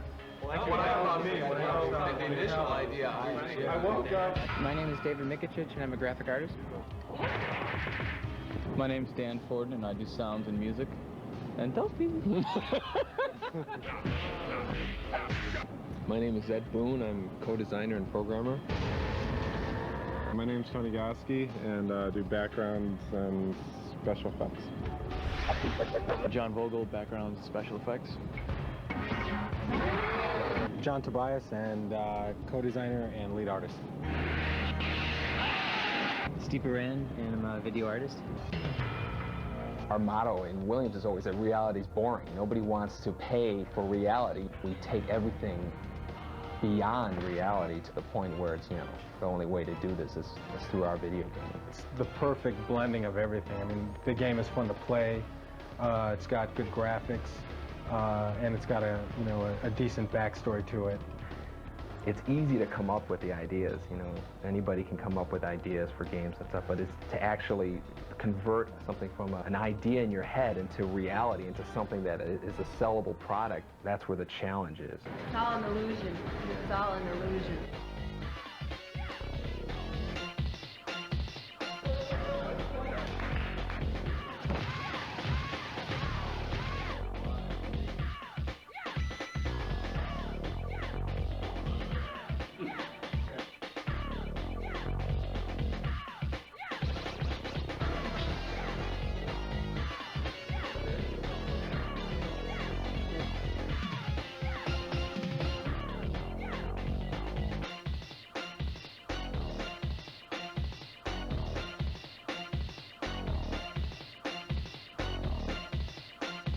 This is sort of the very first concept of the story. This guy here eventually became Shang Tsung. The mystique and all that whole feeling of it was really, the foundation of that was really what John Tobias kind of envisioned. One thing Mortal Kombat does for all of us is it puts you in a mood or puts you in a setting where you're sort of able to create things that are surreal. Mortal Kombat 1 took place more, on an earthly environment, in an Asian type of setting. In part 2, we knew that we were going to send our characters to sort of a different world, and so the door was completely open for us to kind of interpret that in any way we wanted. Mortal Kombat 3 has so much hidden stuff, it's just endless, just the amount of stuff that we packed in there. Okay, come here. I don't know if I should be telling you this, but I'm going to show you a move, okay? Listen. If you go back, forward, back, and then down, and then push the run button, and if you do that really fast, I'll be your friend forever. The button and joystick combinations were the expected. Everybody would start looking for them immediately, and that's when I believe Ed came up with this whole sort of combination lock system. There's 6 little boxes, 3 of which are controlled by player 1, 3 of which are controlled by player 2. Try different combinations of those 6. So there's a million possible combinations to see what can be unlocked in the game. Well, we test the games. When it comes close to the time that the game is done, they have us come in and we just play it. We play them all day long and look for bugs. The difference between Mortal Kombat 2 and Mortal Kombat 3 is that they added a run button, and when you use the run button, it makes you aggressive towards your opponent. You're gonna have to keep on using the run over and over and over to attack your opponent. What we're gonna show you now is a few simple combos that'll get you started playing. A lot of characters have a simple combo with kicks, which usually involves three presses of the same button.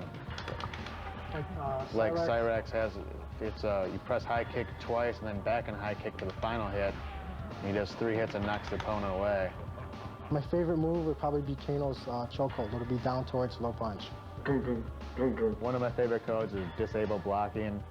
Each player presses block twice when the code things come up on the screen.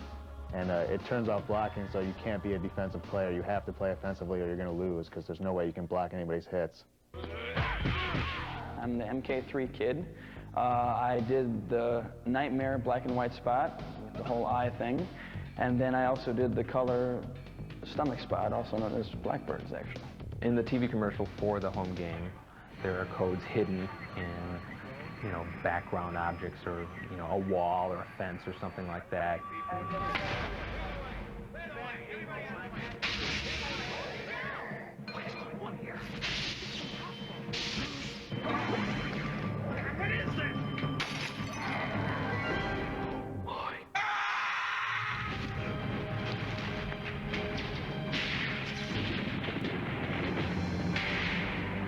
I'll be walking down the halls of my school, and I'll hear from one end to the other, you know, Mortal Kombat.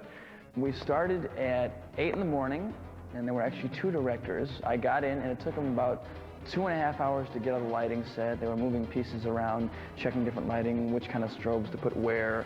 I couldn't move because if I moved, the angles on my face would mess up the light. All right, here we go. Quiet, please. Roll tape.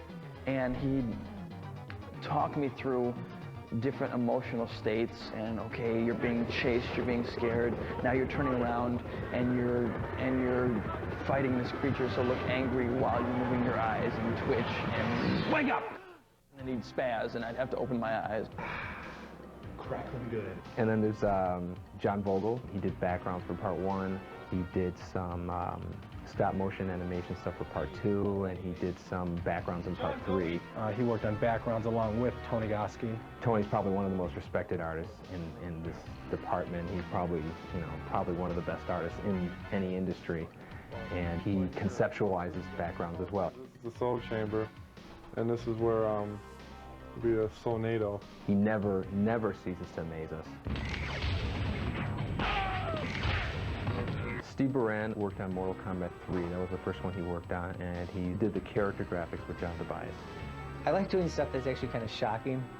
Not so much violent or anything, but just stuff that gets a reaction. Dave Mikuchich, he's like our resident 3D expert. He kind of got everybody up to speed on doing 3D stuff, and he can crank out anything using a 3D program faster than anybody in the world.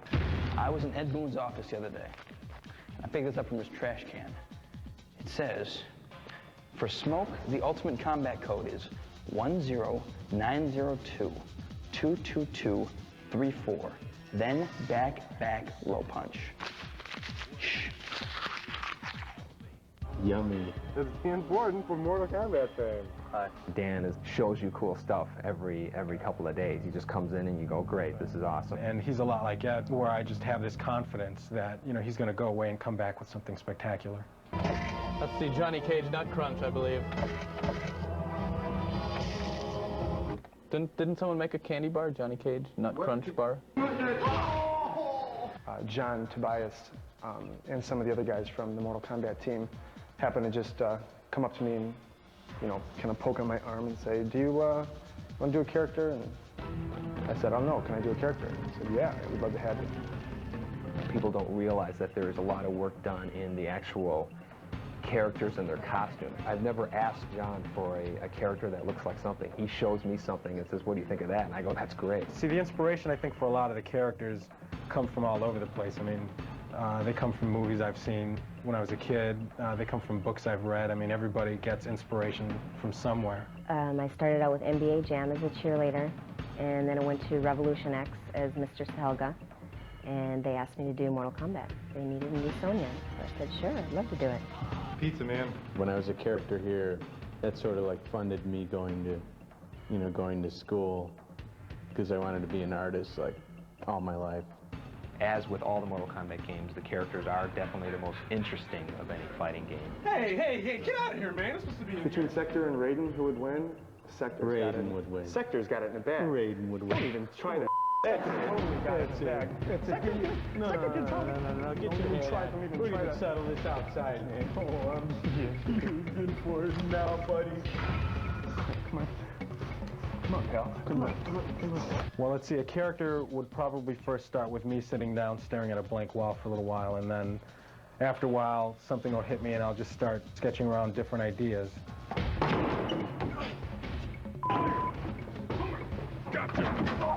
We went months and months not having names for these characters, and then we'd have these powwow sessions where everybody would kind of throw out names. Shang Tsung. Hey, you know where Shang Tsung? Do you? What's the combinations for Shang Tsung? Maybe there's a military prototype. And the other one was just like a security guard at the mall that didn't work out right. Saibot X11? There goes X11. See, anything with X is cool. I like X11. There it goes. Saibot? That's Tobias backwards. Yeah, no, but I think it sounds cool. It does sound cool. Everybody says Saibot. That could be a good name for the robot. Saibot. We're gonna have Mayo as a secret character. No Saibot. Oh man, why? DEFCON is overused. Where? Everywhere. No. I've heard that so many times. Yeah, every time you watch War Games.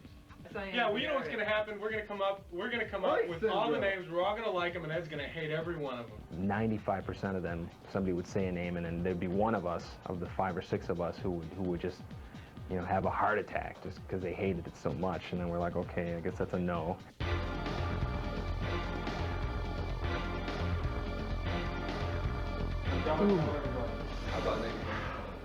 That's good. Don't show that to me. To get the code for unlimited run, each player must press low punch 4 times and block and low kick 6 times. When we started filming a character, we'd get into work probably roughly around 10 o'clock, and usually the whole filming process takes, you know, all day. Oh, an average day of a 14-hour shoot? Let's see. Well, we came in and got into makeup. It didn't take too long for Sonya. She doesn't wear much. And then we have a list, a huge list of animations, kicks, punches, uppercuts, and then the special moves and stuff. And we basically go down that list, capturing every single frame of them performing these moves. Hi, Raiden. Hi, Secker. 1, 2.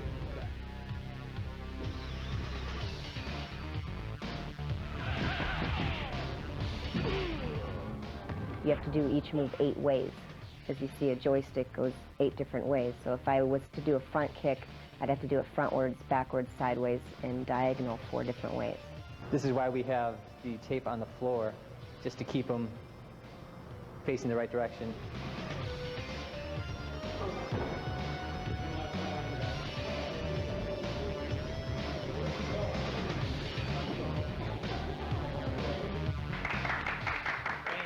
Here's the camera that takes in the signal.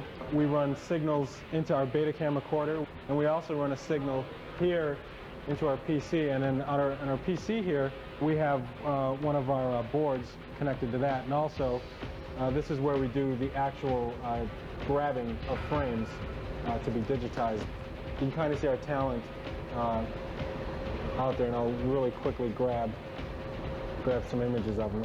That's good, Tony. We're able to click through frame by frame, delete the frames we don't want, keep the frames that we do like. As a matter of fact, you know what we should do? We should shove them. We should have done that from day one. Somebody just push them real hard. We should all right, now the next animation, just stand there.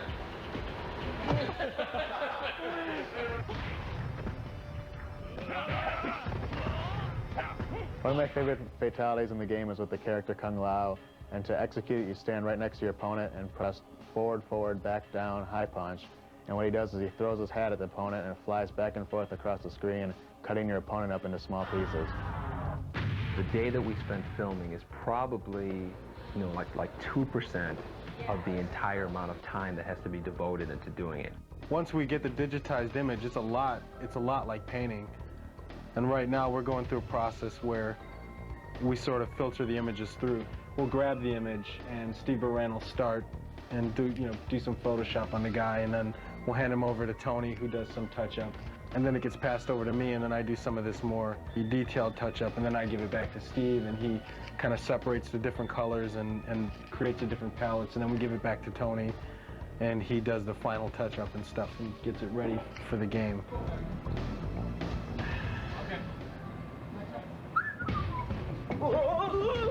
I did a drawing of this and everything. In 3D, you can make it any size and any lighting, any angle you wanted. Dave Michich did this, the 3D version.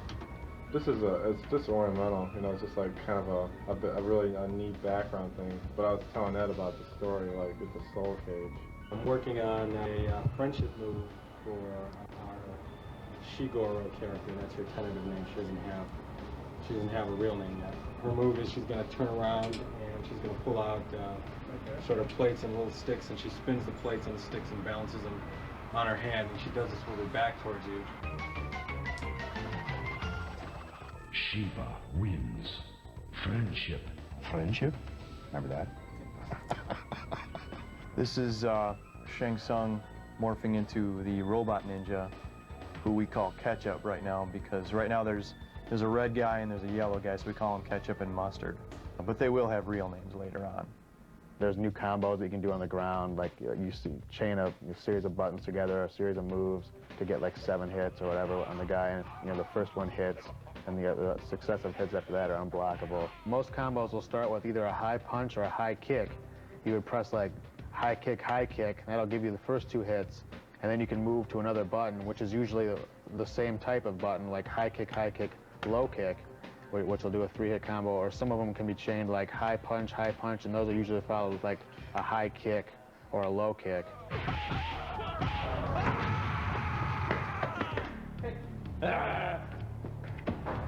And then you know what? And then we can give them numbers, so it'll be poop on you too, you know? Right.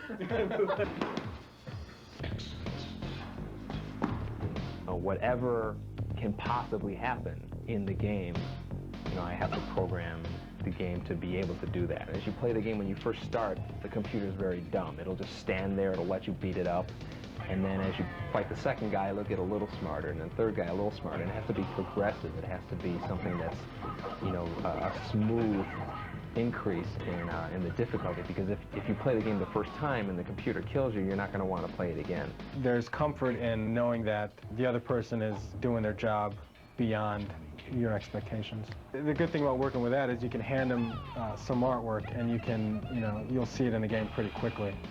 Time! You tell me time! Striker who has a combo that'll pop you in the air, you can pretty much chase them across the screen and juggle them all the way across the screen, hitting them. I like the handstand chokehold. I think that's my favorite. My mom was pretty happy when I got my job because she realized I wasn't wasting my time hanging out in arcades when I was younger. But she said that she was real proud that I was making a living exploiting my talent. Another way to finish your opponent is it's almost kind of humiliating, and it's also funny, is you can turn them into a baby. Sonya wins. Flawless victory. Babality. All right, guys, I got something for you. Next time you're in a jam, I want you to try this on your opponent. 2 high kicks, 2 high punches, 1 low punch, and then back and high punch together. That's my 6-hit combo. It's guaranteed to rock the outworld. This is just fantasy.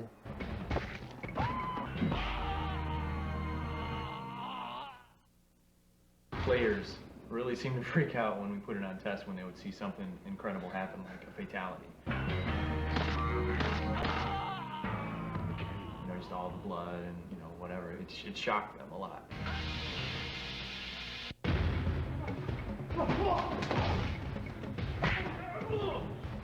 I've been by like arcades and stuff, and I have been recognized. It's kind of funny. Everybody wants to play me, and I'm like, no, you don't want to play me.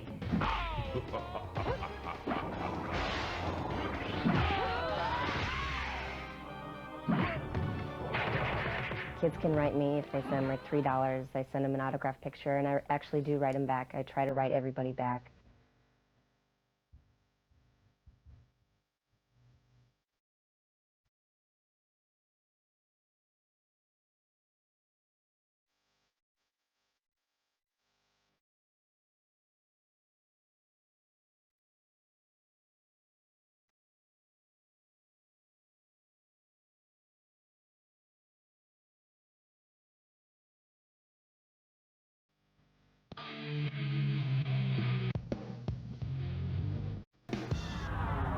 This is how you do Sonya's animality. Hold low punch and get right next to the person and do back towards, down towards. Release low punch and she'll turn into an eagle and lift your opponent in the air and tear him apart where his remains falling from the sky. But I really do it on live tour too, which is fun.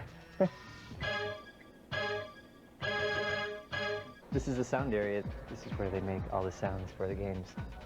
You try to imagine the action of playing the game and what the music's gonna do to like get you revved up. Ed gives me a videotape of just sort of scrolling through the backgrounds. I just look at that and try to get some idea about the kind of mood, the kind of setting that we're trying to represent. Now this one in particular, I was thinking, well, this reminds me of Mortal Kombat 2. It's got that very dark outworld feel that looks like Goro with this green thing in his mouth. Yes, I do know martial arts.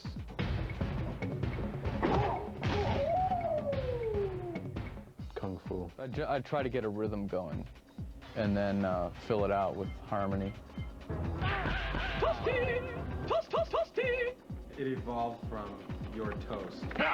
That's Ed Boon, pitched down a few semitones. So, I mean, in the movie, he's a Scorpion. You'll see in the credits, Ed Boon, voice of Scorpion. Feel the power of Shao Kahn. You know, Shao Kahn was played by Steve Ritchie, who is the king, as we all know him. Pinball designer. Flawless victory. Basically, everyone has a set of speech calls for attacking, you know, punching, getting hit, you know, getting hit in the face, getting hit in the body. Animality, or animality, what do you want? Animality. Animality. One of the hardest combos in the game has to be Jax's, because it involves holding down on the joystick while pushing other buttons. So what you do is you hit high kick, down and high punch, and hold down, and continue to hold down and hit high punch again, and then hold back and hit block. And then as you're holding back, hit low punch, and then hold back and hit high punch again for a 7-hit combo, which is super devastating. We do the arcade version, which is the original one, and then after that's one's been out for about a year or so, and then they start converting it into the home platforms, that's where you get the Sega Genesis, the Super Nintendo, the PlayStation, and all that. Well, the Chicago guys send us the assembly source code, and then we go line by line and convert it into C. They also drop shipped us all the original artwork that they did, all the finished artwork that went into the game and their file formats, and then it's up to us to rip it out and figure out what file format would be best to use on our PlayStation and convert it down and make it work. We have one piece of hardware that has a particular size of RAM and a CD-ROM, which is in the machine. And so what you have to do is you have to decide what chunks of sound data have to come off of the CD-ROM into the RAM of the machine and at one point in the game. The quality on the PSX is better. It's stereo 44:1 sound, just like you'll buy in any music store, CD shop. Right. It's the same stuff. One of the most amazing things I think we found in the game that we couldn't believe was the fact that Shiva was a stop-motion puppet. When we were originally just looking at the artwork, we were just saying there's no way. I mean, we see like muscles rippling, it looks like her face is changing, it just looked too real. One of the codes, if you, on the briefcase screen, if you push the third symbol down 1, you'll get a new exclusive PSX code. Don't think we're going to tell you what it is. We'll just let... Cool, but you'll have to find out on your own.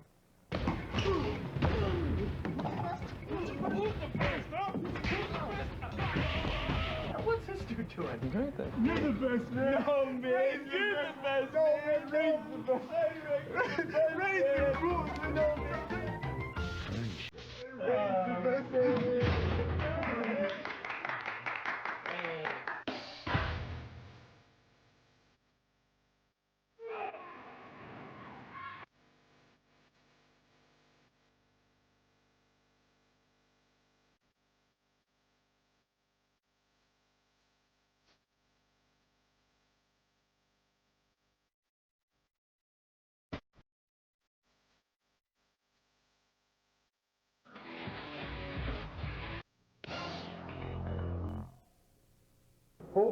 Game over.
Everyone's dead but me. They can't kill me. Gotta stay smart. They're not gonna win.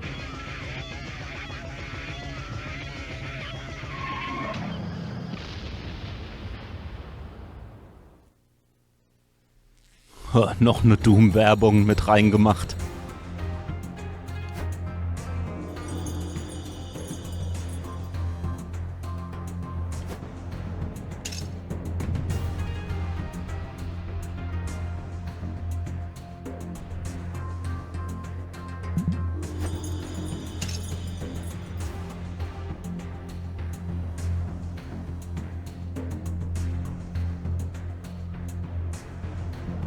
Das wäre cool gewesen hier.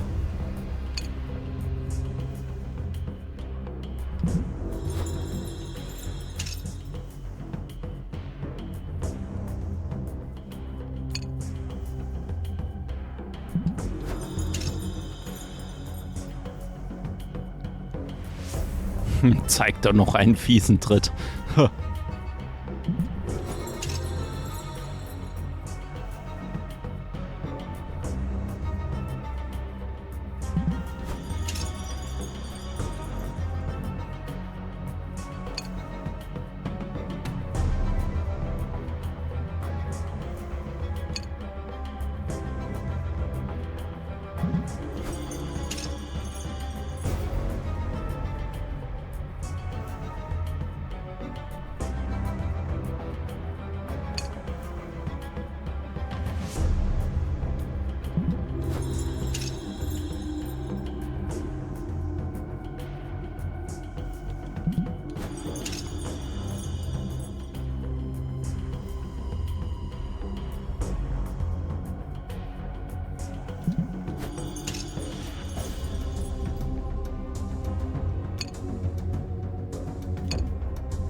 yourself for the most revolutionary animation ever in the world premiere of Mortal Kombat, the animated video. Forget virtual reality. You're there in this awesome PG-rated direct-to-video animated adventure of a lifetime. Get next to the coolest and hottest characters anywhere. Buy the video and you'll also get the making of Mortal Kombat, the live-action movie, plus secret combat codes and a free watch offer. Mortal Kombat, the animated video. Only $14.98, rated PG.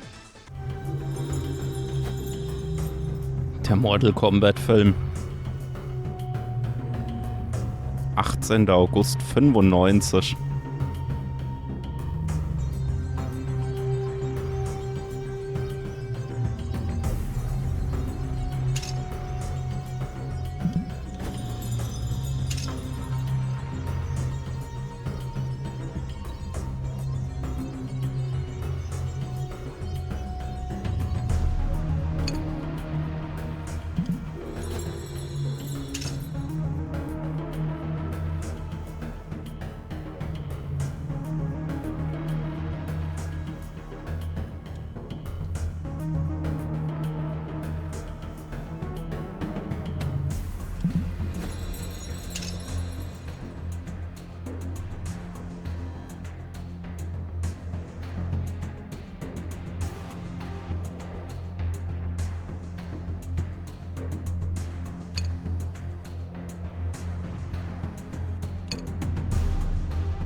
Das ist schon cool.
komplette Live-Tour. Bin ich auch mal gespannt, wie das aussah.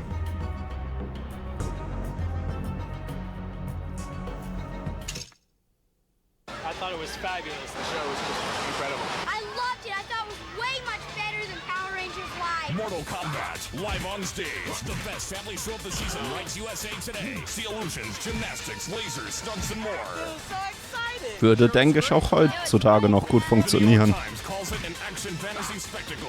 Prepare yourselves for Mortal Kombat live on stage. It's coming. Mortal Kombat live on stage. Würde ich mir auf jeden Fall anschauen.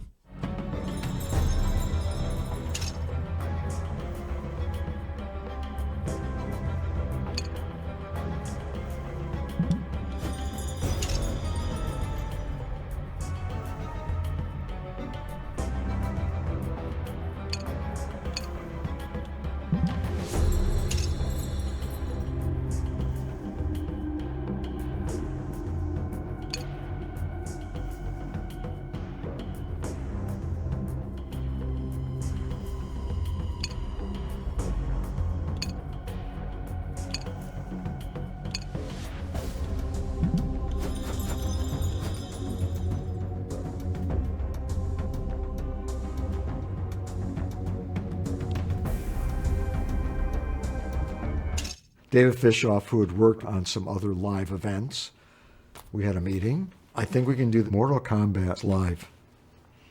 Do people on trampolines and do whatever, because Cirque du Soleil and some other things were happening then. So David sold the dream and we bought into it. Next, how about adding a live-action road tour?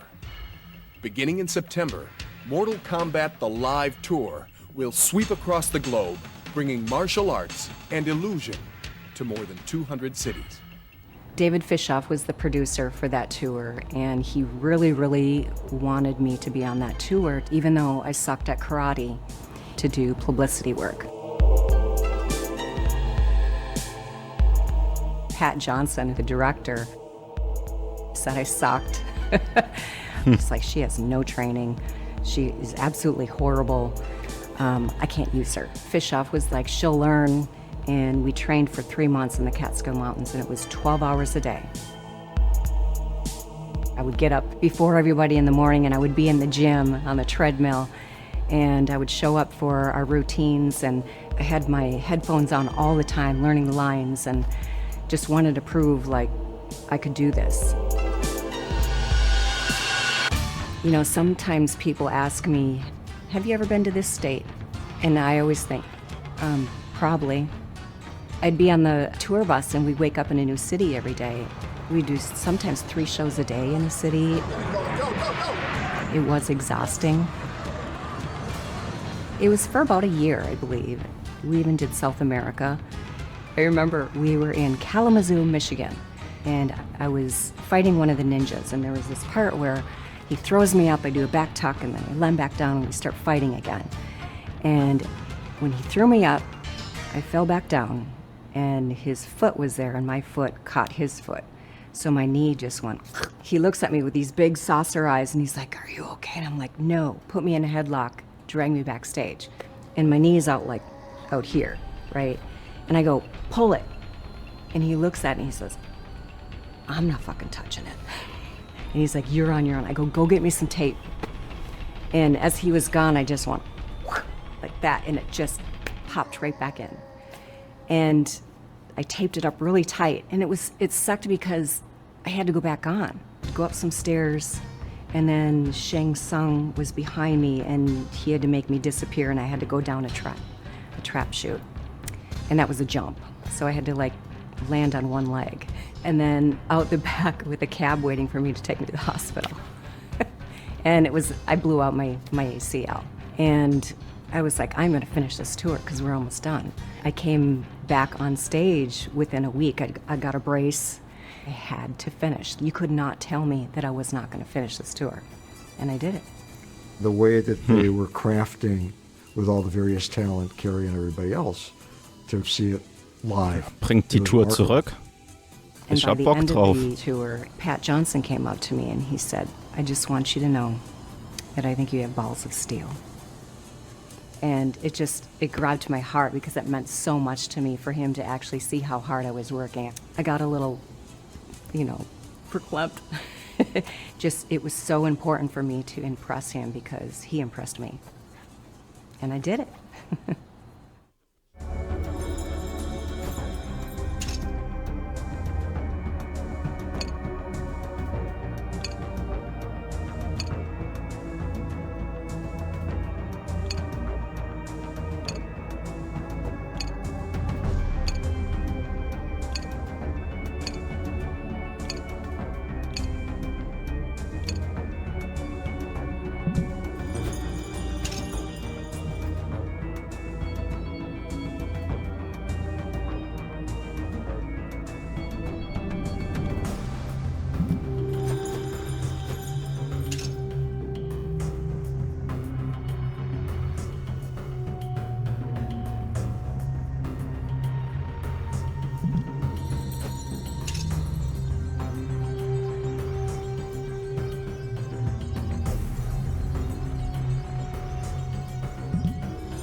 I've read people respond to, like, Ultimate came out because MK3 wasn't performing the way we had hoped, but that had nothing to do with it.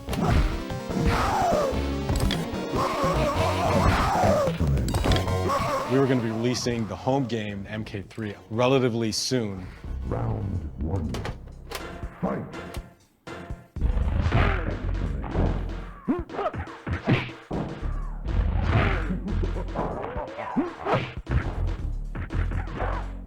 So the idea was when MK3 comes out for the home, we'll refresh the arcade with Ultimate MK3. We were fully aware of the home versions and the role they were playing, and we didn't want the arcade industry to think that we forgot about them.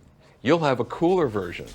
In September, when Mortal Kombat hysteria reaches a fever pitch, a ROM update will be available to operators free of charge. When you buy the game, you own the update.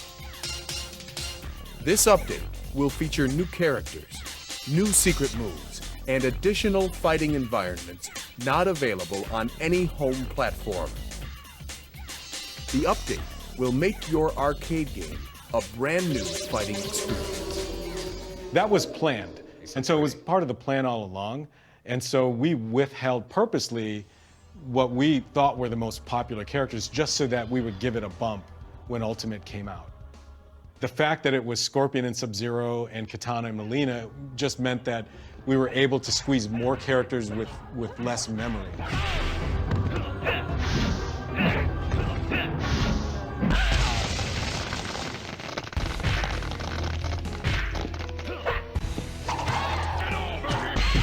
Well done. With MK2, I remember that we had such success with bringing new characters, Kung Lao, Jax, Kitana, Mileena. They were so iconic that we were like, adding new characters is cool. And the next game we had 15, so we couldn't bring all 12 from MK2, and we wanted to bring back Sonya and Kano and stuff like that.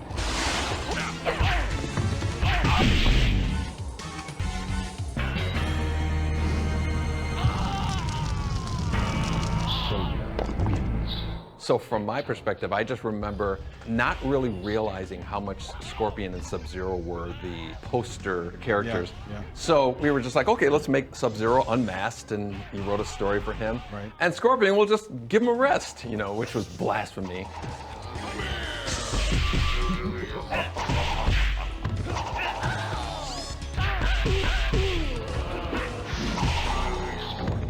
We balanced balanced it better. I think Ultimate MK3 was much better balanced than MK3. A lot of people come to me and there's this debate of what's the better game, Mortal Kombat 2 or Ultimate Mortal Kombat 3. There's always this a little bit of a debate going on that they play so differently.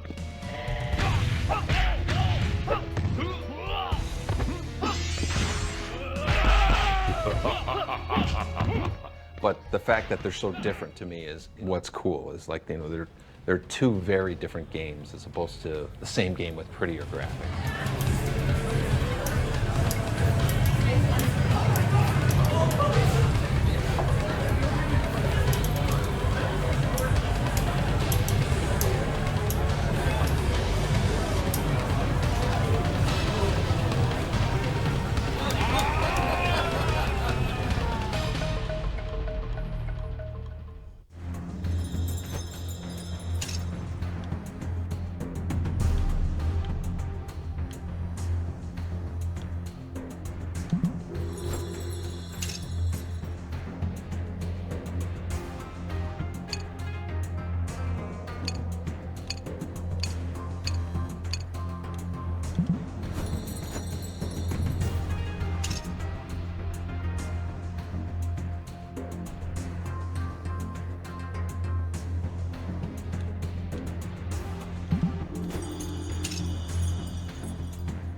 Ich persönlich finde hier dieses Ultimate Mortal Kombat 3 am besten.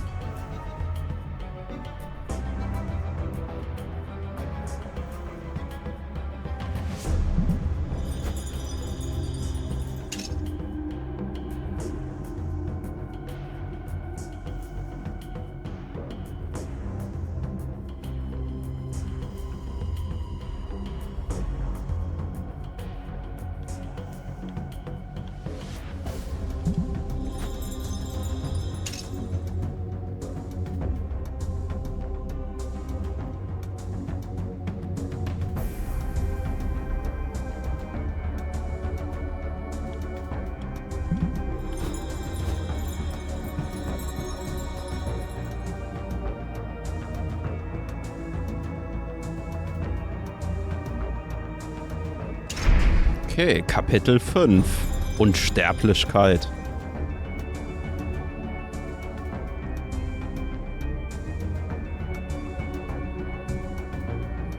Den Vierer habe ich auf Nintendo 64 und für PC.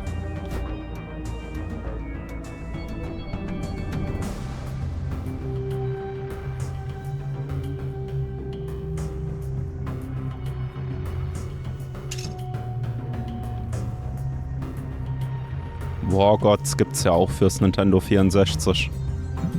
Ja, ähnlich im Prinzip wie Mortal Kombat.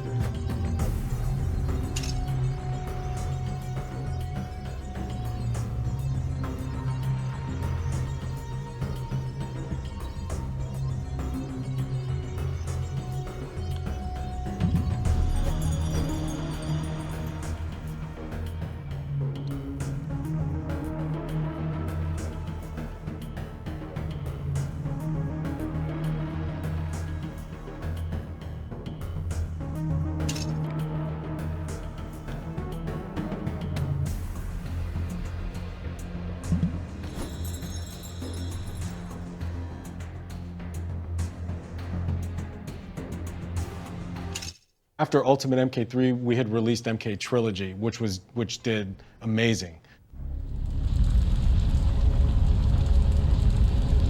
Hab ich auch für PlayStation. that was, I think, caught me by surprise. Like I thought that this was just a retread more than anything, but I think it sold fantastic, and I knew that we, just as a publisher, understood that there's value in home product.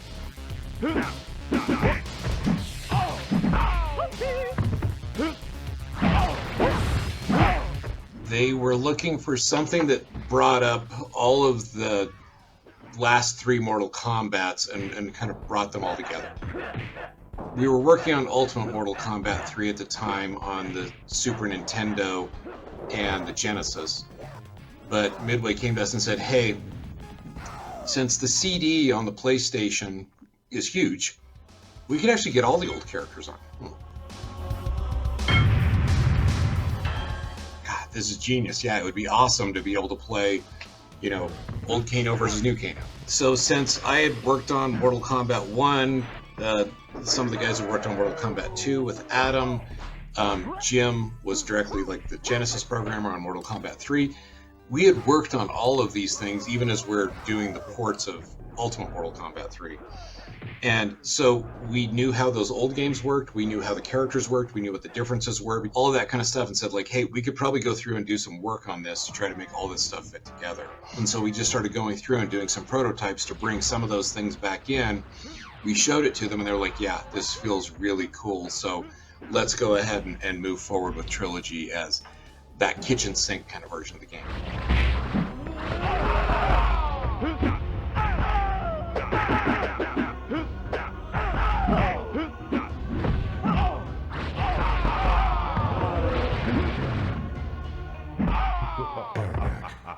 Wins.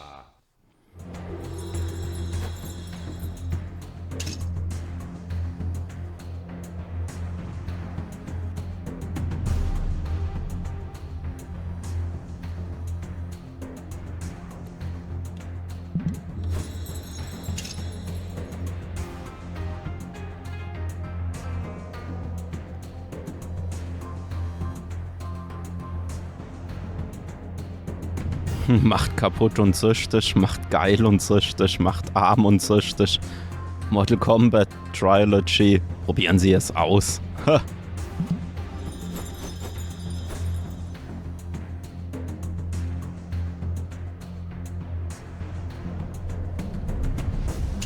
MK4 was definitely a new chapter for Mortal Kombat. It was our first 3D game, obviously. We've created a new game at Midway.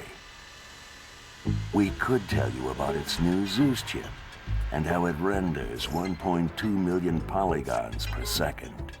About the lifelike 3D characters and amazingly real backgrounds. About a new weapons feature that will revolutionize fighting games. I recall just the industry going towards 3D, and there was almost an assumption that, of course, you know, we're going to go in that direction. Virtua Fighter, as revolutionary as it was very blocky characters. There wasn't a whole lot of detail. And I remember thinking, I cannot see us representing the MK characters in that fashion. By the time we got to MK4, the hardware that we had at Midway at the time had been developed enough so that the characters could be represented in a way that still sort of maintained a lot of the qualities that you saw in the earlier games.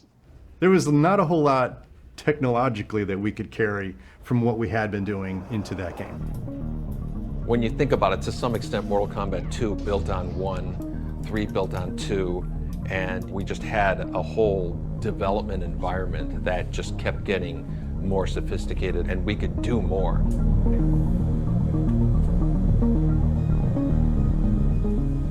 Mortal Kombat 4 was like reset again.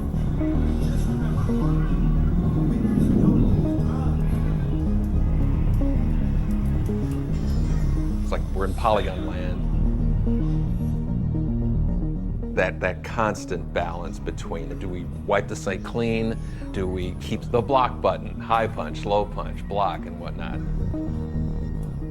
It was such a departure from the digitized rhythm that we're in, and you know, we introduced stepping in and out of 3D, weapons. I think we should have put the weapons more on the forefront.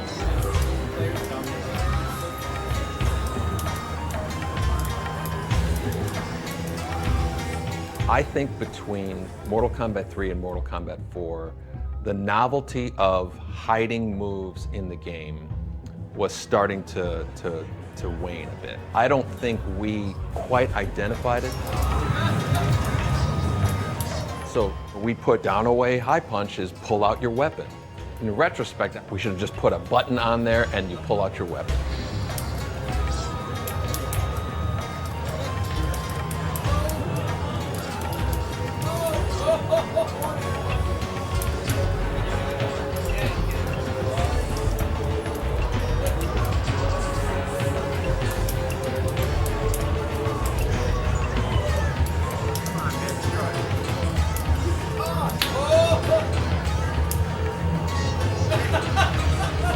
We were such a ragtag team. I remember just staying up crazy late with programmers and with Mike Boone. Game had started getting a little bigger, and they felt like they were understaffed. And eventually they just asked if I wanted to come over and join the team full-time. I moved into animation to figure out how to do motion capture, along with Steve Buran. That was the very, very early days of mocap.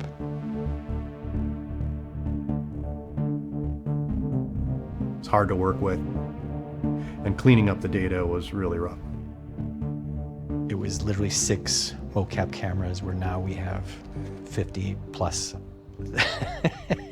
The animations for MK4 are, they're pretty raw.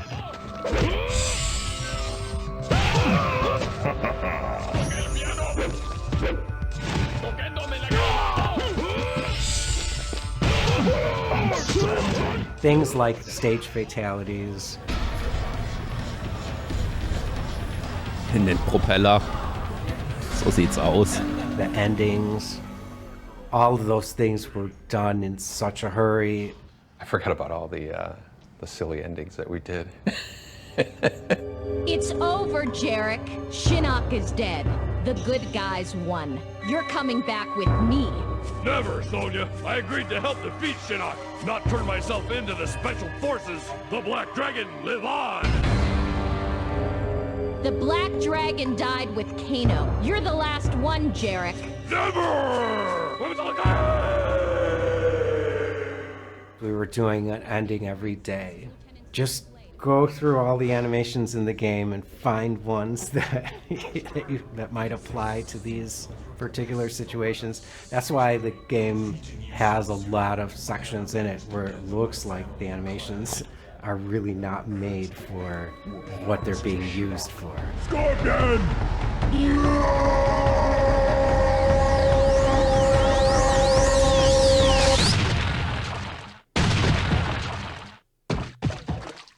You know, like we didn't hire professional actors. It was just, you know, us. Big mistake, yeah. Dan was scrambling, you know, of course, the schedule is tight. Oh, yeah, everything. We got to figure out how to make this game. And we got all this stuff to do. Come in, Major Briggs. This is Lieutenant Sonya Blade. What? I remember when he came to me and asked me to do a couple voices. I'm like, I don't do that. You know, I'm not very good at that. He had me come into the studio. Liu Kang, you could. Did I do Liu Kang? I don't even remember who I did. Started like the war is over, and then you're in the The war is over. I've once again defended my title as champion of Mortal Kombat and defended the realm of Earth, but I have failed to save the realm of Edenia. Kitana? Yes, Liu Kang. It is I. But I thought you were gonna lick— With Shinnok's destruction, you have not only saved the Earth, but you've also saved my own realm. For that, I can never repay you. Knowing that you survived is all that I need. I don't remember what I did, but I should not have been doing it. That's all I know. In hindsight, when I look at it, given what NetherRealm was doing today, if you think about the earliest cinematics that were done, those were them. When you look at kind of where it is today compared to where it started, it's a pretty long journey there. But I think that was the sort of humble beginnings, I guess. I'm sorry, Jax. Please, don't drop me. Wait, I promise. Too late, Jarek. You can't drop me. You have to uphold the law. You have to arrest me. Wait, this is brutality. You can't do it. Wrong, Jarek. This is not a brutality. This is a fatality. why I still love making games is that the technology is always changing, so you always have to stay on top of it. And I think MK4 was the first big taste of that.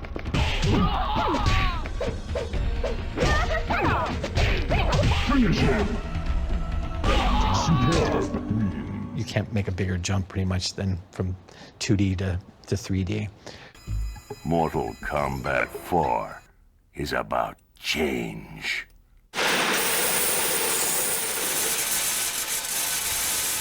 That was one of the most fun projects. Ja, aber ich habe den Vierer immer gern gespielt, wo der damals aktuell war.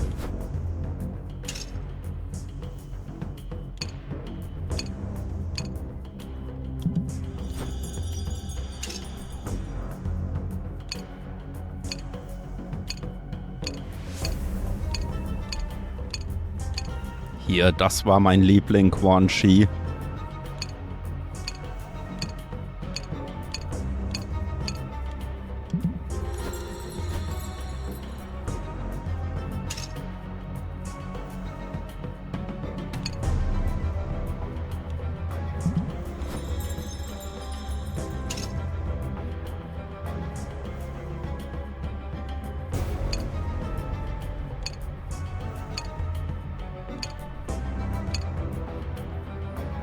NBA Hangtime.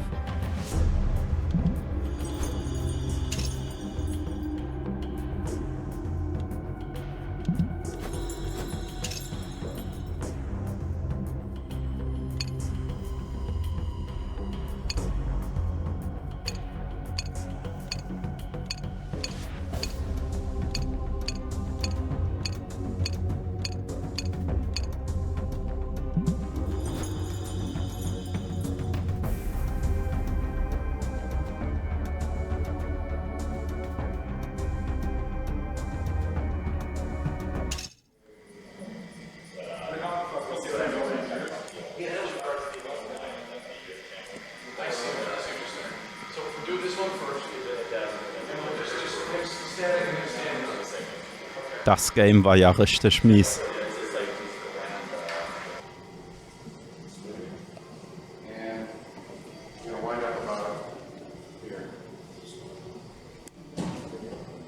Again, you're gonna have your own side. I'll take that.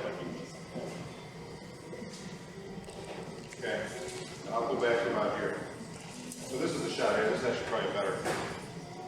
Thank you. Get more of the costume.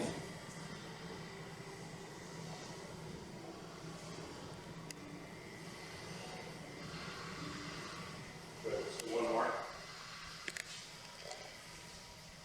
And action.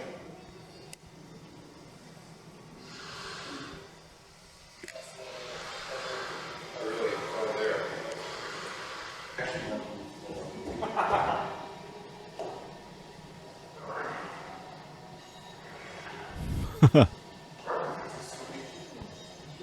Good.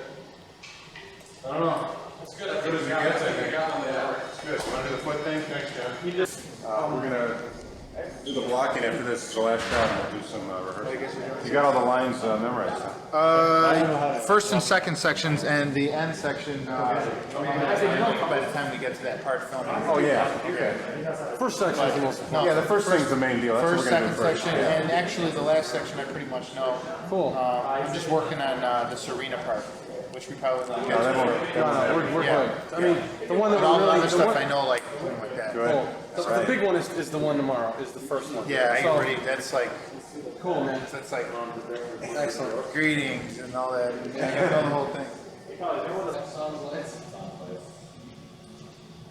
Rolling and react.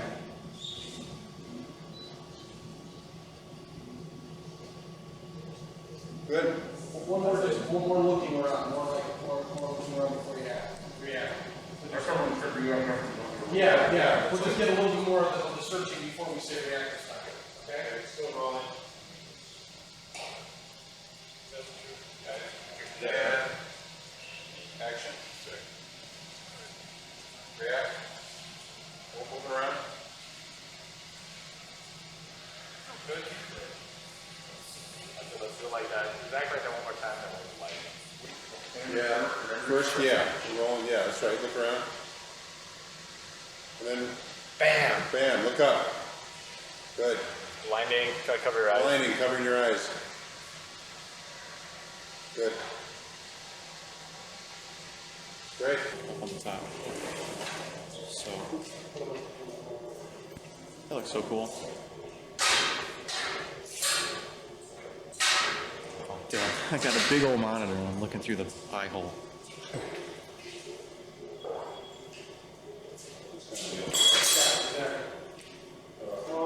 Yeah.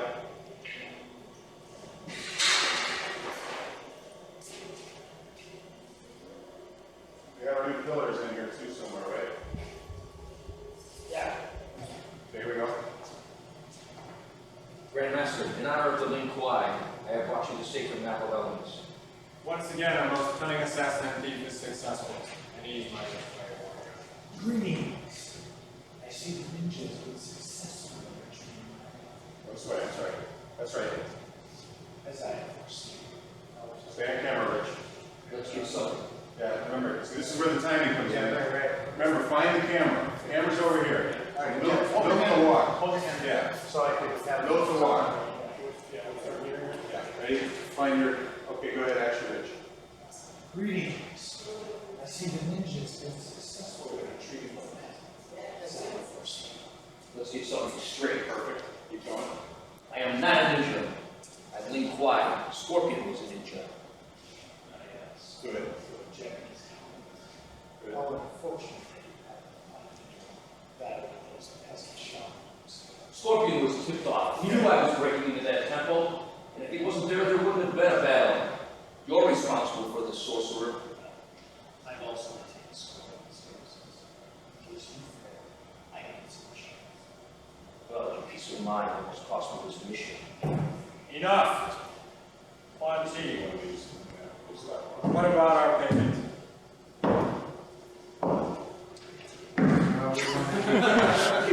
Okay, now we need to work this out.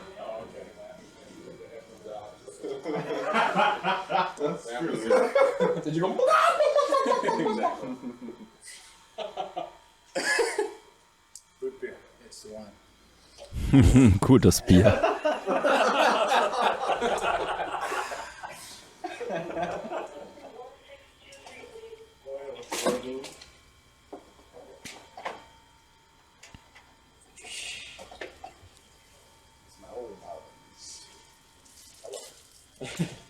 Hell. I was sure come for the easy part when we just power read. I wasn't here for the tough stuff. Work around with spikes.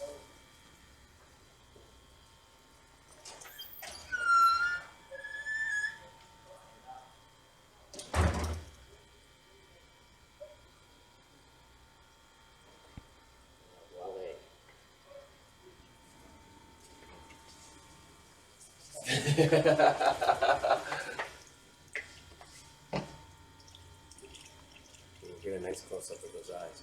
Get stitch sound on this? Yeah. Bravo. Let that trickle water. It's a wascal, isn't he a wascal? Peace. Peace, bro. John, make a scary face. Make a scary face. Yeah. Quan Chi. Like this. Greetings. I see the ninja has been successful in retrieving my map, as I have foreseen.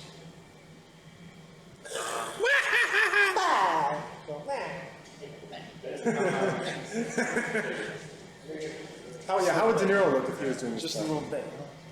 How would De Niro? I see the ninja has been successful in retrieving my map, as I have foreseen. Sean Connery. Greetings.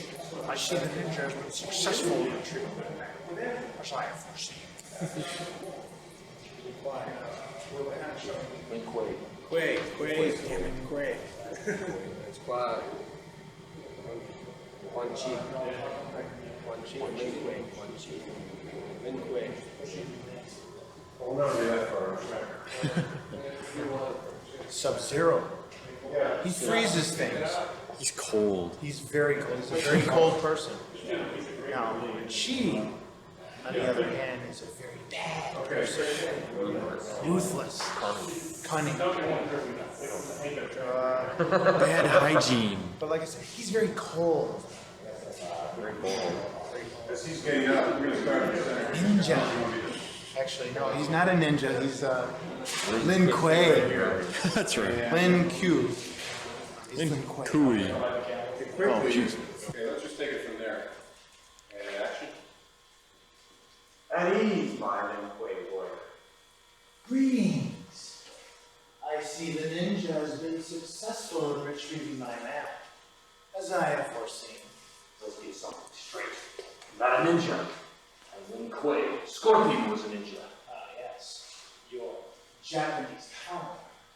How unfortunate that you happened upon him in your battle with those pesky shouting monks. Scorpion was tipped off. He knew I was breaking into that temple, and if he was then there, there wouldn't have been a battle. You are responsible, sorcerer. Well, I have also retained Scorpion's services. In case you think I needed some assurance. Well, maybe a piece of mind almost cost me this mission. Enough! Honesty. What about our payment? Oh yes, I almost forgot. The bones of your arch nemesis and leader of Scorpion's ninja clan.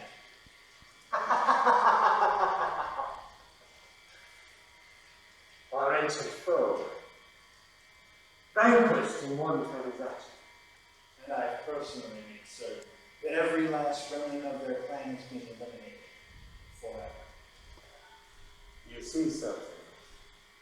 You can trust the sorcerer sometimes. Hi. Hey, aren't you that pinball guy? No, I was at one time, but I died. Okay. I'll come back as a video game guy. That's good. Hey, look, it's Ed Boon. I was just like looking through it and I said, oh my god. Yeah, out of nowhere. Yeah, it's awesome. What? I should have followed you, man. I ran into right after the whatever, just clogged right up. Do you always go that way? Yeah. Is it just like the pain? No, it's just it's just I hate Colorado Road. I understand.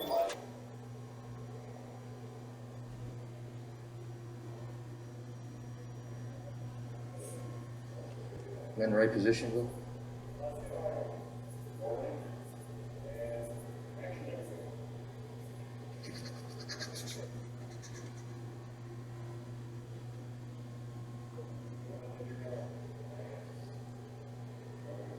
The foreground, background.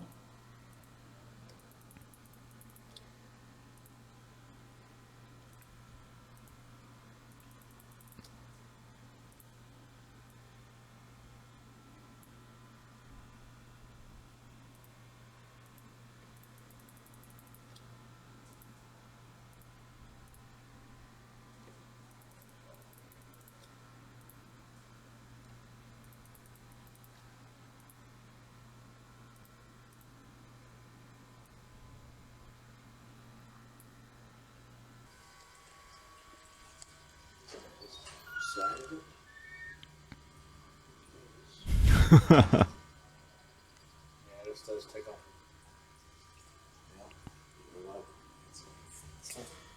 You see, John Vogel, you can trust a sorcerer sometimes. It's not your line. I know. It's the only line I remember, though. Oh, yeah.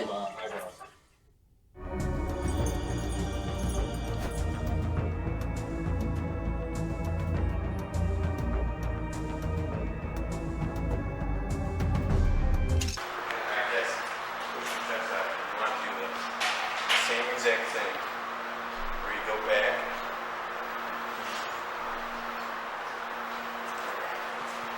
Just hang it on. Just hang it. We'll just bring it down. Okay. Right.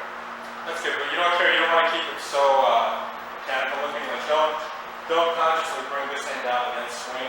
Try to keep it. Try to make it.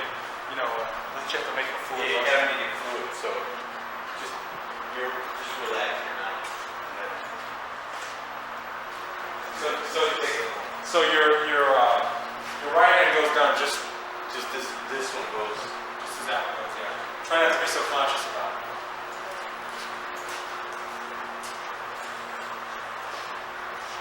Let's see it again, Eric. One more time. Okay. Brush your hair back. There you go. Okay. And go.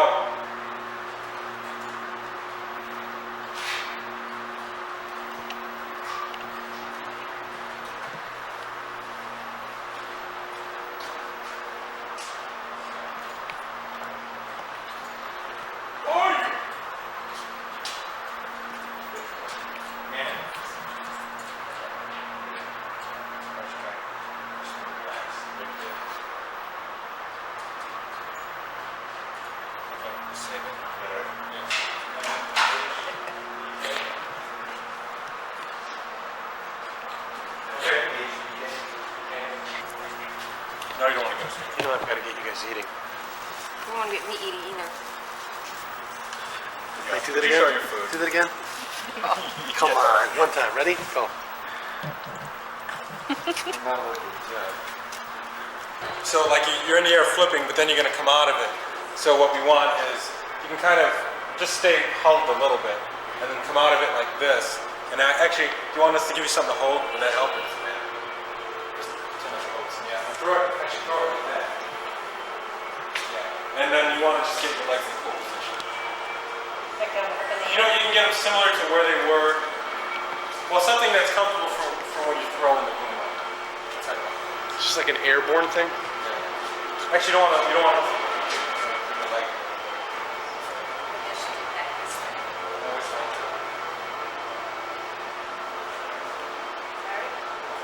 And then, go from a huddle, then back like this. And your throwing motion, really bring it around like that. So, and do it slow. Okay, and go.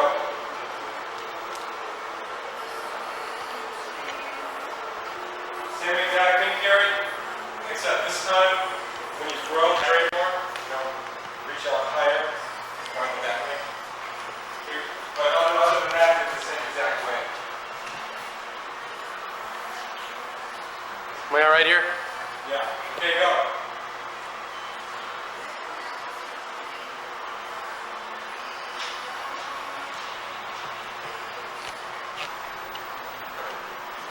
Oh, yeah, it's just disappearing. No, actually, that was perfect. Pause right there. Look at it. Man, that's good. That's perfect.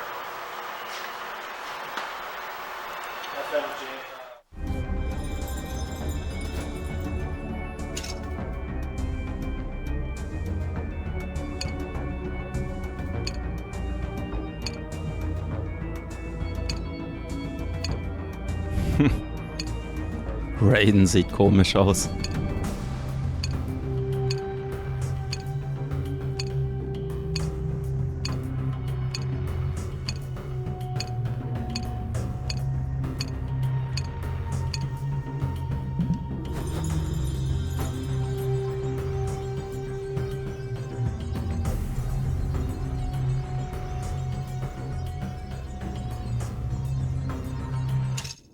We've created a new game at Midway. We could tell you about its new Zeus chip and how it renders 1.2 million polygons per second. We could tell you about the road tour and the thousands of fans that waited hours to play. We could tell you about all the national press coverage, about the millions of hits at its website, about the lifelike 3D characters and amazingly real backgrounds, about a new weapons feature that will revolutionize fighting games. We could tell you it's more intense. But what we can tell you is that it represents change. Mortal Kombat 4 is about change.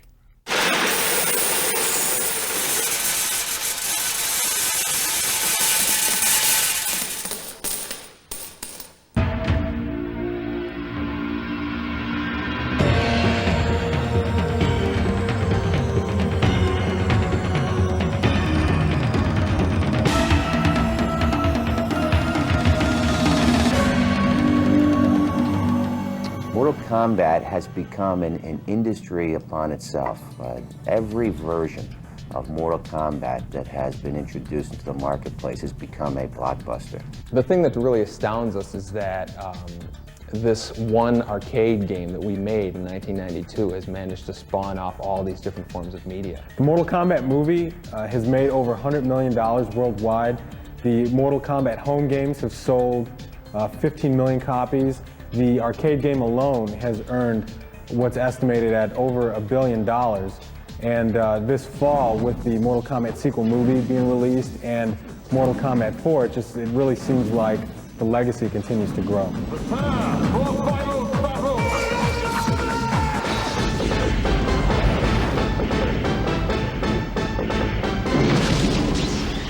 Mortal Kombat 4 is the first 3D Mortal Kombat.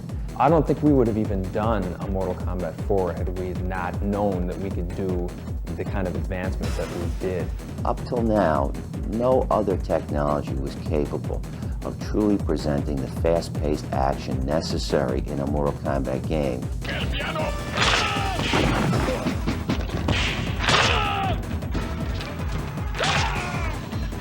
And the difference with Mortal Kombat 4 is it utilizes a 3D graphics engine, so the game is entirely done with 3D computer graphics. We have developed an extremely sophisticated graphics chip, which we call the Zeus chip. It's capable of generating in excess of 1,200,000 four-sided polygons per second. To put that into perspective, I understand that's approximately 10 times more powerful than the Nintendo 64 system. And we're pushing around so many polygons, and the detail is so incredible, and the realism is so incredible, but that still wasn't enough. We still had to take the game a bit further.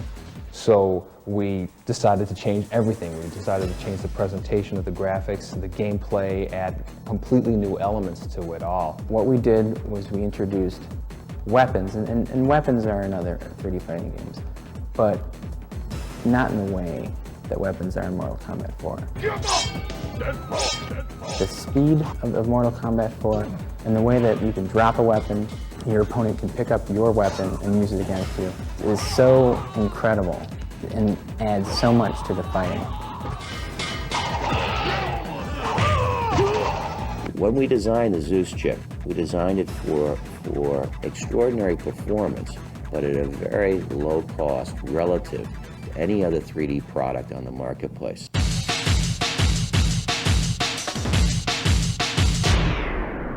The Mortal Kombat 4 Road Tour is something that's never been done before in the video game world. We're taking Mortal Kombat 4 on the road to select cities around the country, and we're providing players a sneak preview, an exclusive sneak preview of the game a full month before anyone else in the world will see it. This is a product that will cause the kids to be standing 5 deep, waiting to play, because it is so much more exciting than anything that's in the market right now or anything that's been introduced in the market over the past few years. I'm here to play Mortal Kombat 4. It's just because it's Mortal Kombat, everybody's going to play it. I wanted to be the first to play it. They're all excited. They've been obviously waiting for MK4 for a long time, and now they're close to getting it. And as we can see, the turnout is just fantastic. I've been to every single one of the stops so far. People are already asking when we're going to have it. You know, they want to know the day and the time so they can come and play. It's been incredible. Our website, mk4.com, has gotten millions of hits since we first put it up on July 10th. To give you an idea of how much activity it's gotten, in one day alone, we've gotten 500,000 hits on the webpage.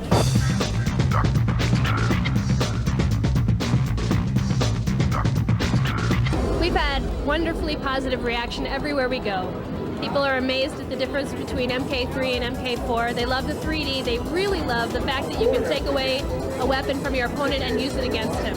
The classic characters have their old moves back and a lot of new ones. Weapons are a great feature. It looks better, it runs smoother, the effects are great. I like this one a little better because it's a little more dark and gothic. This game is real fast, it moves, it's real quick on the ground. I think they did a real good job. The backgrounds are awesome. The backgrounds, that's what makes it. It's definitely the best fighting game I've played so far. I'm gonna go get back in line right now and play it again. We're gonna plan on being here until 7 o'clock until they take the machines away.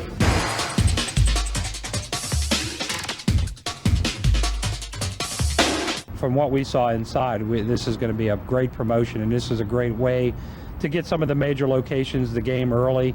And I think this type of promotion really adds to our sales effort and player awareness. If the players are aware, the operators have no choice but to buy.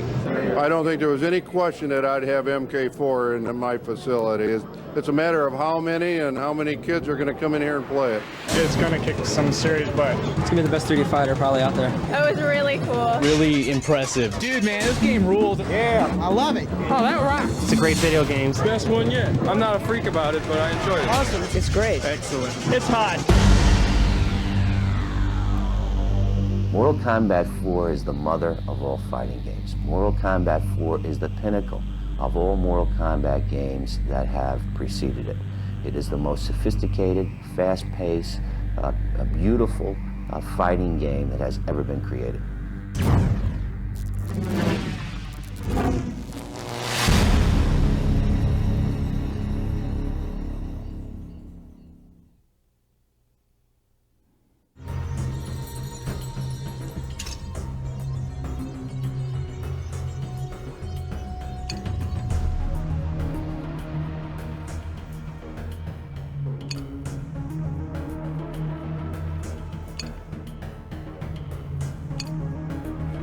Der Automat sah schon fett aus hier mit Quan Chi.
We decided to change everything. We decided to change the presentation of the graphics, the gameplay, add completely new elements to it all. Mortal Kombat 4 is the first 3D Mortal Kombat. Why did Mortal Kombat go 3D? That's a great question. I honestly tapped out at that point.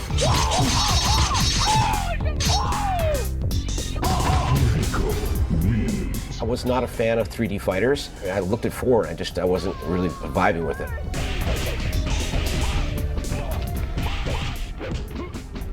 Going 3D for the video game industry was a little bit like reinventing the wheel, but with polygons instead of pixels.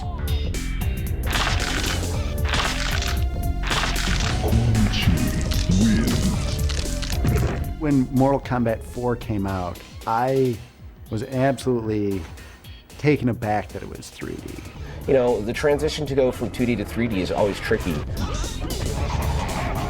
When it came out, I was insulted that there were no longer the photographed actors. Like, this isn't Mortal Kombat anymore.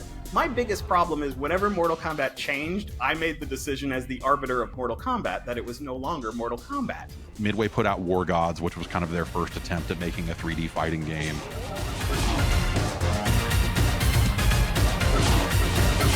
They take a lot of concepts from Mortal Kombat. They had a 3D button instead of the run button, but it never felt quite comfortable. And so I was like, I really hope they don't copy this I'm kind of glad they didn't do that. Instead, they added like the sidestep ability. More like a quick tap and you can dash into the foreground.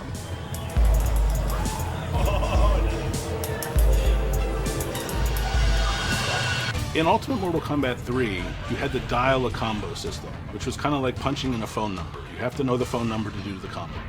But fans were so creative with launchers that popped characters into the air and then comboing them on the way down with juggles, that even those static combos became something that you could use to express yourself as a player.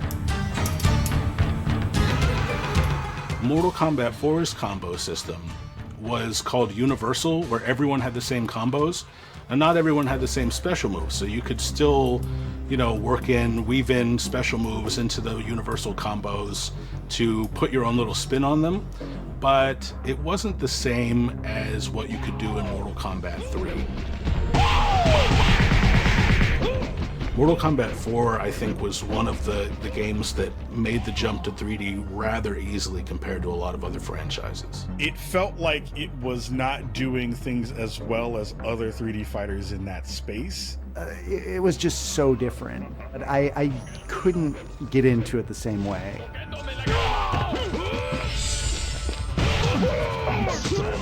Mortal Kombat 4 is one of those rare games where I like it a lot more now than I did when it came out. I could tell now that they were like doing something interesting, bringing it into a new era.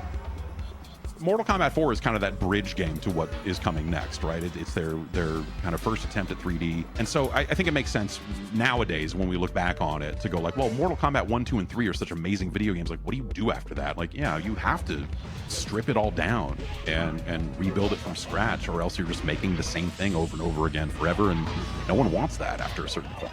As far as I was concerned, I loved Mortal Kombat 4. Between the universal combo systems,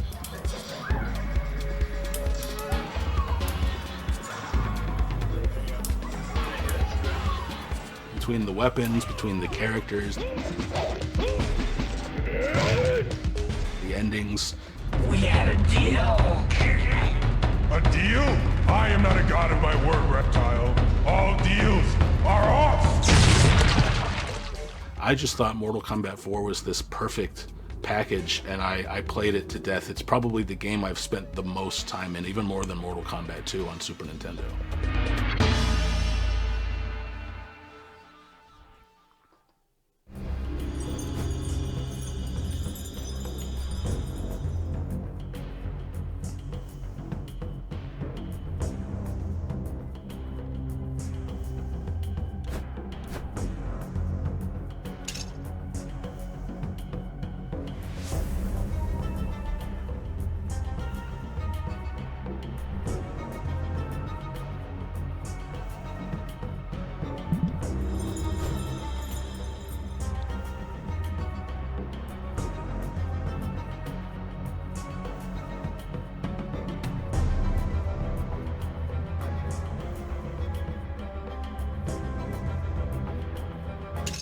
I sit before you as the lone person, the last one left, maybe the only one that ever was, the only person that will sit here and tell you and look you dead in the eyes and say, Mortal Kombat Mythology's Sub-Zero is a cool game.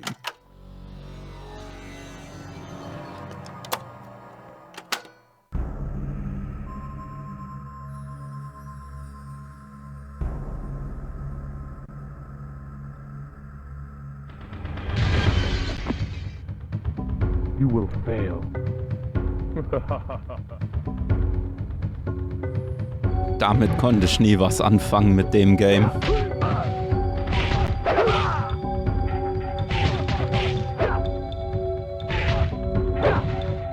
We were starting to dip into Mortal Kombat products that went directly to the home. Mortal Kombat Trilogy, that was huge.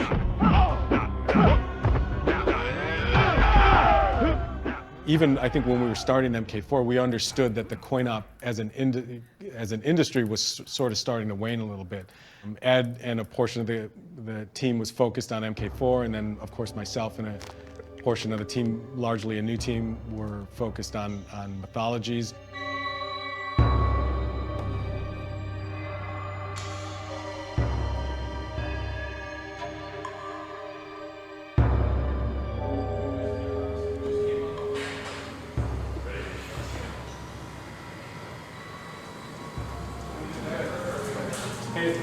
do it one more time.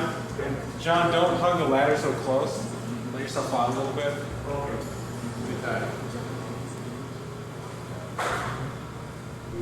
They are earth, wind, water, and fire. With your mastery of the element of cold, you have an advantage that no other human has, and that is the ability to defeat the elements. I have foreseen this. We're sort of hedging our bets. It's like we can do home games and arcade games. We can live in both spaces and maybe use it to our advantage.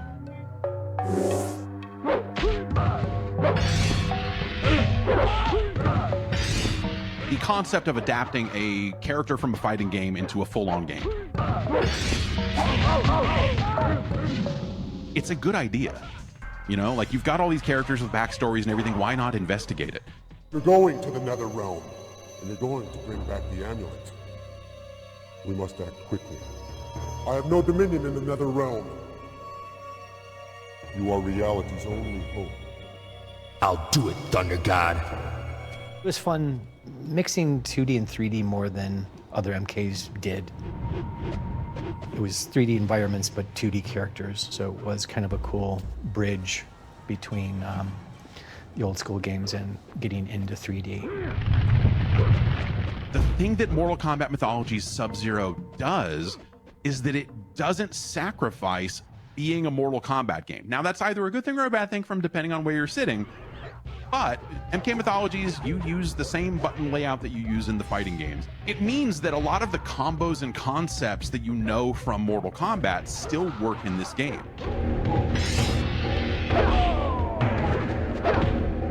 You get to it a little differently because you have to unlock some of those moves, and you know, like you have a meter to how many ice balls you can throw, and some of these other things that make it, you know, an action game instead of just a pure fighting game.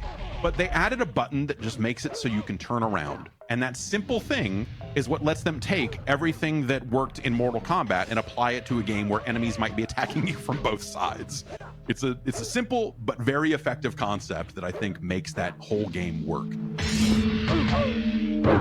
They stayed true to Mortal Kombat for better or worse. The arcades were, at the time, were still, for our games, were still EPROMs, which was a dramatically smaller footprint of memory. The home games, obviously with you know, the data being on a disc, opened up a lot of doors. So suddenly you could do full motion video in Mythologies. Grandmaster, in honor of the Lin Kuei, I bring you this sacred map of elements. Once again, our most cunning assassin and thief is successful. The amazing FMV cutscenes, Rich DeVizio's Quan Chi is incredible. I see the ninja has been successful in retrieving my map, as I have foreseen. Let's get something straight. I am not a ninja. I am Lin Kuei. Scorpion was a ninja. Ah, yes, your Japanese counterpart. How unfortunate that you happened upon him in your battle with those pesky Shaolin monks. Scorpion was tipped off. He knew I was breaking into that temple, and if he wasn't there, there wouldn't have been a battle. We shot the whole thing on a green screen, and that's normal now, but it wasn't back then. And you can tell, of course, looking at the stuff now, it's like, whoa. But at the time, it was like groundbreaking. Don't bother worrying about escape. Who are you? I am a dead man. I was Scorpion for MK Mythologies. The way John wrote the sequences, I kind of made Scorpion a little bit more unhinged. He was like, and I had the whited out eyes too, and so I could just act all crazy and be just look a little bit tweaked out. Kind of like, more like you. I am. I did get some compliments for that, Carrie, just so you know. From who? Somebody I know that you don't know. Your mom? Shut up. Words will not save you. Lin Kuei, a warrior. Now, I'm not going to sit here and defend every part of the game. I think it's in the very first level where you run and you teeter on this edge of this thing and then have this weird jump down and loop your way around so you don't fall to your death and kind of loop your way in to catch a ledge. Like, there's just design stuff in there that even me, I can't defend all of it. But just the very concept that they managed to take a fighting game and apply it to this larger action platformer concept without giving up what made that a fighting game in the first place, I think is what makes that game worth a look. Now, you could argue, again, that, you know, by the time we get to something like Shaolin Monks, they found ways to make those games actually feel good and all of that. But you had to have MK Mythology Sub-Zero first, and probably Special Forces, I guess, before you get to a point where you're actually figuring out how to make these games good. Gave that game like a 7.5, man. It's not an amazing game, but it's all right.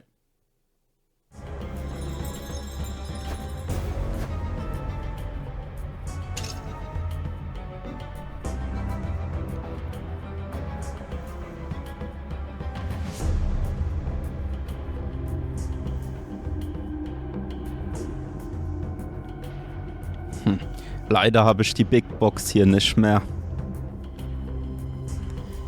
Wir haben das damals auch aus USA mitgenommen, aber ich habe nur noch die CD da. Die Box haben wir weggeworfen. Leider Gottes.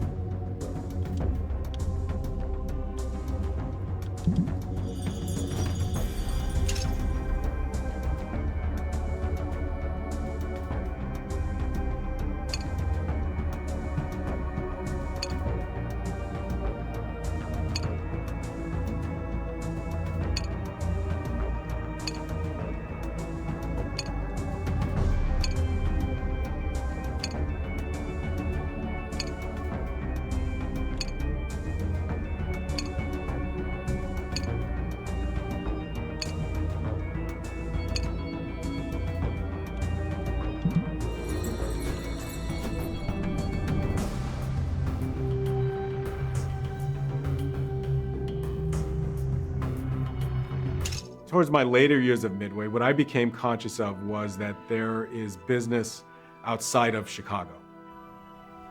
I thought of what other opportunities are there beyond my, immediate work at Midway. Mortal Kombat, it got really big. We created it, but we didn't own it. He wanted to do something that he owned, I think. We had been approached a handful of times by other folks with offers to move on. Of course, I loved working at Midway. I had friends at Midway. The work I did, I was very proud of. We all look at each other as family, and I had been there for over 10 years. So he and a group of guys left, and then they formed another studio. Leaving at the time that I did, I was aware of these new platforms that were coming out. I knew Microsoft was working on something. I think the PlayStation 2 was the early phases of that. We thought that if we're going to leave and start something new, this is the time to do it. I think I understood it, but I still missed working with him. It was not an easy choice. I certainly didn't feel good about leaving. I felt like, okay, this is something I have to do. We never had a problem. I mean, to this day, we're still on the same text chain, and we talk all the time and whatnot. I don't know that there were hurt feelings. I think we didn't talk for a period of time, but as the years passed, we all realized that we had become such great friends just in working with each other that we weren't going to let the idea that I wasn't working there wasn't going to come between our friendship. So we're still, I'm still friends with everybody I worked with back then. Das ist schön zu hören.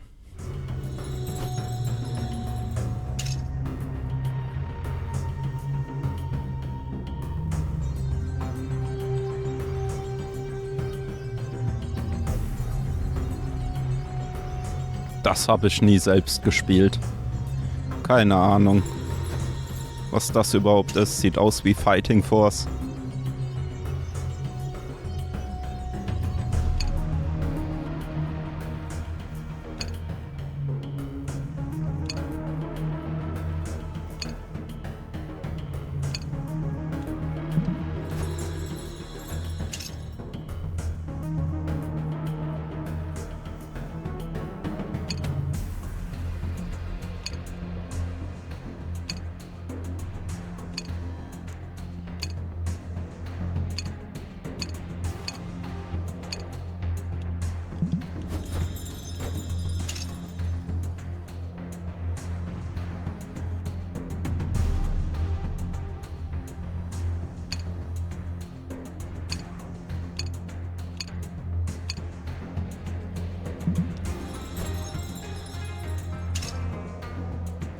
Das habe ich auch nie gespielt.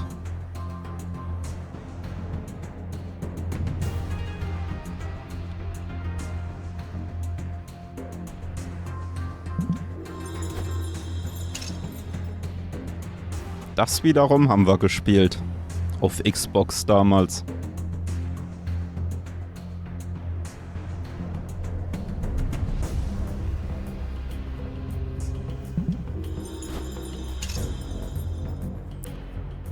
Und das hier habe ich auch nie gespielt.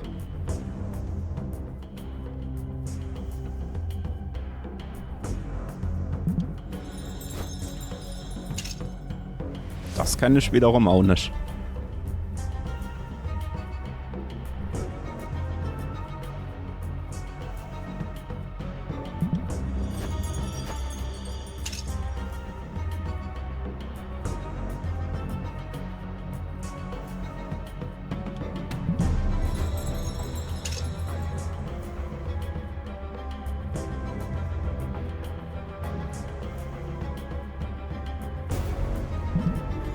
Sagt mir was, Shaolin Monks.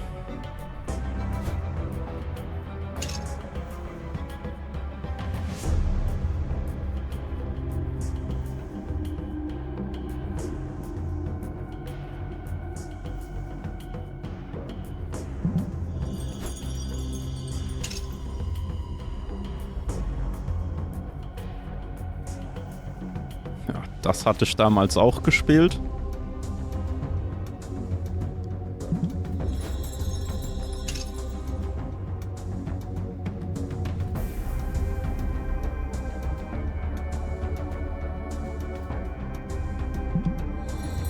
Dann gab es ja die Neuauslegung.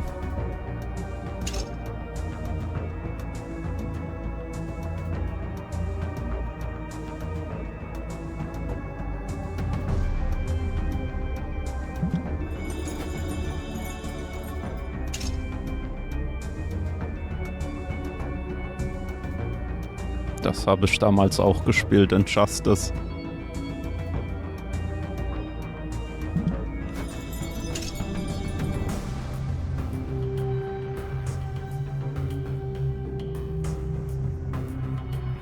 Das habe ich auch gespielt.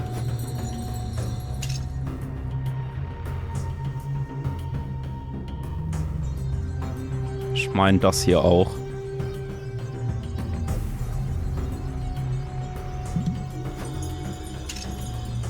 Elfer habe ich auch gespielt.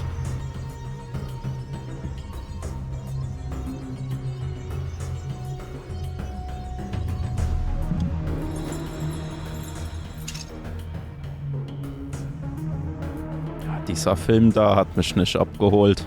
Jetzt kommt ja demnächst der neue. Vielleicht ist der besser.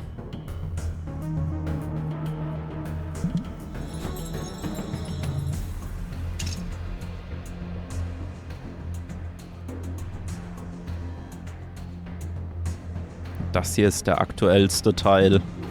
Den habe ich wiederum nicht gespielt.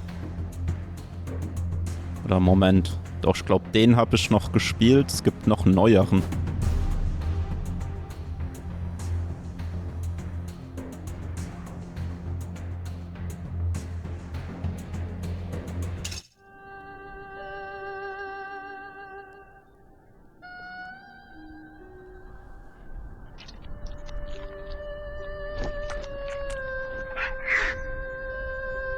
The NetherRealm era of Mortal Kombat, the kind of revamp of the franchise, a reboot, it is all still very much unapologetically Mortal Kombat.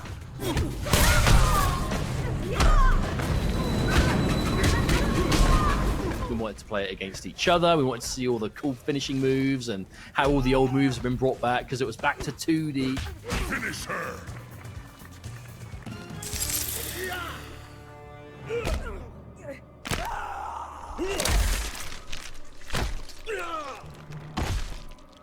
Something that NetherRealm has always been really excellent at is innovating on their own formula and looking to push the boundaries of what they did in the previous games to say, we want to keep going and make this bigger and bigger, bring more people into the fandom. And Mortal Kombat 9, I think, was a really pivotal moment for that. Your amulet. It is nothing, Liu Kang. The tournament begins. I focus mainly on the creative, the overall direction that we're going to do. What's the new features we're going to add to this, the direction of the story and whatnot. I just want to expose his hand more, but it takes a huge team. It's a completely different animal. I haven't written code in 20 years or something like that, so. I think it's a combination of things that keep Mortal Kombat interesting. First, it's NetherRealm's commitment to always innovating their gameplay mechanics. How are they continuing to one-up themselves? Like, where do these ideas keep coming from? You have itches that you want to scratch. We wanted to do like this adventure thing. We've added the crypt.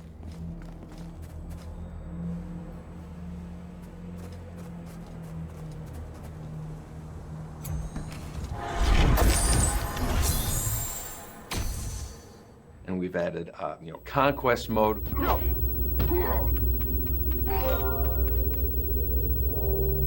I am Shujinko. Pardon my intrusion, but you do not look like a demon of the Netherrealm. I am Ashra. I was once like the others, before I found the means to purge myself of the evil taint that permeates all who reside here. I believe that's played a huge role as far as the longevity of Mortal Kombat. Players not knowing, well, what's the next game going to happen? What do you say we settle this man to man? Best 2 out of 3? Fair enough. We must be careful. Madame Bo will kick us out if we break something. Oh, this won't last long enough for that to happen. You will be down in no time. Fight! We're always trying to add something new. I think it's evolved dramatically over the years, and players are sticking with us. A big part of what motivates myself and our team is just the continuing support that players have so many years later. And it didn't really dawn on me that it's not the same group of players. Some people joined in around Deadly Alliance, some people joined during MK9 or something. So there's a novelty to a number of people who've only seen 3 Mortal Kombats as opposed to the 12 that we've done.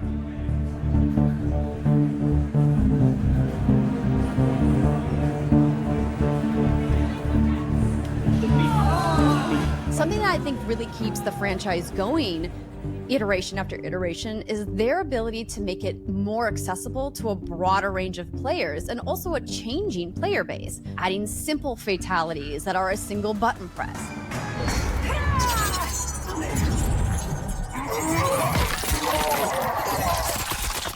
Adding combos that are easy to fire off.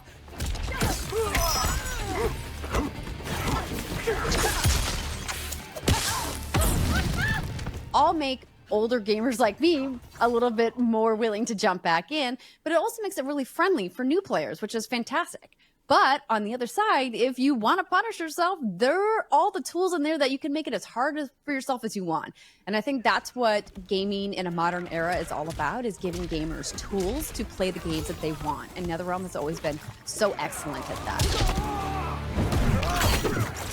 And the production of the games is huge now.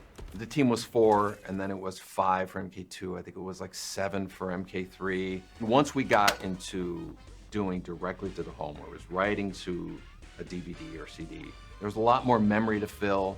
We started getting into doing video to tell the story and whatnot. So all of a sudden, all these new disciplines are needed. We have a number of producers on our team right now, and the directors, basically, camera directors and whatnot, story writers, dialogue writers. The Mortal Kombat franchise does story so well. It's so wild if you try to summarize what the lore of Mortal Kombat is to somebody. You're like, okay, how much time do you have?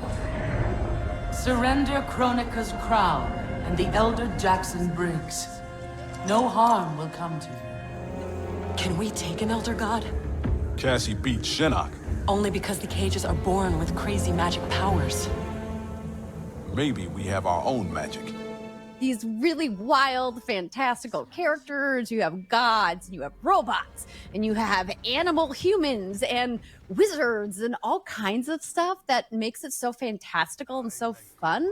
And the way that they've incorporated the lore and narrative into their story modes and campaigns in the games has been just phenomenal. They've made the campaign, for me, a go-to playable moment in every Mortal Kombat that comes out. And most fighting games can't say that.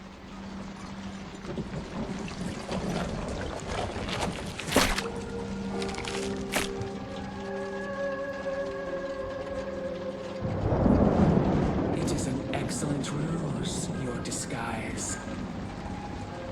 If it's revenge you want, have at it. If it's restitution, there's nothing left. What I want, Shang Tsung, is to elevate you, to make you the great sorcerer that now you can only pretend to be. Over the years, at some point, we started just making movies, basically. When we did that with Mortal Kombat 9, it became our biggest Mortal Kombat selling game at the time, and I believe that was a big part of it. They are absolutely paying attention to every facet of the space. I hope you know our fight wasn't personal. Please, do you realize how many tournaments I've fought in?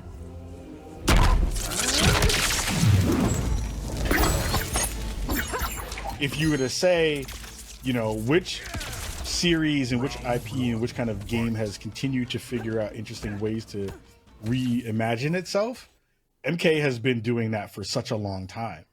I don't know how many franchises have their last games are the highest selling ones, which is like, you know, how does that happen? You know, usually there's a tail off and then eventually they finish. Our last few games have been our highest selling ones, so I don't know what, I don't know. We're doing something right.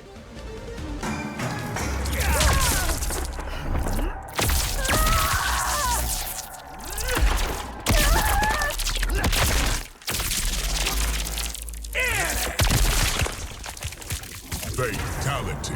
Raiden wins.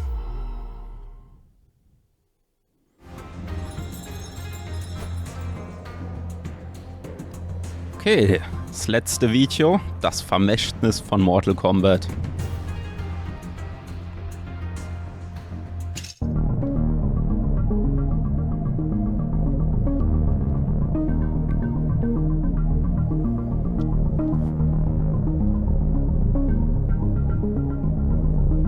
It's funny, when I look back at Mortal Kombat, what I wouldn't share with folks that I worked with was, hey, I do this for free. 4 people can make an entire game. Ed Boon and John Tobias were young, they were hungry. It's a bit of the Wild West. There wasn't rules. They were working on projects at Midway that they found exciting, but when you're a creative person, eventually you're going to want to branch out and do your own thing. John and I were talking about a game called Street Fighter. We were really kind of fixated on the idea of doing a photorealistic Van Damme fighting game. Well, the visuals were incredible. So it's digitized, it's real people. That's great. You're seeing those 2 big characters on the screen. I was just like, this is the coolest thing ever. After that game came out, graphics just kept taking leaps and leaps on top of each other. There was so much to explore, and you had no idea of what you were still missing.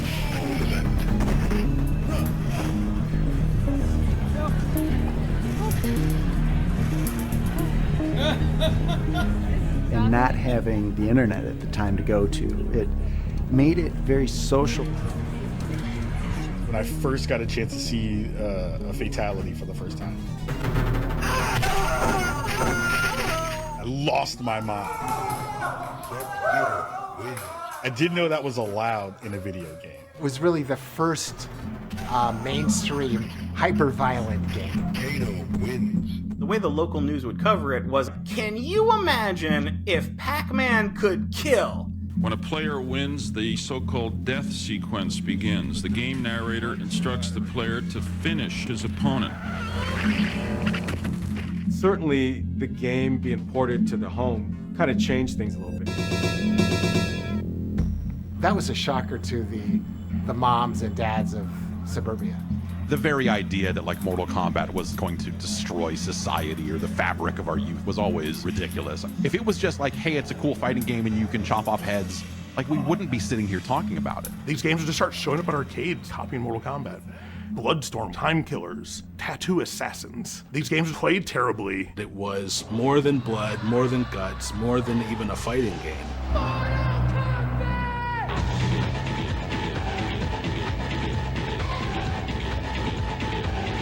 They really hit just like a gold mine.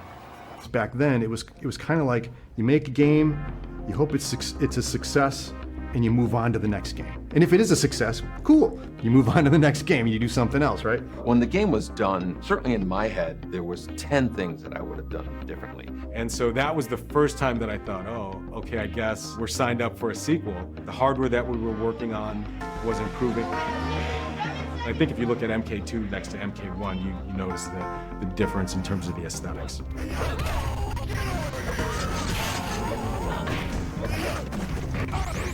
Mortal Kombat 2 built on 1, 3 built on 2. The run button, oh my God.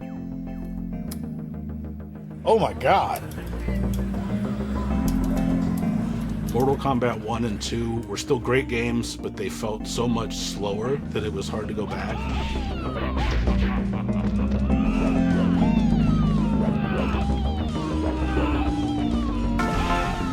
They play so differently, but the fact that they're so different is what's cool. Mortal Kombat 4 was like reset again.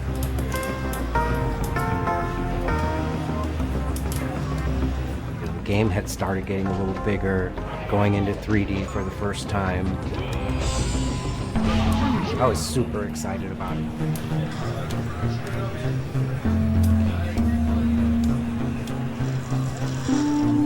Mortal Kombat going 3D, I think, it makes sense when you look at where technology was going at the time. And people forget how tough the transition was to go from 2D to 3D for so many teams. The team was 4, and then it was 5 for MK2. I think it was like 7 for MK3, 15 for MK4, and each game just grew.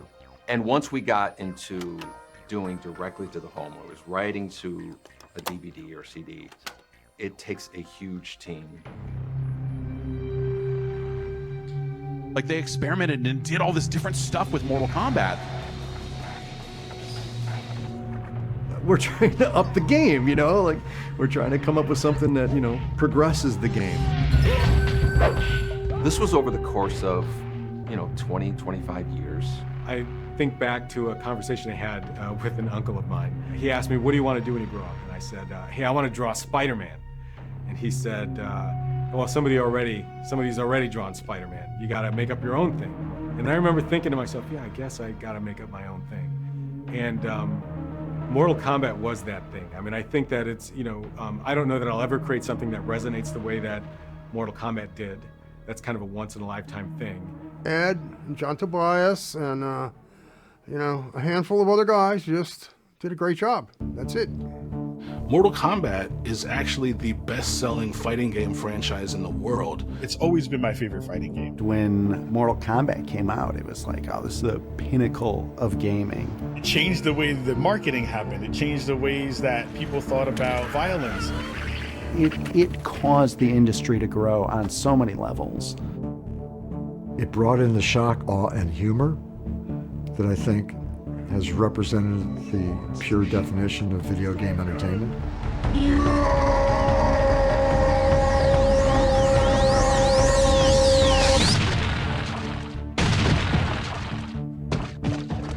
There's a lot of games lately that would rather show you that they're art. It almost seems like they're performing. It's like me, please tell me I'm acceptable, tell me I'm good enough. And Mortal Kombat is just like garage band and sort of American. It's like, go fuck yourself. That's what I love about it. And I have to assume there's lots of us that love that. You have players who are really wrapped up in the lore and the story and all of that in a way that, like, most other fighting games never really delved into. Are you sure you're a grandmaster?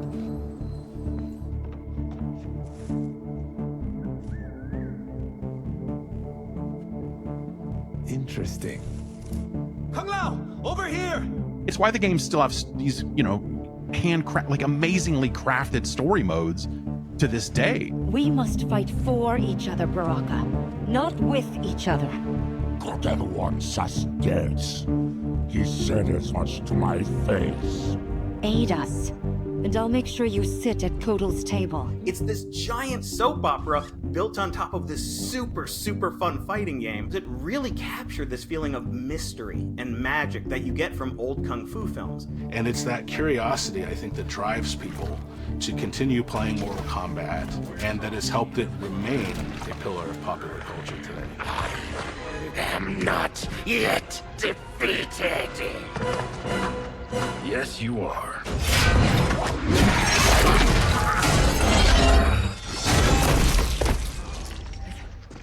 Temple of Kataravala, take 39, tail slate. That's a wrap. They're making the fourth movie now, right? Like how many video game franchises have 4 movies made out of them? And I really don't think about it, because I think about it as just a game, but no, it brings people together. And it's created such a mass community. Their fan base is one of the most loyal fan bases that I've ever seen in all of gaming. It will always be the game that I think was my first love and continues to be that. I'm an MK fan for life. I would hope that, 100 years from now, people are still talking about Mortal Kombat and, Finish Him is still a thing.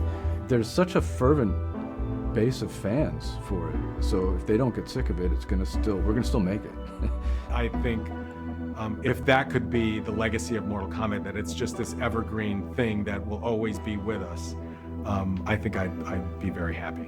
And whether it's spin-offs or reboots or, continuing the story, I'd love it if Mortal Kombat became a forever franchise like DC or Marvel or Star Wars, long after we're done working on our games, if it was something that everybody, still wanted.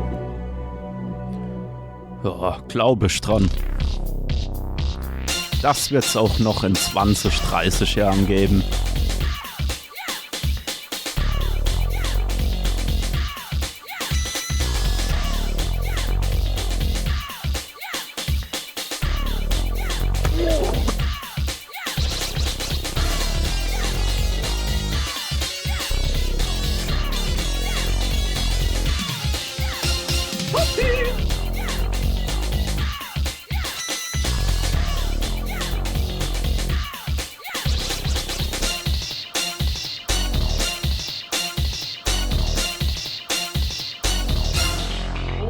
Game over.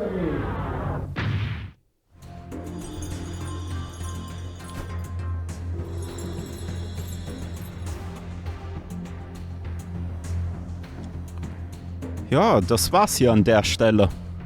Sind wir alle Reiter durchgegangen. Ja, und dann hätte ich gesagt, hier kann man jetzt noch die Kämpfer im Prinzip überall noch. Ich klicke mal einen an. Hier Baraka. Sieht man noch, wo der vorkam. Kann man sich die Biografien anschauen. Und so weiter und so fort. Aber das klicke ich hier jetzt nicht mehr durch. Ich hätte gesagt, das war's an der Stelle. Wenn es euch gefallen hat, dann lasst mir wie immer ein Like da. Und falls ihr es noch nicht getan habt, abonniert meinen Kanal. Ja, und dann hätte ich gesagt, sehen wir uns in meinem nächsten Let's Play wieder. Bis dann.